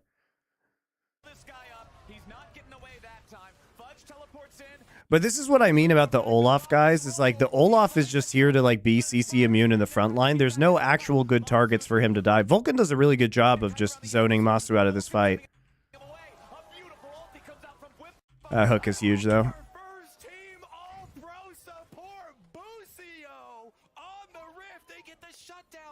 Berserker's head. FlyQuest just clawed their way back into this one. They're gonna get the tower as well. Zeri missed R at the beginning. True. He's ready to Ragnarok. I didn't notice that. Zeri just misses R. Rip.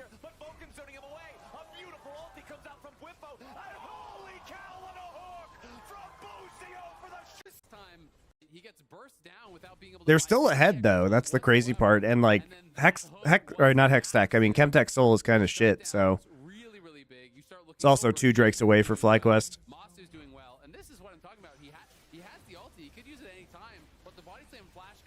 I love Bwipo decisiveness though. Going for the TP flash play. I appreciate Bwipo. It's a great pick.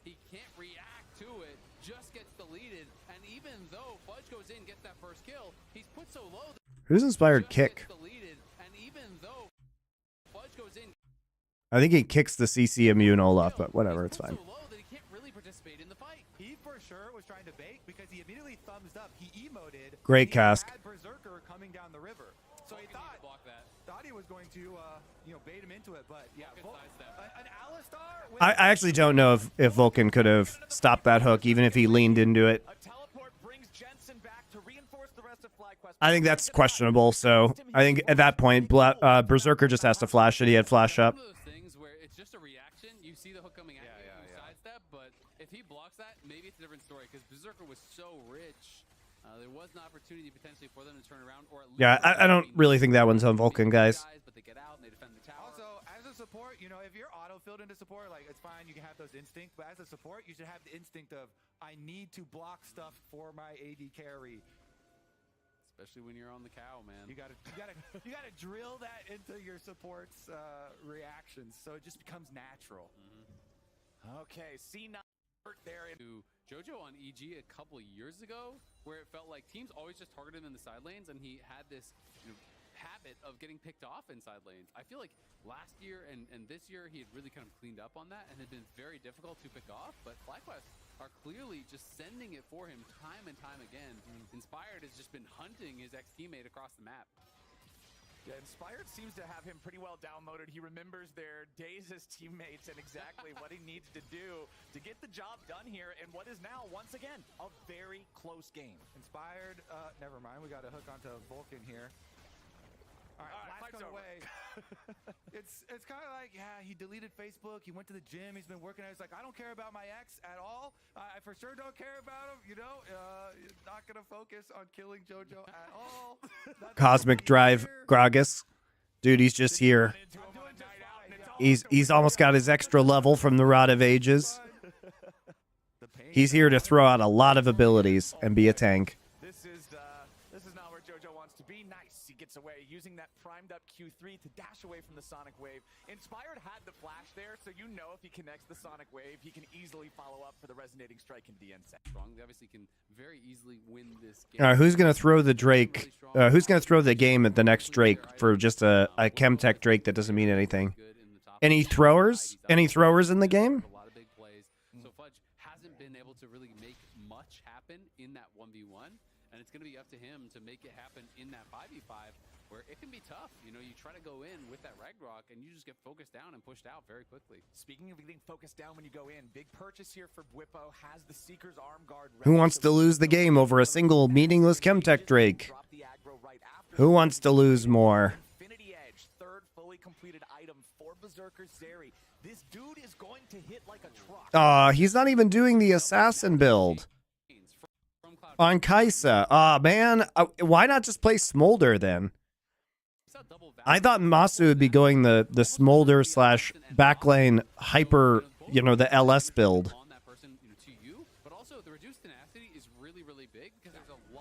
With Ludens and shit.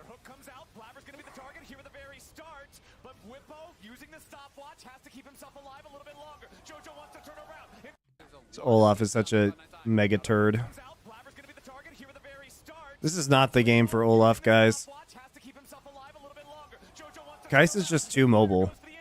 Oh my god, dude. Bwipo's cask there is so crazy. Bwipo just lives through everything. Terrible Maokai ult, by the way. Terrible. Look, he ults right here, but he just roots the Nautilus only. Everybody else is already split. But also, the reduced tenacity is really, really big because How does this even happen, guys? Like, Maokai getting hooked in to start a fight? Why isn't it Cloud9 the ones who are starting the fight?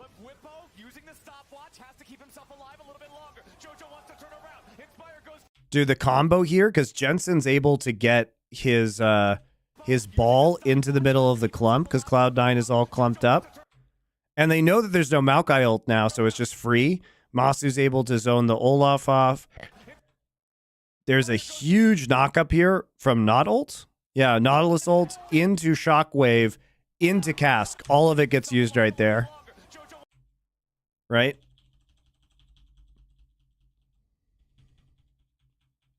Mega bad flash by Berserker too. Why is Berserker even in there? Oh. He decides to go in? Oh, he gets kicked. It's a huge play. Huge play by Inspired, by the way.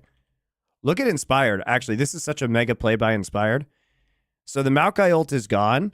So he just ward hops in and he flash kicks Berserker. So the root is from the root is from Lee Sin kick because it roots. He then thumbs up while he's flying in.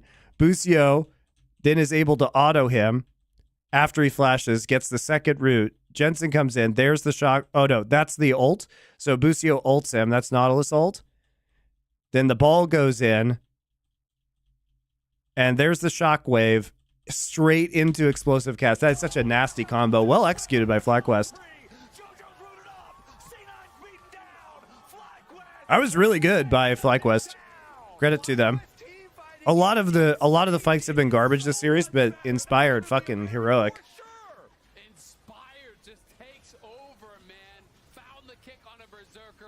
The difference between Whippo Gragas and Fudge Gragas is significant. Couldn't agree more, Jamie Kuhn.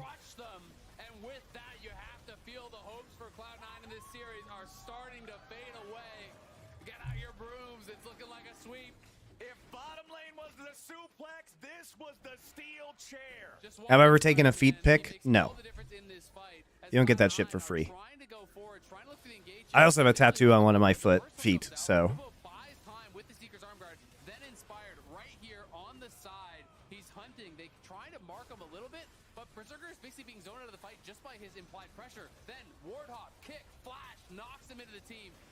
Dude, the wombo is so huge.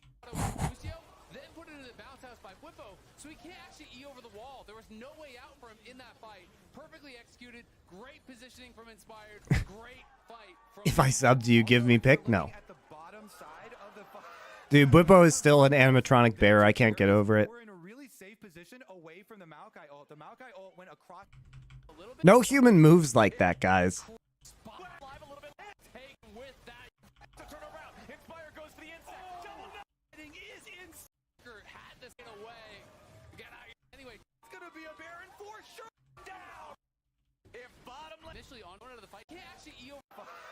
Dude, you can't tell me a human being moves like that. I love Whippo, guys, but he does look like the Showtime pizza bear.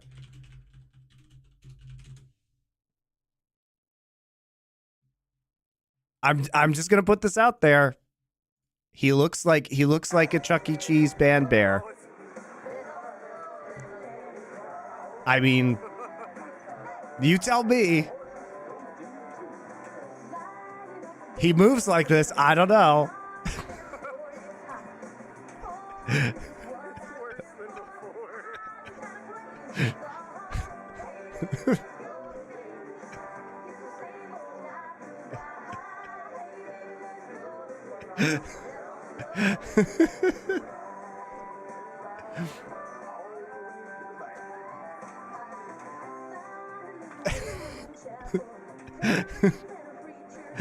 I don't know. I don't know, guys. You tell me how different it is. Also, if you're looking at the bottom side of the great fight from FlyQuest. Also, if you're looking at the bottom side of That's all I see when I see Whippo. There's the carries. We're in a really safe position away from the Maokai ult. The Maokai ult went across the screen trying to actually get one of the frontline members. Both Jensen and Masu, easy time slipping into the river, avoiding it, and just blasting them. Feels like C9 might have made the same mistake I did in that fight, where I'm looking at Inspired, seeing like, oh yeah, he's gonna go for JoJo. When's he gonna kick JoJo? He wants to try to kick the anime character. Nope, he goes for the Pikachu instead, blowing up the Zeri, guaranteeing the win in the fight. FlyQuest now up 4,000 gold. Blabber forced to take the long way. He's having a great series, though. Whippo is utterly unafraid of these guys. Body slam forward, plus the Q. Jesus Christ. Blabber just getting assaulted by a fat man 4 levels higher than him in a corridor. But honestly, it's not enough to be a real threat. And Jensen, I mean, it seemed kind of crazy at the time to pose the question and be like, oh man, versus Cloud9. Why is C9 not starting their fight with Maokai? Who knows, dude? Why weren't they starting their fights earlier? Why were they starting with Yone R instead of Sedge R or Rumble R? Their team fighting has been set up so incredibly well. God only knows. We keep on highlighting that they are now, with Baron buff, have an easy time with this 4-1 split push siege, and it is already starting to close in around Cloud9 from all sides. I mean, life comes at you fast. It was looking like a guaranteed Cloud9 win into, okay, well, now it's a close game into a, now you need heroics to even stand a chance. Vulcan flashes in, JoJo follows up. They need a little bit more burst, but they ain't gonna find it. Masu is under no threat, by the way. Masu flashes, doesn't even have to use Ghost. Look at this.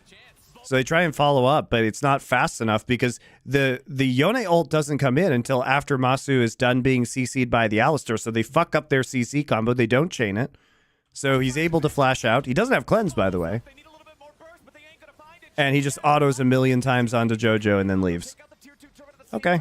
Berserker still trying to find some damage, but FlyQuest is all the way out. Blabber gets jumped on by Inspired, but he ain't too worried about it. Walking around the cask here from the side, nicely stepping Party cask. forward to avoid being knocked back by Whippo. No Olaf got a tower, though, so it's worth. But critically, that was the flash engage from Vulcan's Alistar that did not get a kill. They cannot hold the tier 2 turret in mid lane either. C9 are struggling. The biggest thing I will say for Cloud9's side, for Cloud9's hope in this series, you did get very, very critical flashes in that attempt in mid. Now, for the next 5 minutes, Jensen and Masu both do not have flashes. So the small window for Cloud9 has opened up. And look at the timers here. For He went, Blabber went Knight's Vow into Anathema's Chains. So he's basically just a champion to help / hurt other champions, guys. He's not even really playing the game. He's not. He's just there to buff and debuff. What happened to Prince? He's fucking awful on WE. I'll tell you that. Skill vampires, dude. They got him. The NA skill vampires got him. Skip the Shiv, so it's Kraken, Navori, and Terminus, which is incredible DPS, and 3 items done for Jensen too.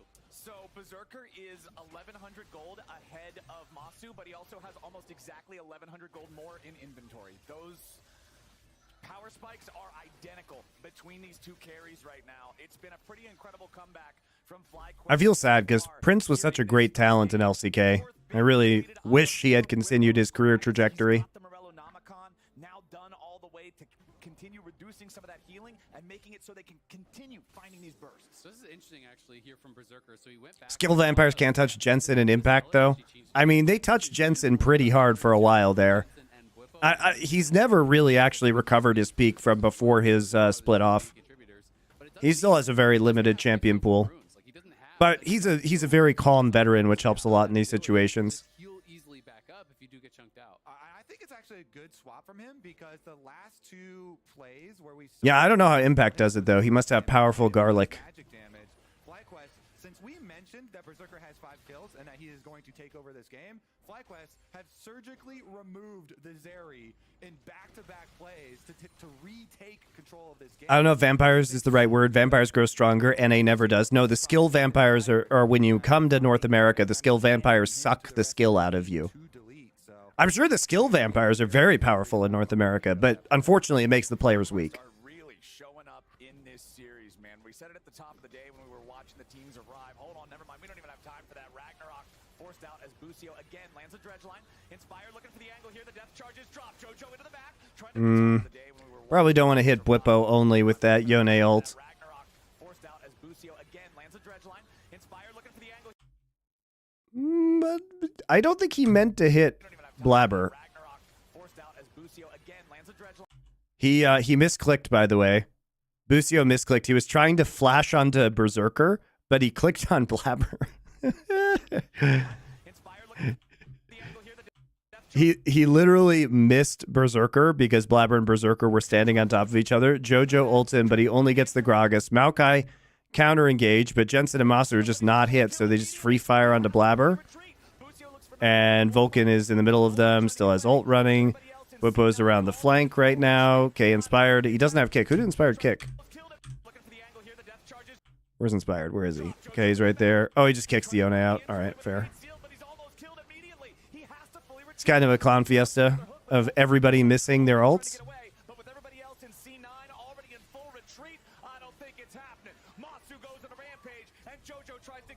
And Jojo has to flash out of a Lee Sin Q. All right, now we can do Baron. Push wave, get Baron.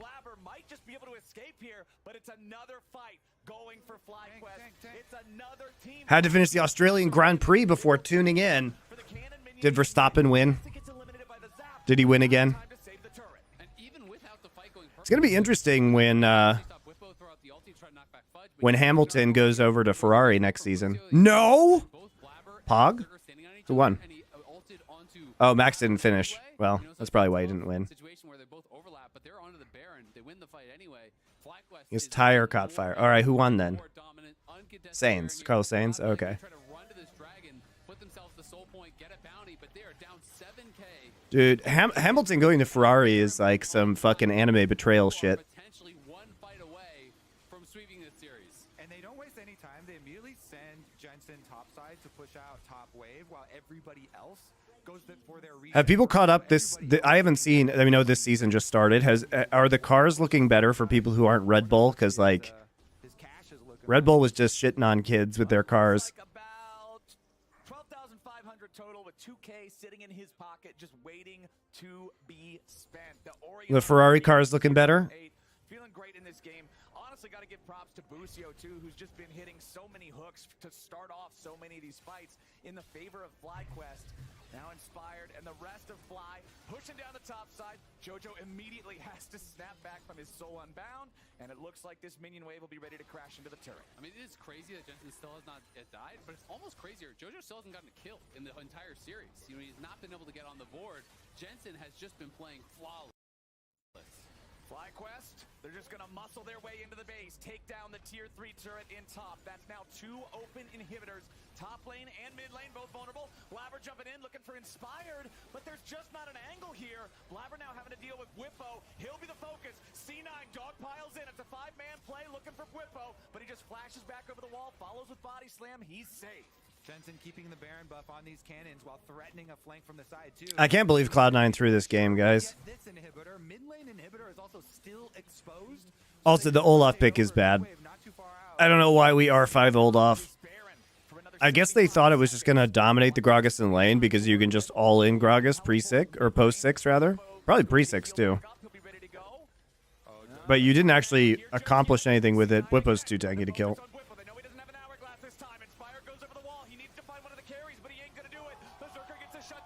I mean, they're all going to die for that. They used literally everything on Whippo.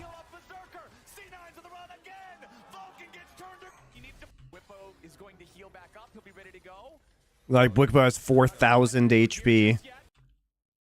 So they drop literally everything onto Whippo here. Inspired just comes in. Flash kicks Berserker again. What a fucking hero, dude. Inspired's kick this game have been so good.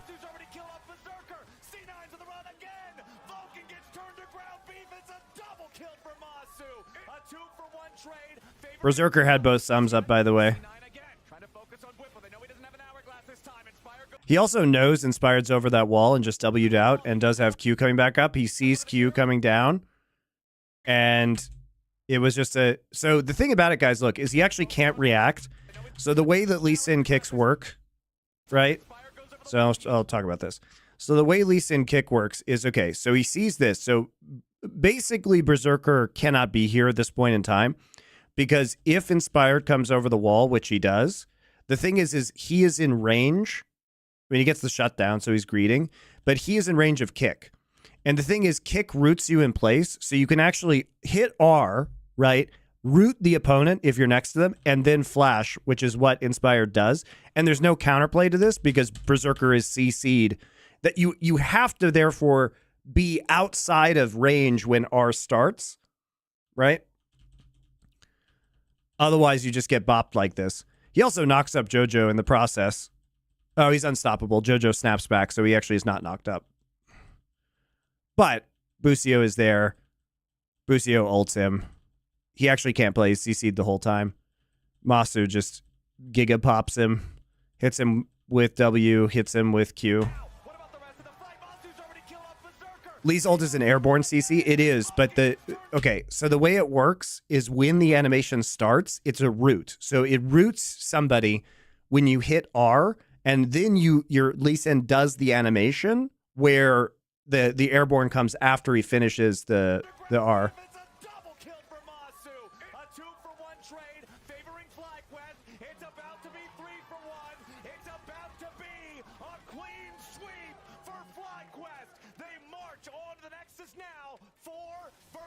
Can't you QSS cleanse the root and flash? I think you can, Lexi. I think if you QSS cleanse and then you flash, I think you still get hit by the kick, but you'll be like kicked in a different direction. And it'd be very hard to do mechanically. So you can QSS the root, but you still will get hit by the kick, I think. But because if you flash, it will then like maybe kick you the opposite direction. So you can use it to escape, I think. He needed to flash once basically what happened there, guys, is he needs to flash once he sees the Q onto Blabber. He also ults 0 people again, Berserker here. Once he sees the Q, he has to flash here. He just has to leave because then he's just in range of Q2 kick. And he actually can't reactively flash Inspired. He can't because he can't see when Q2 is coming in. He can't because of the wall C. So he literally has like maybe like 1 frame to flash this. Like he sees him right here. It's like 5 frames. He has 5 frames to flash it. So he probably sees him right here. 1, 2, 3, 4, 5, 6, 7, 8. He gets hit on the 8th frame by the root. It's a good play by Inspired. And it sucks to have to preemptively use flash like that, but he also missed his ult again. Can't Mao Q away Lee? No, because there's no space. He's next to the wall. Also, Mao would have to know when Lee was coming over the wall, which he doesn't. Because you can't see him.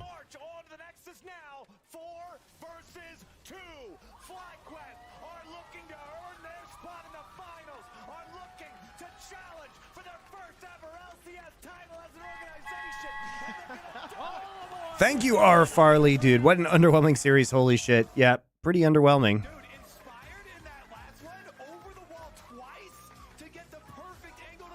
Yeah, Inspired had a good series. Bwipo had a very good series.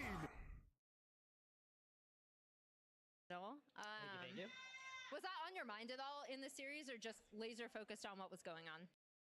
But it's crazy.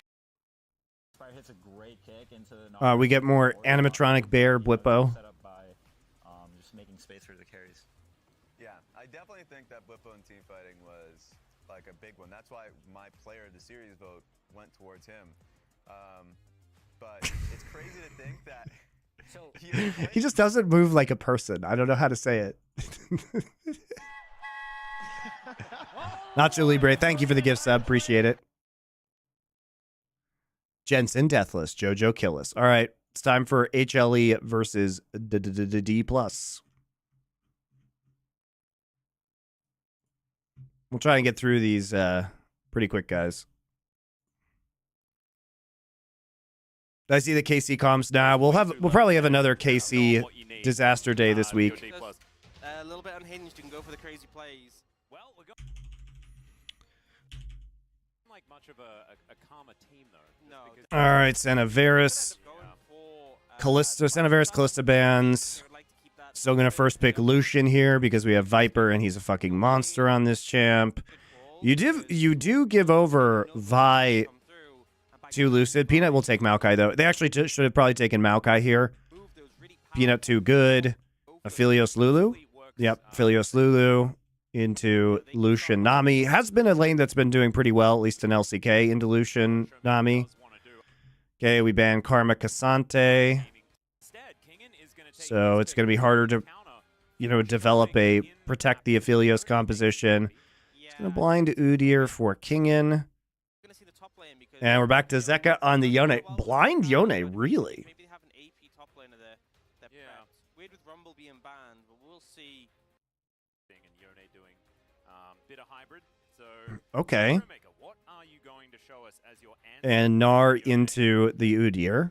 in the mid lane? Doesn't necessarily just to Just play Ari. Okay. Weird. Lots of blinds here. Basically, Hanwha blinded all of their lanes, all their matchups. very, very important for D+. So I do kind of like it on their side, but a lot of cohesion for Harmon Life Esports in their composition.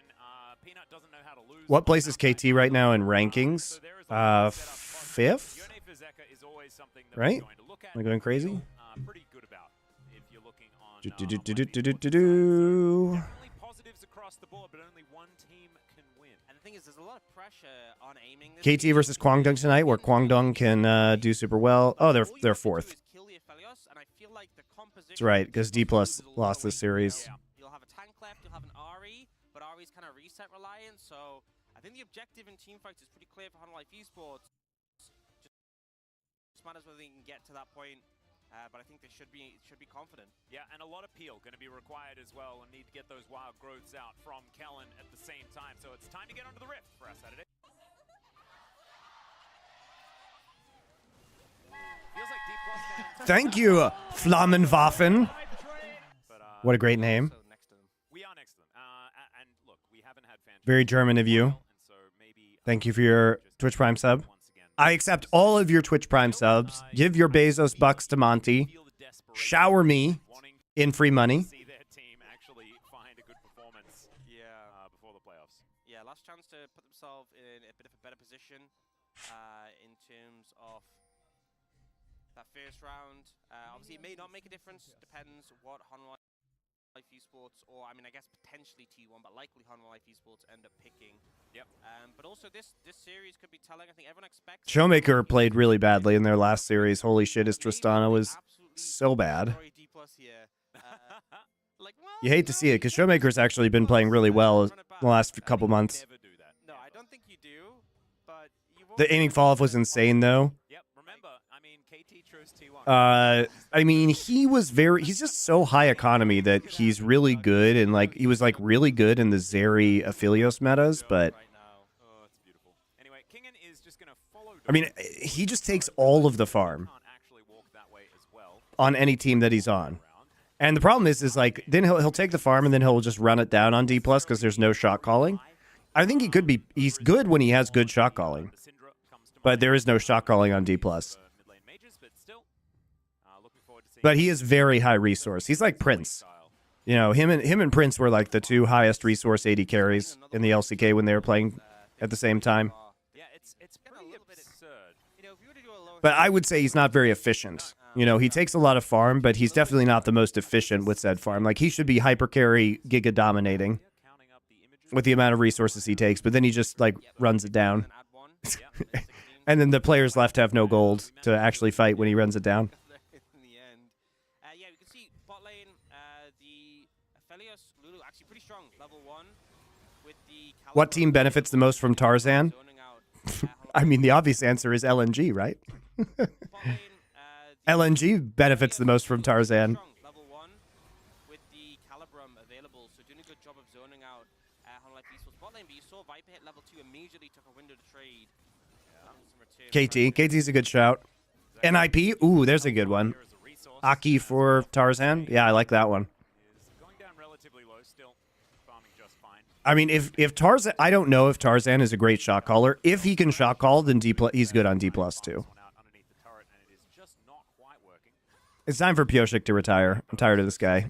Is aiming as the dust is starting to settle, and I'm still looking for a lane that Lucian Nami does okay into in the early few levels. Hasn't really been very many of them. I think it's also just tricky because you have to really. LNG is slowly recovering 8 and 7 now. Yeah, but their strength of schedule was incredibly weak for the back half of the season. So the fact that they're barely over 50% is actually an extremely bad sign.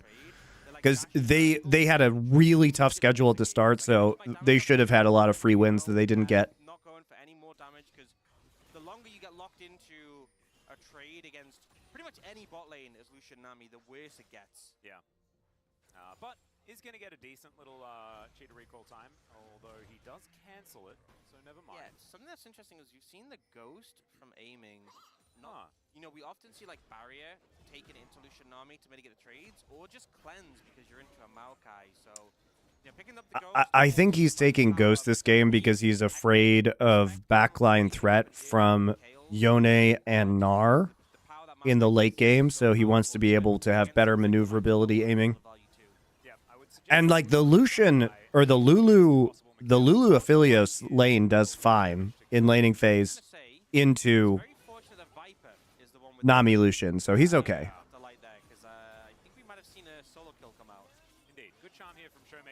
Welcome back, Jerky's Minion. Doran going to get pushed out of this lane, though. You can see Kingen actually with a fair bit of pressure up here, but teleport going to be utilized to get him back, although he does cancel. Yeah, having a rough time. I think a big factor is Gnar's range is so short. Something in mini Gnar, he scales with levels. So early on, matchups like Udyr can actually give you some trouble if they're able to get on top of you, able to take some heavy trades. Do feel like once he gets, you know, a few more levels behind him, should just be able to manage the Udyr comfortably and still be that huge presence in the side lane later on. Yep. Well, Zeka going to unbind his soul once again. Gets a Tidecaller's Blessing as well for the extra damage as another charm. Nice trade. This time the angle of the Orb of Deception does certainly work out in Showmaker's favor. Peanut's just punching Vi. Alright, Vi. I mean, Vi doesn't have smite, so it's whatever. She got one grub. It's fine. Just go back to farming. Not much to farm, though. It's kind of unemployed right now. Unemployed junglers are very dangerous, guys. You never know when they're going to strike your lanes. Have I been unhappy with the casters last year? Not really. I mean, I miss Cadril, I'll say that. I'm not really a big fan of Cadril's stream personality. I miss his casting. Fractal Audio. Thank you for your Twitch Prime sub. Appreciate you. So D+ pretty happy with how they've traded up in terms of summoners. Yeah, Life was taking a bit of that annoying damage from Infernum as well. A very frustrating ability as a big old Gnar into the wall as Kingen presses W and it denies everything about all of the buttons that Doran just pressed. Yeah, very annoying. Didn't really. I don't know. I'm too much of a boomer for Cadril stream, I think. Expressing his feelings on playing into Udyr. Yeah. I just like his more like buttoned up analysis skills. As now Kingen could potentially go for a back if he would like to. Also could wander around and help secure some vision in the jungle. Peanut going to be moving on over as still here. But he's doing very well. Maybe I should just be more like Cadril, guys. Maybe the fault is with me. Maybe Monty is wrong. Maybe Monty should just have that stream personality. Make more money, have more viewers.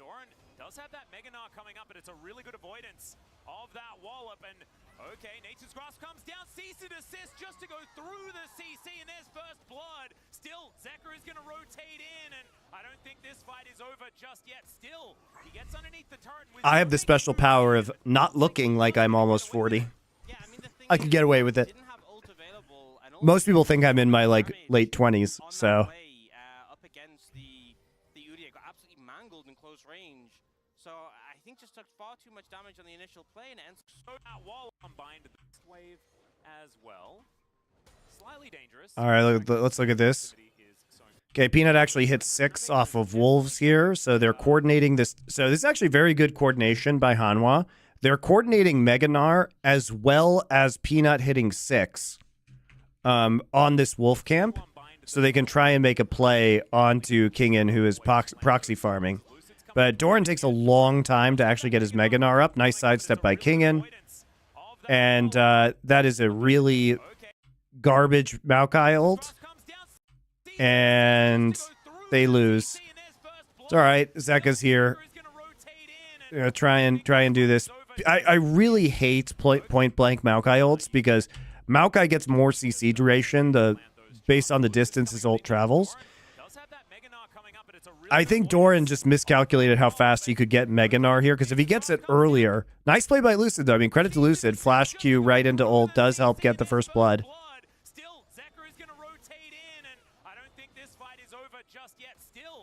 No, Showmaker's here. You got to get out. So I like the idea from Hanwha, but the execution not great. They also just have, you know, no damage. There's no damage with Gnar and Maokai. So I think just took far too much damage on the initial play, and it ends up backfiring pretty massively. Absolutely. And we often just expect a Gnar as he transforms to have the ultimate available, just because oftentimes, even if you use it every time you turn Mega, it doesn't actually matter. But not at this level. When he's just level 7, you're not going to have that one up and available. And so a little bit awkward. And missing the wallop was just the biggest part. Yeah, missing the wallop, honestly, I think is the... Gillies looks much older than me. But even then, like, he was so low in HP. Yes, I have aged well, fortunately. Let's have a look at it again. Yeah, I think just jumping in was Like, no gray hair, no hair loss. Actually in better shape than I was earlier in my life. No wrinkles. Great skin. Extremely handsome.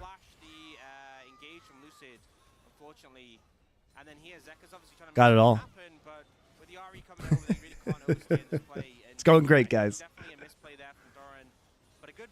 Moderately, dude, humility is massively overrated.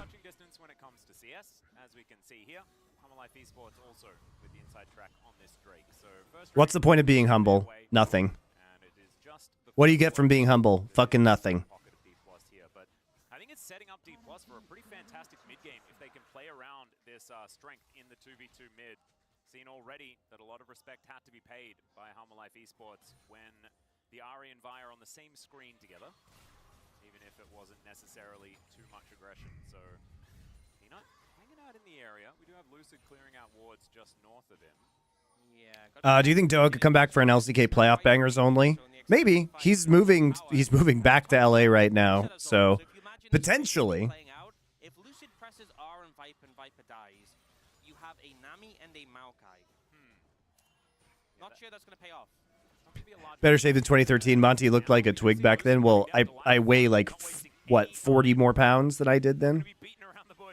And it's not in fat. Tell you that, guys. It ain't in fat. Yeah, I mean, it could flash. I think he's probably just dead there if it flashes later. So How much longer am I in Korea? I don't know. At least another year, probably. I'm enjoying it out here, and there's no reason to go back to the States. Feels like Kingen could be further ahead. Unfortunately, is not. As the Gnar will still just be able to do Gnar things, even if he does die in the early game. Well, unless he just gets clobbered and just dies, that would mean. Can your children speak Korean and English fluently? Well, that's why we're in Korea, to get them up to speed in Korean. My older kid is in Korean school now, so there's no real rush for it. Like, what's in the States for me? Fucking nothing. I can do all the shit I'm doing from here, and I can do it way cheaper. Oh, ooh, Viper's so good, man. This is why you play Lucian if you're actually a good player / team. Look at this. He just goes for it. Dashes in. Culling right into Aiming's face. Kellen doesn't feel like body blocking it. He's like, you're on your own. Delight follows up with a tidal wave. Tons of fucking damage. Nice bubble. Forces Kellen's flash. Ooh. Sexy. Looking slick today. Keep it up. I keep it up every day, baby. Is Seoul cheaper than LA? Dude, first off, I'm not even in Seoul. Let's be clear. I'm in Incheon, which is next to Seoul. It's a different city, though. I pay $1,000 a month for a 4-bedroom, 1,200 square foot apartment, which is way cheaper than my fucking mortgage in Los Angeles. And as of the end of this month, I'm on national health care, so I pay $0 in health care. My preschool is cheaper for my son. Food is cheaper. Everything is cheaper. So, and it's not like an old janky apartment. It is a brand new apartment.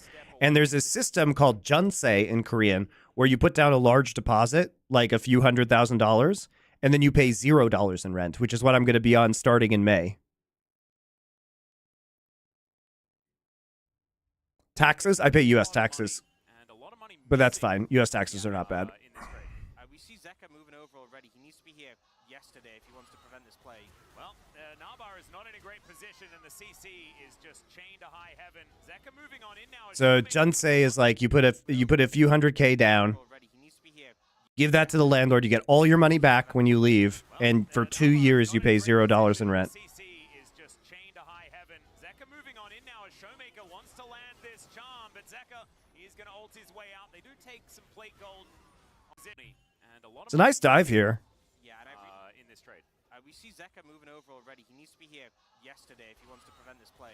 Well, Nabar is not. I mean, Lucid is doing a good job of diving and punishing the spot lane. They're also dragging Zeka up there, and Showmaker comes through with the teleport. They get a plate as well. Kinging back to proxy farming. Zeka can't stop this. Showmaker's still here. Showmaker still has ult. Upside of the map, even if the bottom lane is kind of a disaster. Yeah, they don't get as much in terms of plates, but the fact is they get the kill, so the payoff ends up being bigger for them. Zeka's going to be able to cover this wave and pick up the farm, but couldn't really achieve anything in the turnaround play. And I think the main takeaway was T-Plus were aware. Yeah, you give them investing money so they can use that to get more, and then you end up, yeah, so basically you pay a large lump sum. I mean, it depends like how much you pay as to where, like how big the apartment is.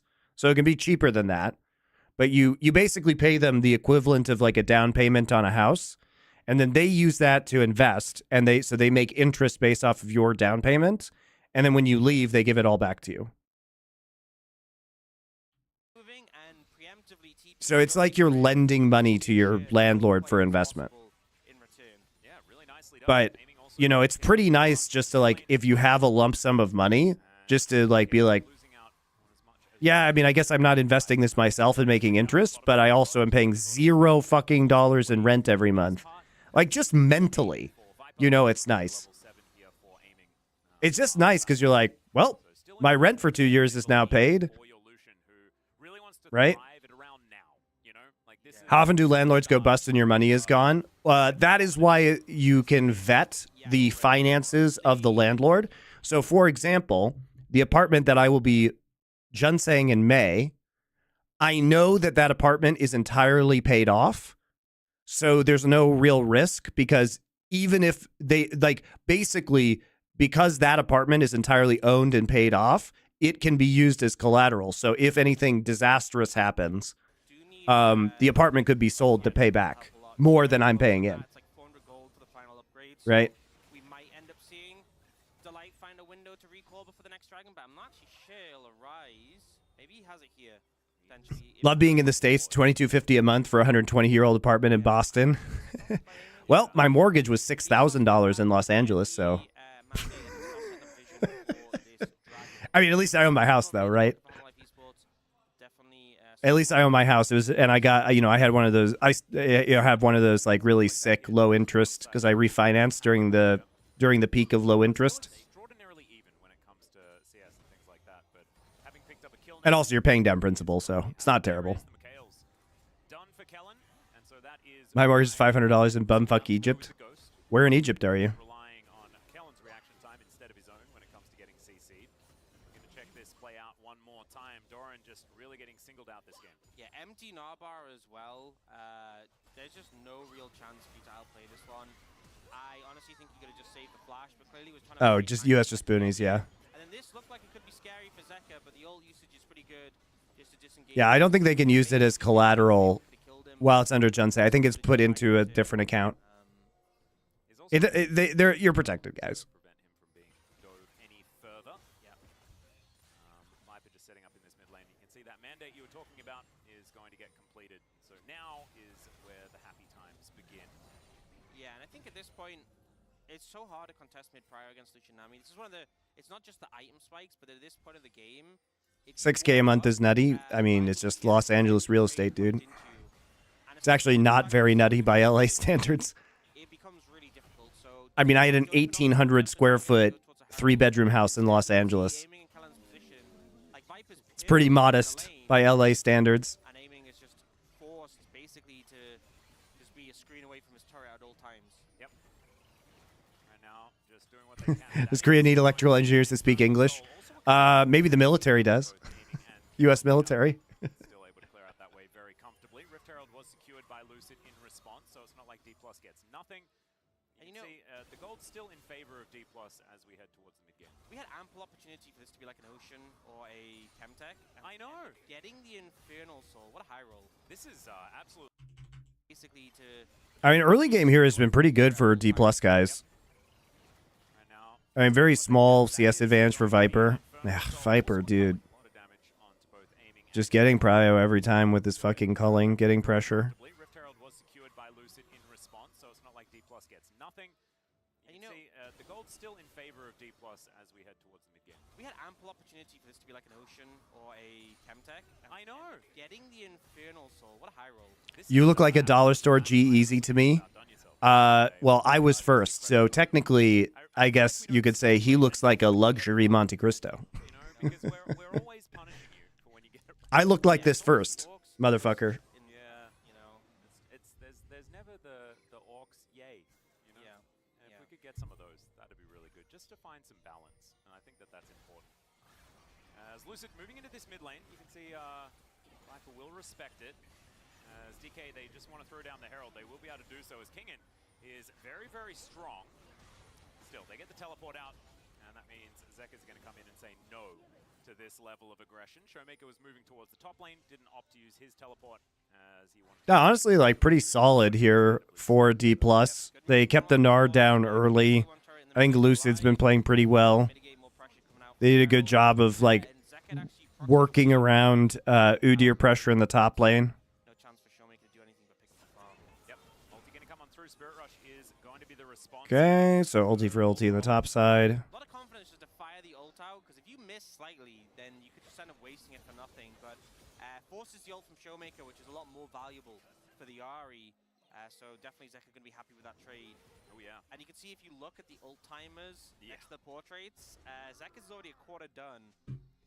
This is against like an Ahri with Malignance, who, I mean, to be fair, you look at his, and his is actually gaining some ground, so I think they're both going to be fine. Yeah, I think it's going to look relatively similar. And if they're going to be fighting, it will likely be over. Where's the EG content creators? Oh, I forgot. We'll do that after this game. Thank you for reminding me. Continue to bleed The EG Creator Collective.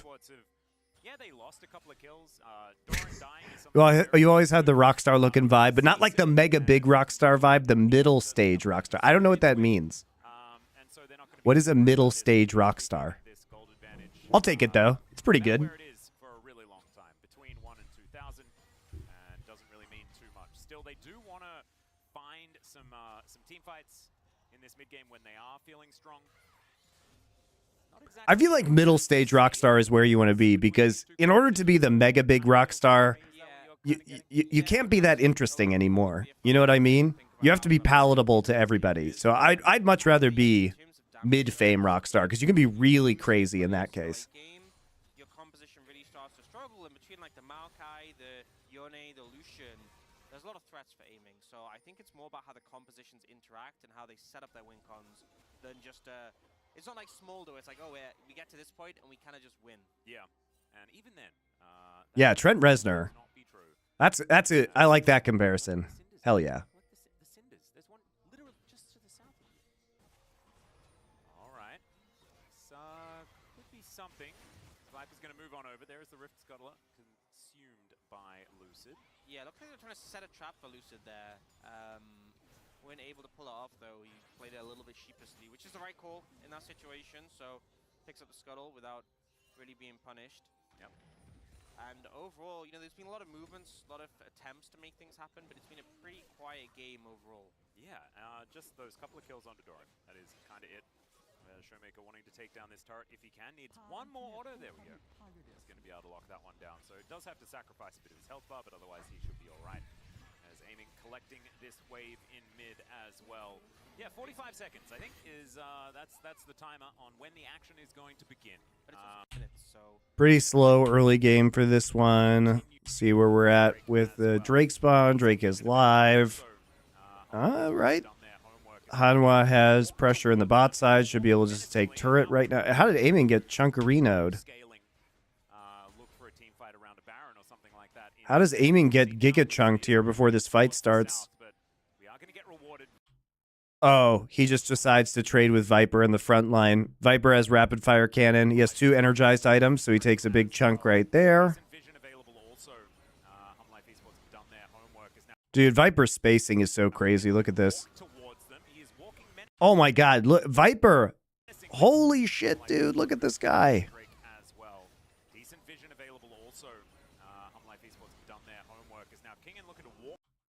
Viper's so crazy. Look at that. Look at, he just sees this. He's like, I don't care about Kingen. Dude, that's so huge. Viper's so good. Yeah, this is a true pacifist game where they don't fight because... Did I do the C9 Fly games already? Yeah, you can just check it out on my YouTube channel in the live tab. GG MonteCristo on YouTube. You can watch it now if you want. Just rewind the live stream.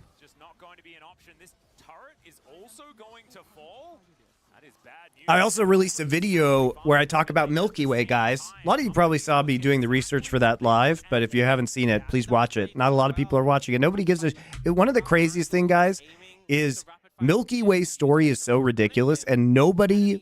Like, this guy should be the only thing people in League of Legends are talking about, and nobody seems to give a shit. It's crazy.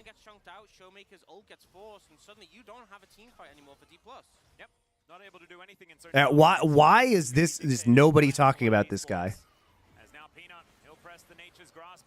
How is nobody watching my video? I'm the only one who's even made a video on him. Thorin did as well, I guess.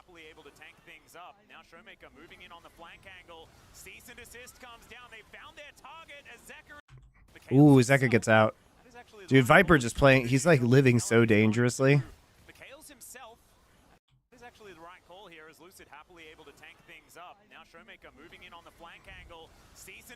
Get cold, bitch.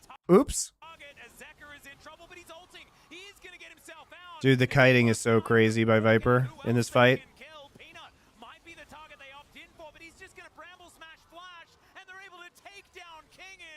Dude, Viper's so dangerous right now. His cleanup potential is huge. Oh, he got charmed. Actually, he was so close to dodging that charm, guys. I actually thought he didn't get hit by it.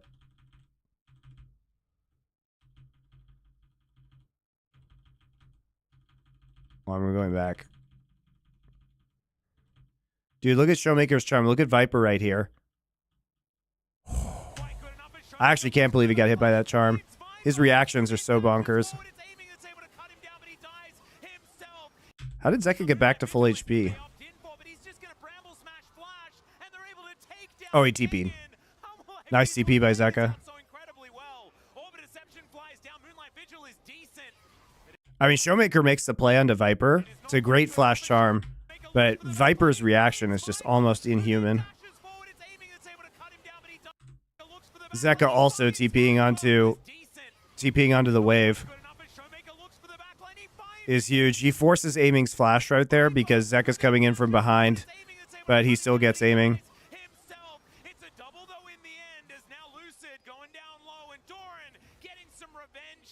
Great play by Zeka.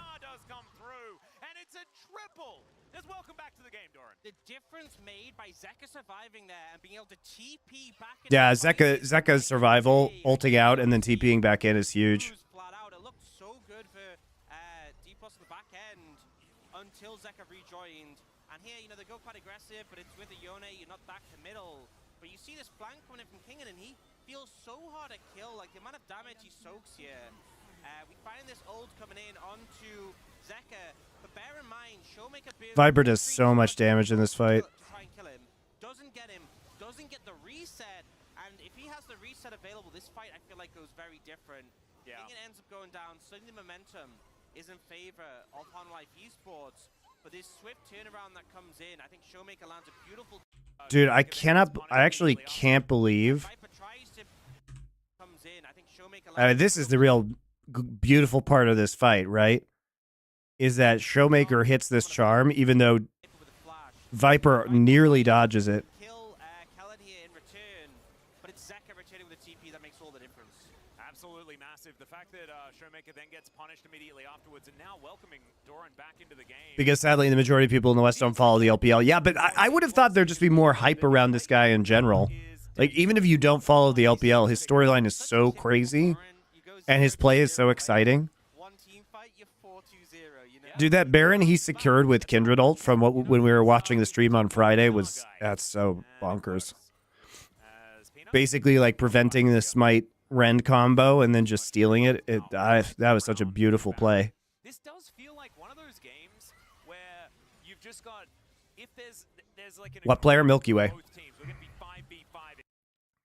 Okay, tidal wave going to be avoided, and now the turret just goes down. Delight just booped over the wall. Is now Viper by himself. He's going to get taken down so incredibly low, but that's still a massive ulti from Zeka. The answer is still there for D+, though, as Lucid just punches the Lucian.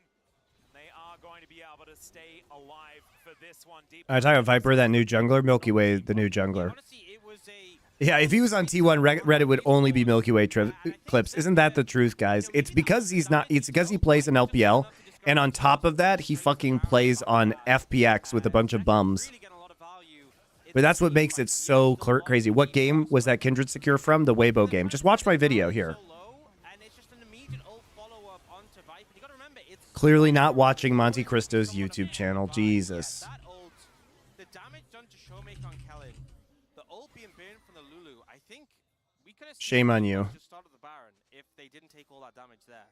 I feel like he could have stayed in there for like a little bit longer, got a little bit of extra damage as well. That might have been a kill. Right here. New video. Not actually the case, and may have actually had the unbalanced ult timing out there as well, but still absolutely heroic from Zeka. Still looked great from Lucid as well. The cease and desist pushing Delight New video for all chats. to make sure that Viper was singled out in that moment. Actually, very, very cool use of the ulti. You don't often see the knockback. Yeah, but I made an edit. I made an edited video of it, so you can just look at it. It's an efficient way to get my thoughts all in one place. Can you put FPX in top 10 power rankings? Absolutely, dude. They beat JDG and top.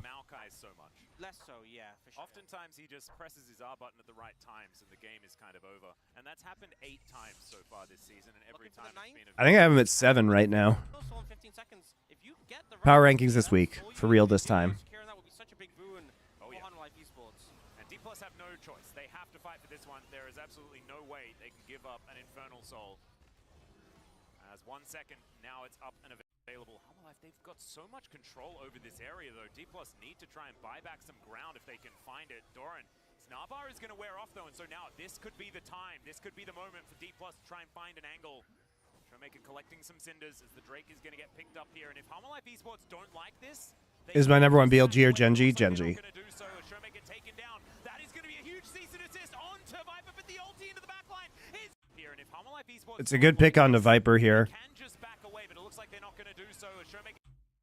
Lucid flash Qs into immediate ult. Delight plays this well too. I mean, look at the counter engage that comes through right here. So they see this play coming through, right? And what do we have here? Peanut ults, Zeka ults, Nami ults, all for a counter engage. That is very good counter engage play. They were expecting this when Viper went forward. And they get right into the backline on Aphelios. So they're happy to trade this, by the way.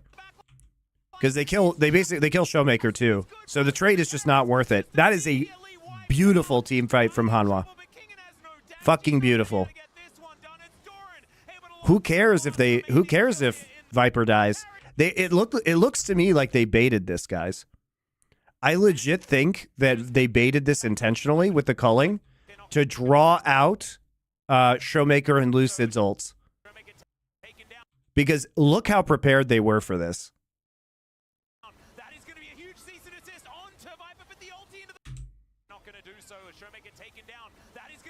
Like, look at the counter rate, the counter engage. Tidal wave, Maokai ult, directly all into the backline. They baited it so hard. Hanwha Life thinking like 2 steps ahead right there. This game shows why you use primary engage and then send in Yone and why it works. I mean, yes. Technically, that was a counter engage, right? But yes. Well, it's why you use Maokai ult or, you know, Tidal Wave. Beautiful team fight, though. Super beautiful. But this is definitely a mind game that Hanwha's playing. So, like, basically, if you're Hanwha's here, you're like, okay, Viper, walk up and cull. So there's like a few scenarios that come out of this. Like, one, Viper gets free damage if they do nothing, right? Free damage because you're poking them right as you're trying to secure this Drake. Or, you know, look at this composition. You don't have multi-target CC. You have Vi single target, Ahri single target, Lulu single target. I mean, okay, Glitterlance might be multi, but you know, poly basically is what I'm saying. Or they use all CC.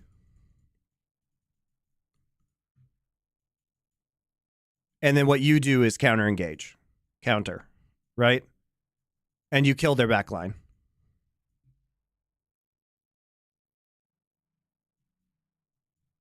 So you're pretty happy with whatever scenario comes through. Because Showmaker had to use 2 charges of his ultimate just to get in, and Zeka just like pops out and then fucking just destroys them.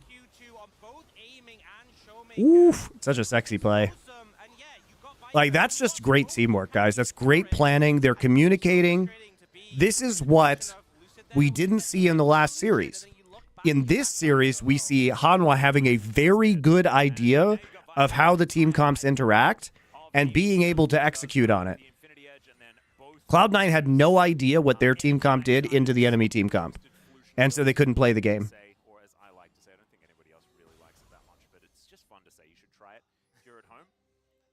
So, like, this is why you have to have good communication in your game and players who are very aware of win conditions of team compositions, because then you get scenarios where you definitely, even though Viper dies, it doesn't fucking matter, guys.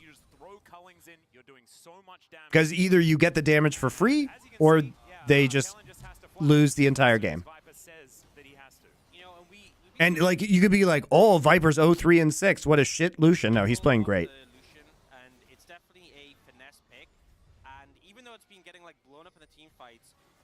Clearly being a big issue for it. The power we've seen Viper display with it in these setups on the mid lane has really been something. Just poking out members of D+. Now look at this. It's the most powerful 0-3 Lucian you've ever seen. But yeah, Lucid, he might start. Yeah, he may. Cease and desist going to come through here as there's the knockup onto Showmaker. He misses the charm and just gets chopped up by Zeka. Not sure about this one, and it feels a little bit like D+ have ran out of steam in this moment. Infernal. Yeah, this game's over. Did a bunch of zoning. Yep. All right, so Peanut just casually on the flank here. Zeka's splitting with Baron. Doran goes in, kind of troll.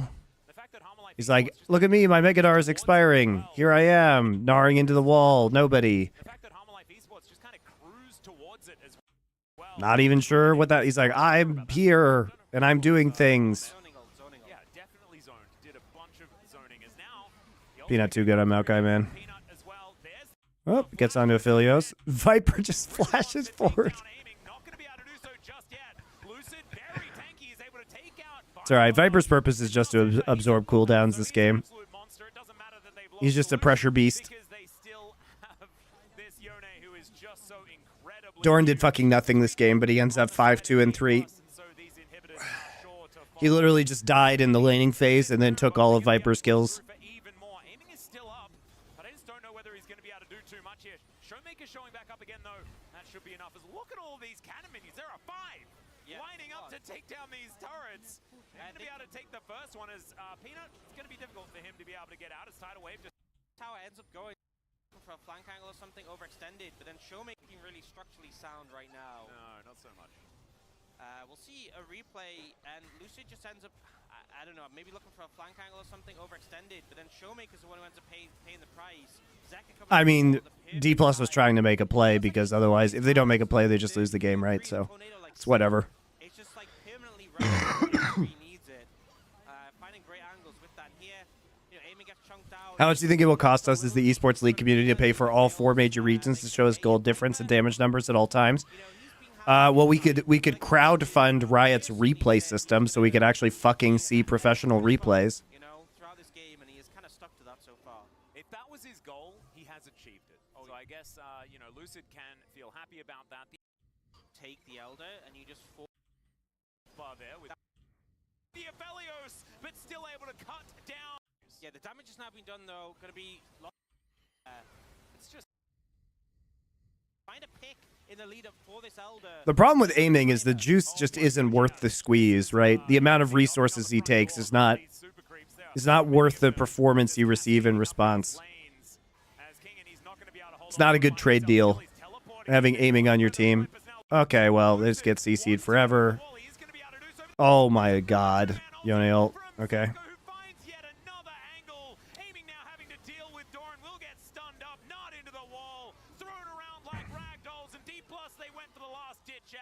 That's it. Just TP into mid, end game. All right, fair enough.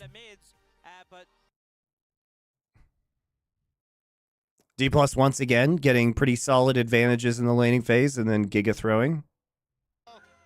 He's really having a hard time. Let's dive into the draft here and see who's Does Valorant have a replay system yet? Nope.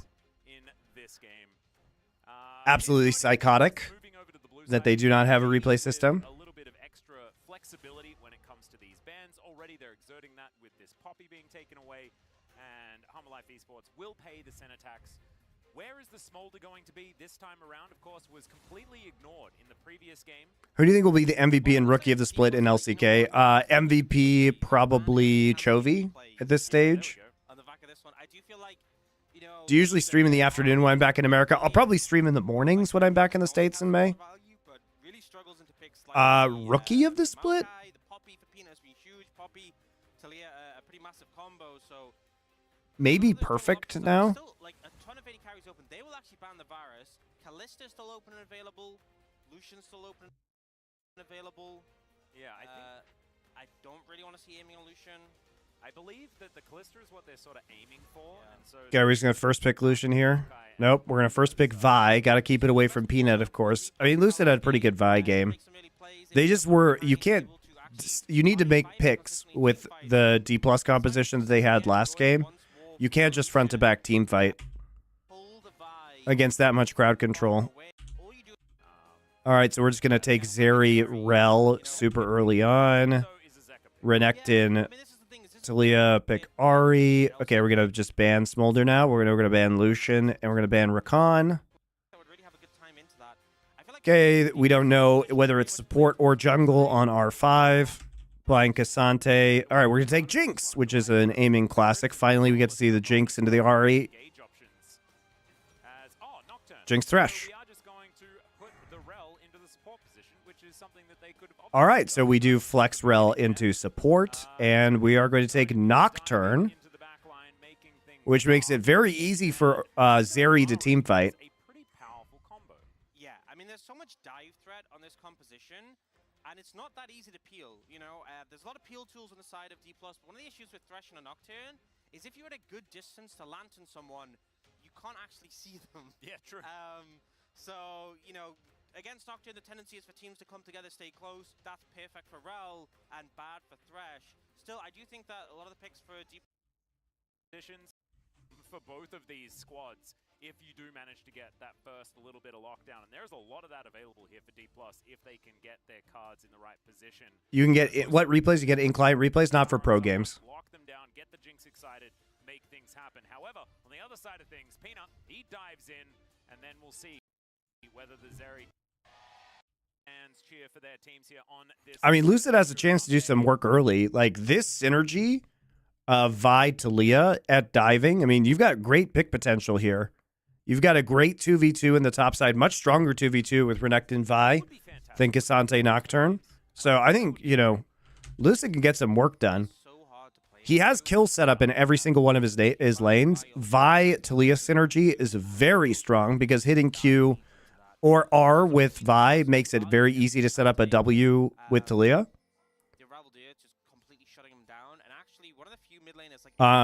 And obviously getting picks can help you set up getting excited on Jinx. where she just runs through the enemy team. So I don't really see this as a draft issue for D+. Yep. Showmaker setting up his big rocks as Kellen going to be walking behind the wards here. Both of these teams mirrored ward positions. Very cute. As aiming will have the range advantage. Yep, and also just to thresh into Rel, unless D+ make a mistake or like there's a gank setup, for the most part, Kellen's going to be the one controlling this lane, able to disengage the Rel, able to threaten, and you can see Unlife Esports already playing quite defensively. Going to get that melee minion there, and then might have to back off after that. Going to stay in range with XP of that cast, and I think now have to be cautious about the level 2 coming in. Yep, it's pretty dangerous here as aiming. Okay, so they see Vi on the Raptor ward. They also saw Nocturne on that at level 1. So just going full clear here. Also went for that early, regardless, but manages to pick up a lot of the ones under the tower there. Viper just pieces out, doesn't want to risk any kind of tower dive, so he uses this recall timing. Because the wave is bounced, actually, guys. So there's a 4th wave crash. Viper's able, I mean, he's way down in CS, but he is able to get some of the CS from this. Not terrible, actually. And while the wave is pushing out again, because there's no plate that's taken, he's going to avoid any possible gank on another wave stack just by going back right now. Manages to pick up a lot of the ones under the tower there. Showmaker is, now that he's back in lane, feeling a bunch better. Zeka also went for that early teleport. And Peanut going to share the Rift Scuttler. Takes this one towards the top side. Both of these junglers very happy to just farm it out until level 6.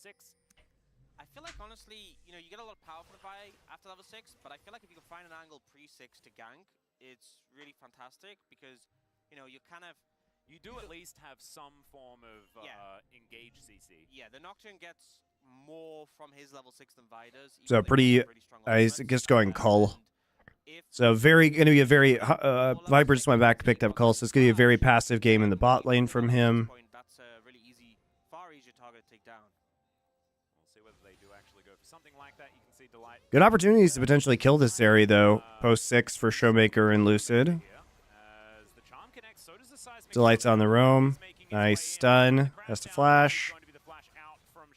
So I think they might have heard you, Orcs, but it was Life Esports that decided to take that information. Yeah, and actually, Be interesting to see what Showmaker can do with that, because no flash after Zeka, or rather to see what Zeka can do with it, because no flash on Showmaker after 6 could be an opportunity. He was speeding over. He's like, come here right now. That actually worked against him a decent amount. Obviously, just get away with Vi Q's into the pit to avoid Scuttle Crab. They technically don't know that Lucid's there. Lucid just takes one, then walks out, so they get vision of Lucid. Lucid leaves. All right, Kingin just soloing Cassante in topside. Still going to be a decent advantage for aiming and Kellen as Doran continuing to have a rough time as Kingin just going to slice him up. That's a solo kill. All right, well, not sure why Cassante was so low there. Yeah, he's just having a rough week this time around as Lucid is going to be able to secure his Raptors. Peanut not going to be able to steal that away. You say welcome back, Kingin. I say welcome back, Doran. This is just the Doran we know. Oh, no. From last year, I feel like this guy was just solo killed so consistently in matchups where you wouldn't expect him to be. And then won the game most of the time. So not a great move by him, but not too uncharacteristic. Feels like he's Hopefully you'll see a replay of that. But I am happy with seeing King on a carry. As you said at the start of the series, Kingin has been performing much better over the weeks. And he wasted Ghost. I know, it's just like a bonus. But definitely felt like in the later fights, he just wasn't. He was just there. He was just tanky. Yep. Whereas on a Renekton, we've seen him really able to deliver if he can get into the right spots on the enemy team. Certainly can do a heck of a lot of damage. And that is a Ghost on Viper as well. So if he can ever... All right, so let's see what happened here. We're watching it from Kingin's perspective. His W and E are down. He just comes in, Qs, gets some HP back. He's at an HP disadvantage for a lot of this. KSW and E, and all his abilities are back up. He goes in, Qs, right? Check this out from Kingan's perspective. But it's not an empowered Q because he gets the Fury up. He gets his Fury up on that. Then he Ws. Ults, Ws, stuns. Okay. Well, I mean, Kazante doesn't have any mana, so he probably sees that and it's like, I hit 6 first. This motherfucker's dead, has no mana.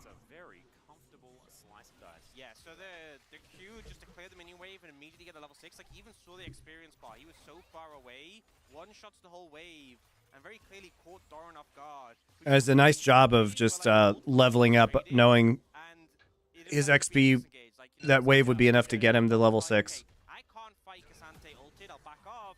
But obviously Doran didn't have his ult there and was He prepares all his minions to die to the Q. Yeah. Viper as well. So if he can ever lock down that ruthless predator. Yeah, so he goes out, Qs once, and he sees everything is low, so he's going to be able to hit level 6 off this wave. That's a good point. Then he actually uses Q. It's also a good use of Fury because he doesn't...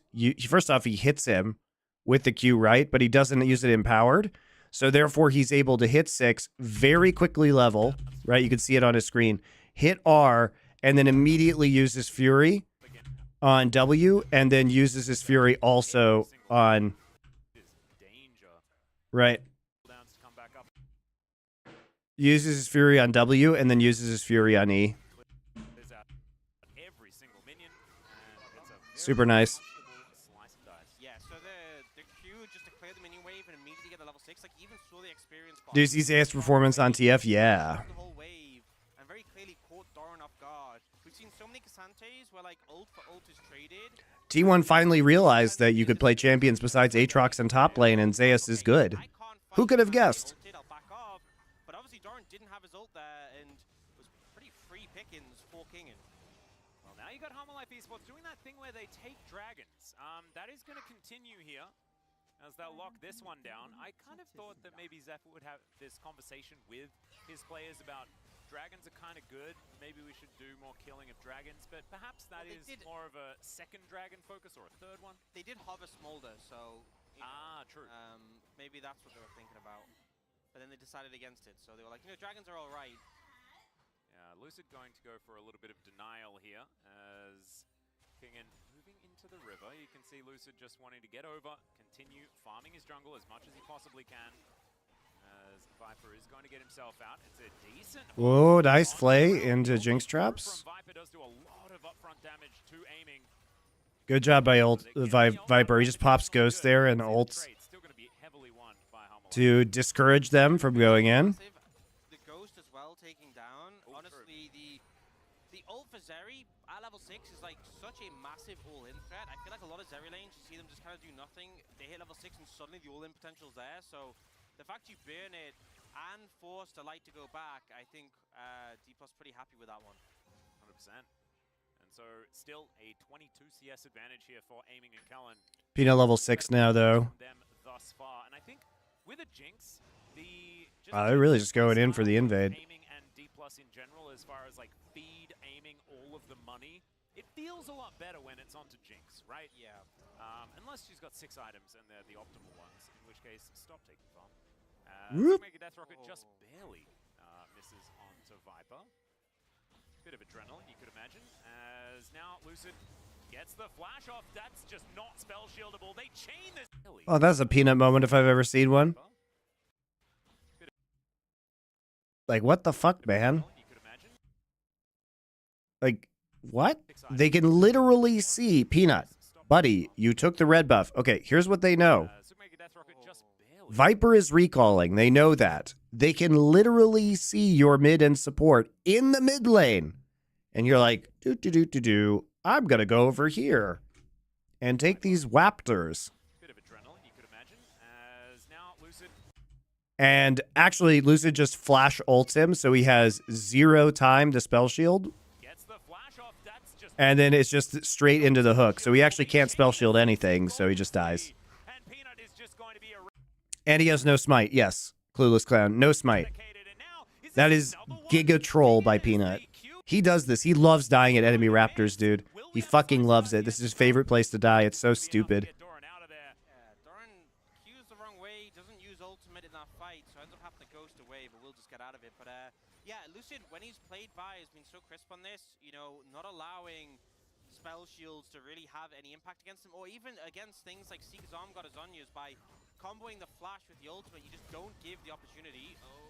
Well, Kingen, I actually kind of thought that he was going to stay under there, but didn't want to risk it. Yeah, I think with the ulti available, it is danger. Once the stun ends, the Cassante can kind of lock you in place for like 6 seconds or something. Yeah. When you're in a tower, a little bit dangerous.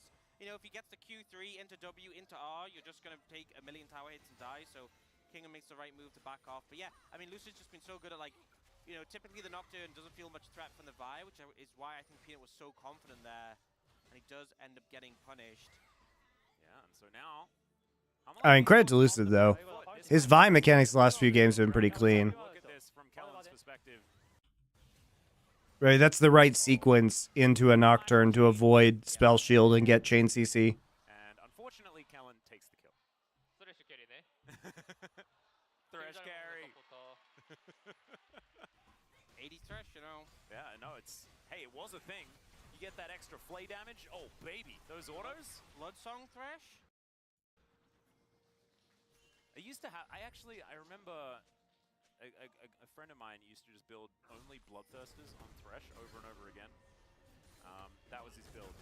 Dude, attack speed Thresh is one of the funniest things in the game.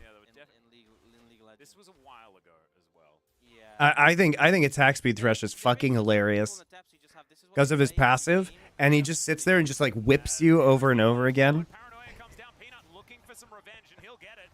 As now, once again, a little bit of aggression onto Showmaker, but this time he lands the seismic shove, and Zeka not going to be able to find too much more. Of course, with the Unraveled Earth down, makes it very, very difficult. But still, Life Esports on the board now. Phantom Dancer Thresh, let's go.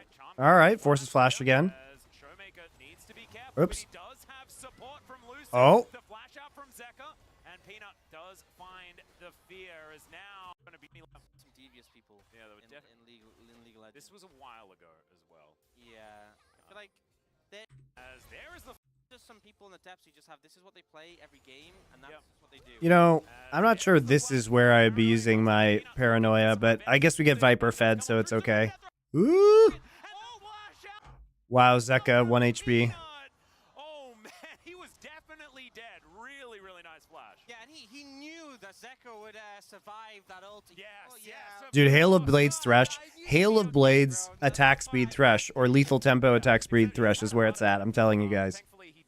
Nobody expects him just to whip you into submission. That's a rough moment as Hook going to connect here onto Doran, and it sends a message and not much more. Yeah, that's one of the ones where you just like, yeah, I can hit it, you know, and Doran's like, okay. Just play mid Thresh. I'm telling you guys, mid Hail of Blades Thresh. Whip them. Yeah, it's been Doran's kind of MO throughout this series. As Viper just collecting farm towards the bottom side, has actually closed that CS gap just a little bit. Teleport to the top lane for, I believe, Showmaker. Never mind, no, it's Kane back into this 1v1. And Life Esports doing it again. This is going to be second Drake going on over. It's going to be a Cloud and an Ocean.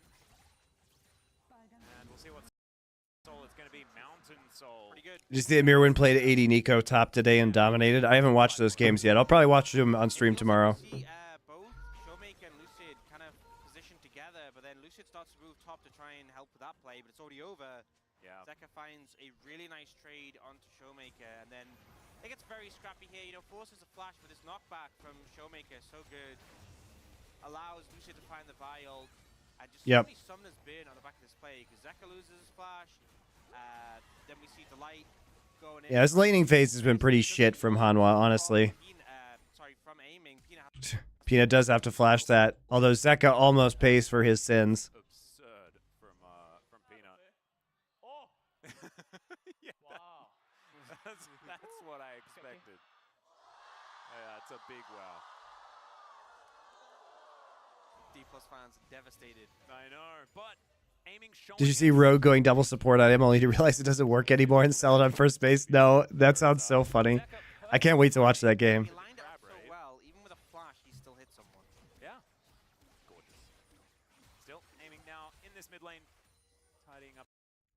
And Viper has just been pretty cool, calm, and collected. 10 CS behind, but does have the extra kill. And we're just waiting to see whether you normally want to pay attention to at some point, but for now they're looking towards the Rift Herald, it feels like, with the vision setup coming in.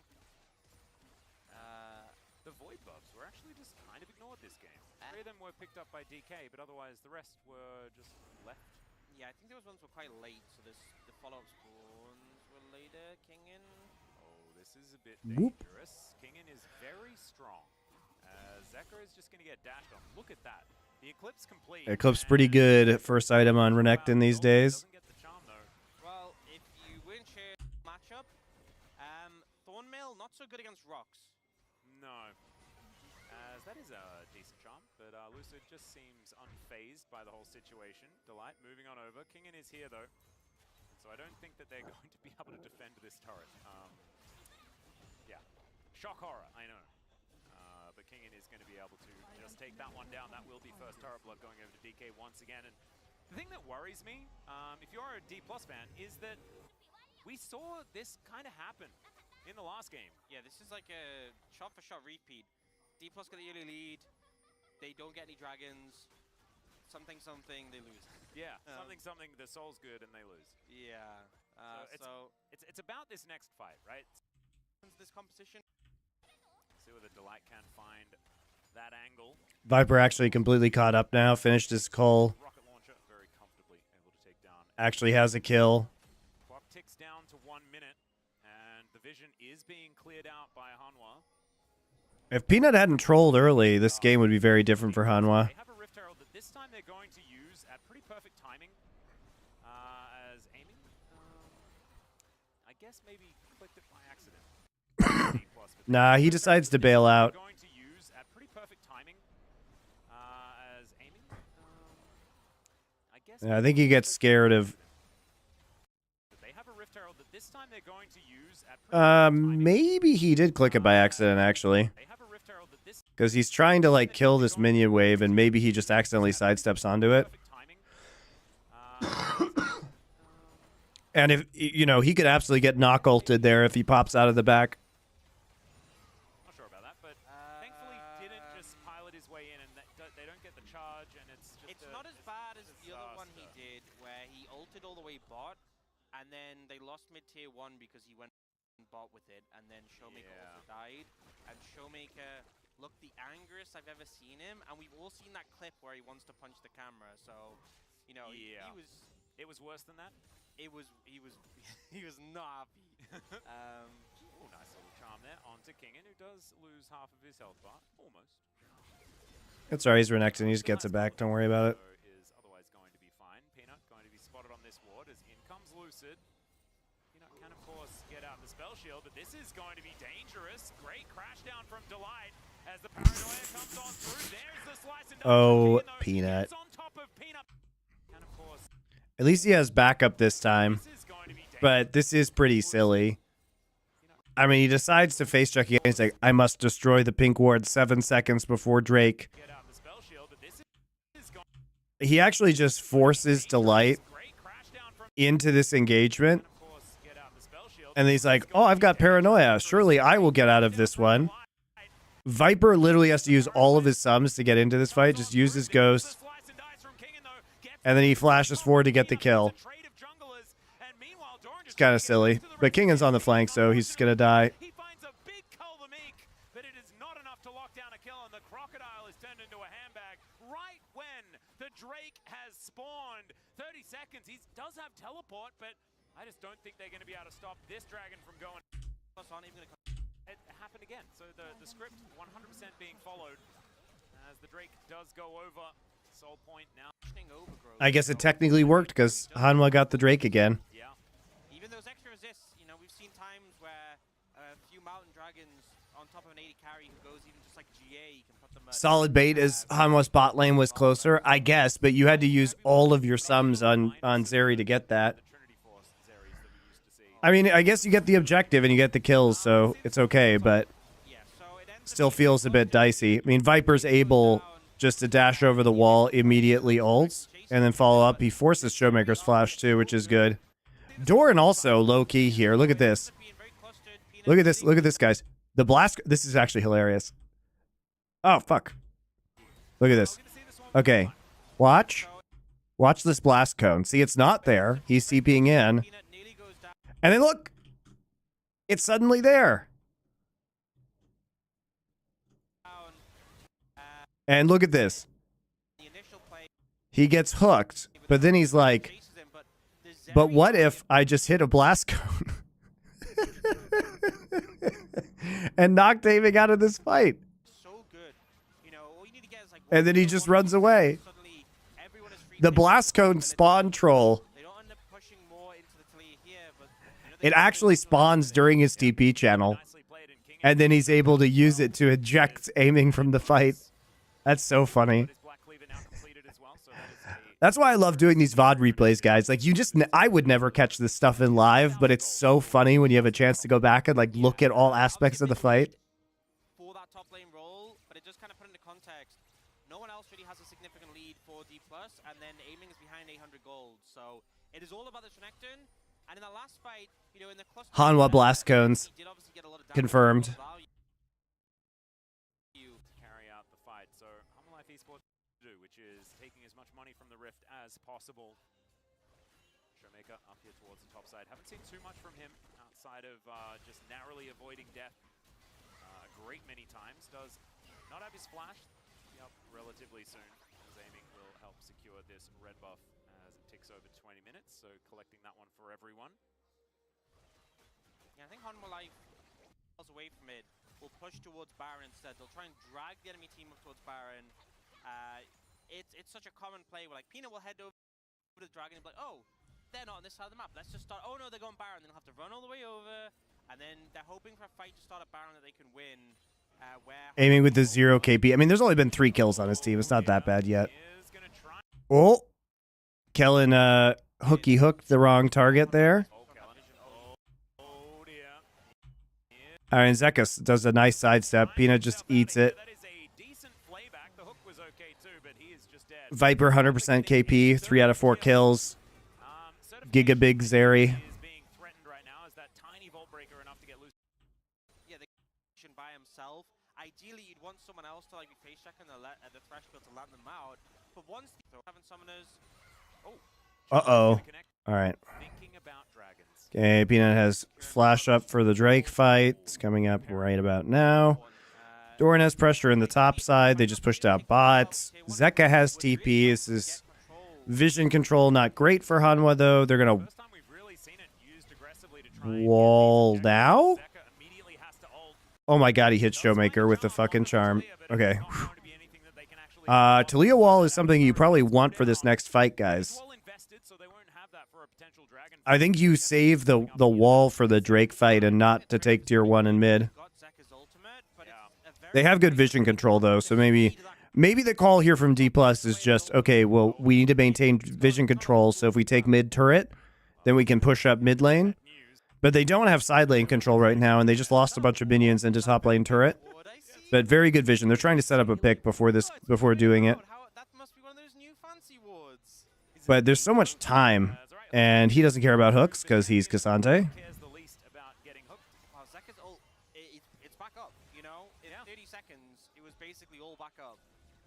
So this is going to be an honest 5v5. We'll just have to see who's going to be able to come out on top. Eyes on the Paranoia, as well as D+, being able to get Kingen into the right position, stay grouped up, get the target selection working out as Delight on a good flank angle for this Magnet Storm. They are grouped. There's the Paranoia to start this one off. As in he oh my god, Delight with the huge engage. That's going to be the Mountain Soul as well. Delight taking Storm. Yeah, there's just too much time here for Hanwha to just kind of like move back in onto this and actually get the flanks, because the vision control just doesn't stay there. Peanut also paranoias, so what the Paranoia does is it provides cover for Delight's flank here.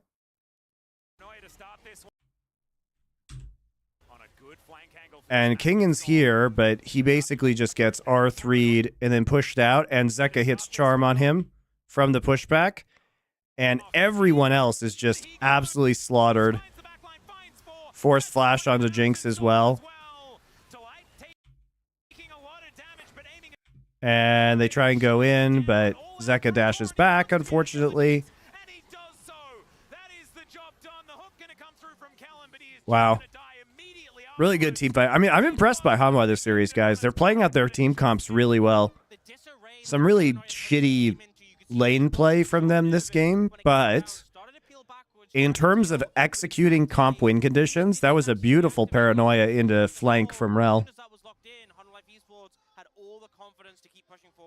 What do you think about the loss of G2? I forget. Losing to Rogue, even though it's best of one, doesn't look good before MSI or Europe. Dude, it's best of ones. G2, like, you guys expect G2 to go flawlessly in best of ones. G2 is an infamous happy gaming team. They're very good, guys. It's whatever. It's a bucking best of one. Like, yeah, I get that Rogue sucks, but it's not that bad. And he knows he's not going to be able to get in there. It is still going down pretty low as Lucid. Can he get the steal? The answer's no. Peanut blocks that one down. I would advise you not to read too much into BO1s. Didn't they lose to Rogue in Winter too? Yes, they did. So, I mean, I think they played really. They've been playing really well. They played really well into Fnatic. Like, whatever, they happy game sometimes. They lose.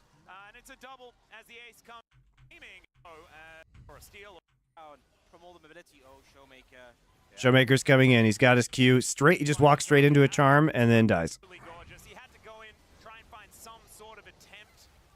I mean, the game was over, guys. You can't take this. You have no jungler. Lucid's dead. You got to do something, otherwise they just get Soul and Baron. He also buys time for the rest of his team to get there, so that maybe they can get a kill. So it's actually a fine play by Showmaker. They do get a kill as a result of it.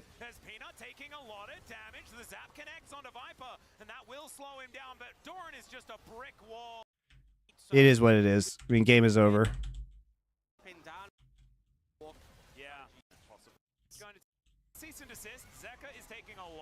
There's just nothing you can do. You have to make some kind of play. Rare window that this Ari with this build with Malignant doesn't have the ult, but they find one to punish. And then Peanut, as you said, he takes a while to die, but he's just not getting out of this situation. He's kind of just stuck. He's sort of walking around in circles. He sort of knows that it's not looking. Peanut just trolling. Yeah. Position that as much as they could have. Well, I guess we're going to Elder, guys. Didn't reactivate his ult, but he still completely rolled that fight. Says a lot. And it's similar to what happened. I mean, we keep saying that it's very similar to last game, and it is once again. But I want to point out that LCK team has probably never lost to the last team in the table. All right, well, here's a different question for you. Do you think G2 would have lost the best of 3? Because I don't. We certainly have had teams lose a game in a best of 3 to bottom of the table by trolling. And it's happening once again, although now that's definitely happened. Potentially a little bit of trouble. Does have access to the anti-CC. That is going to get him out of the flick. Hook gonna connect this time. BO1s suck balls, guys. And he is going to get thrown back now. Cease and desist as Doran. CC. That is going to get him out of the flick. Hook gonna connect this time around. Hook, the classic hook into Jinx traps into Talia W. He can't move, he can't do shit. Then he just gets vi-ulted and he's dead. But they don't have any cooldowns anymore. They don't have any cooldowns.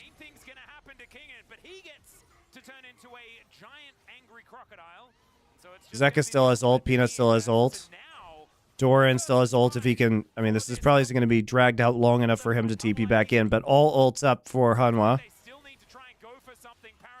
So 3 ults down, 4 D+. This should be a winnable fight. Nice job. Nice Q flash. Forces cleanse. They're getting to the back line. Peanut ults. They are just killing Jinx. Okay, Jinx is dead. Zeri is also dead. Zeri still has flash, though. And he actually uses his sums after that. And here's the cleanup. Okay, fine. This is the Sacrifice Viper series. And just win the game while you sacrifice Viper. Nice.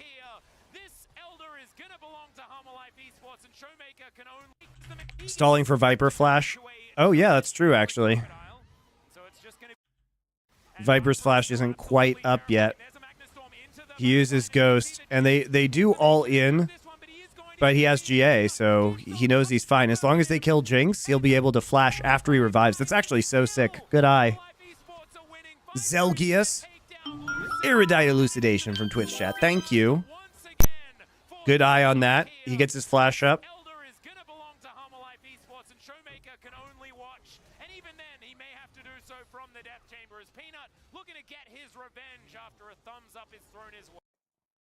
Yeah, so well played there. I feel like from 100 Life Esports, despite not having the top laner, they get on top of aiming, blow him up, delete Wow, him, that and we see Viper, you know, he gets punished in a similar way, but with GA up. That was really interesting. You know, they kill him, he has flash still available, flashes out, able to turn it around, and this is really where you see the goal difference sink in. I honestly think D+ did everything right. They got the initial 2 picks that allowed them to contest the dragon. They got this pick on a Doran that sets them up for a 4v5. I really like the way Hanwha is playing these team fights. They look really good. I mean, you can tell they're very calculated in the way they're communicating about these fights. You lose the Jinx, and that is like so much of your follow through. Like the composition works on that you get a reset, you get the momentum. When your Jinx is the first to die, what do you do? Yeah, well, not a whole lot, as it turns out. Just didn't really have very consistent exotic damage. And now surely this is the end of the game this time. Really nice team fight from Hanwha, though. Even after Doran dies, really knowing their limits. And using GA very well. Ah, good game. All right, guys. It's time to watch some LCK. I have to watch LCK live tonight because the Monty and Wolf show is tomorrow morning. And I got to be prepared for that, and I won't have the time to watch the games in the morning. So, yeah, tonight we've got KT versus Kwangdong, and then we're going to be into playoffs. So starting next week on the 30th will be playoffs. So that'll be next Saturday, so we do have a little bit of a break. Meanwhile, in LPL, let's see what matches we got coming up this week that we will be covering.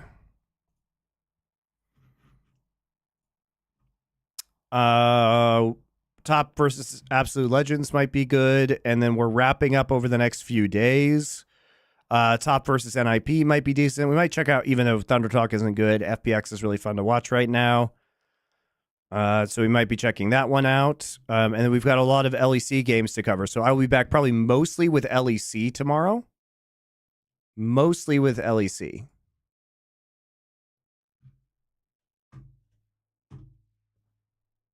So we'll have many more bangers only this week. I'll see you guys then. And if you haven't followed my Twitch channel or subscribed on YouTube yet, please do that right now. Thank you.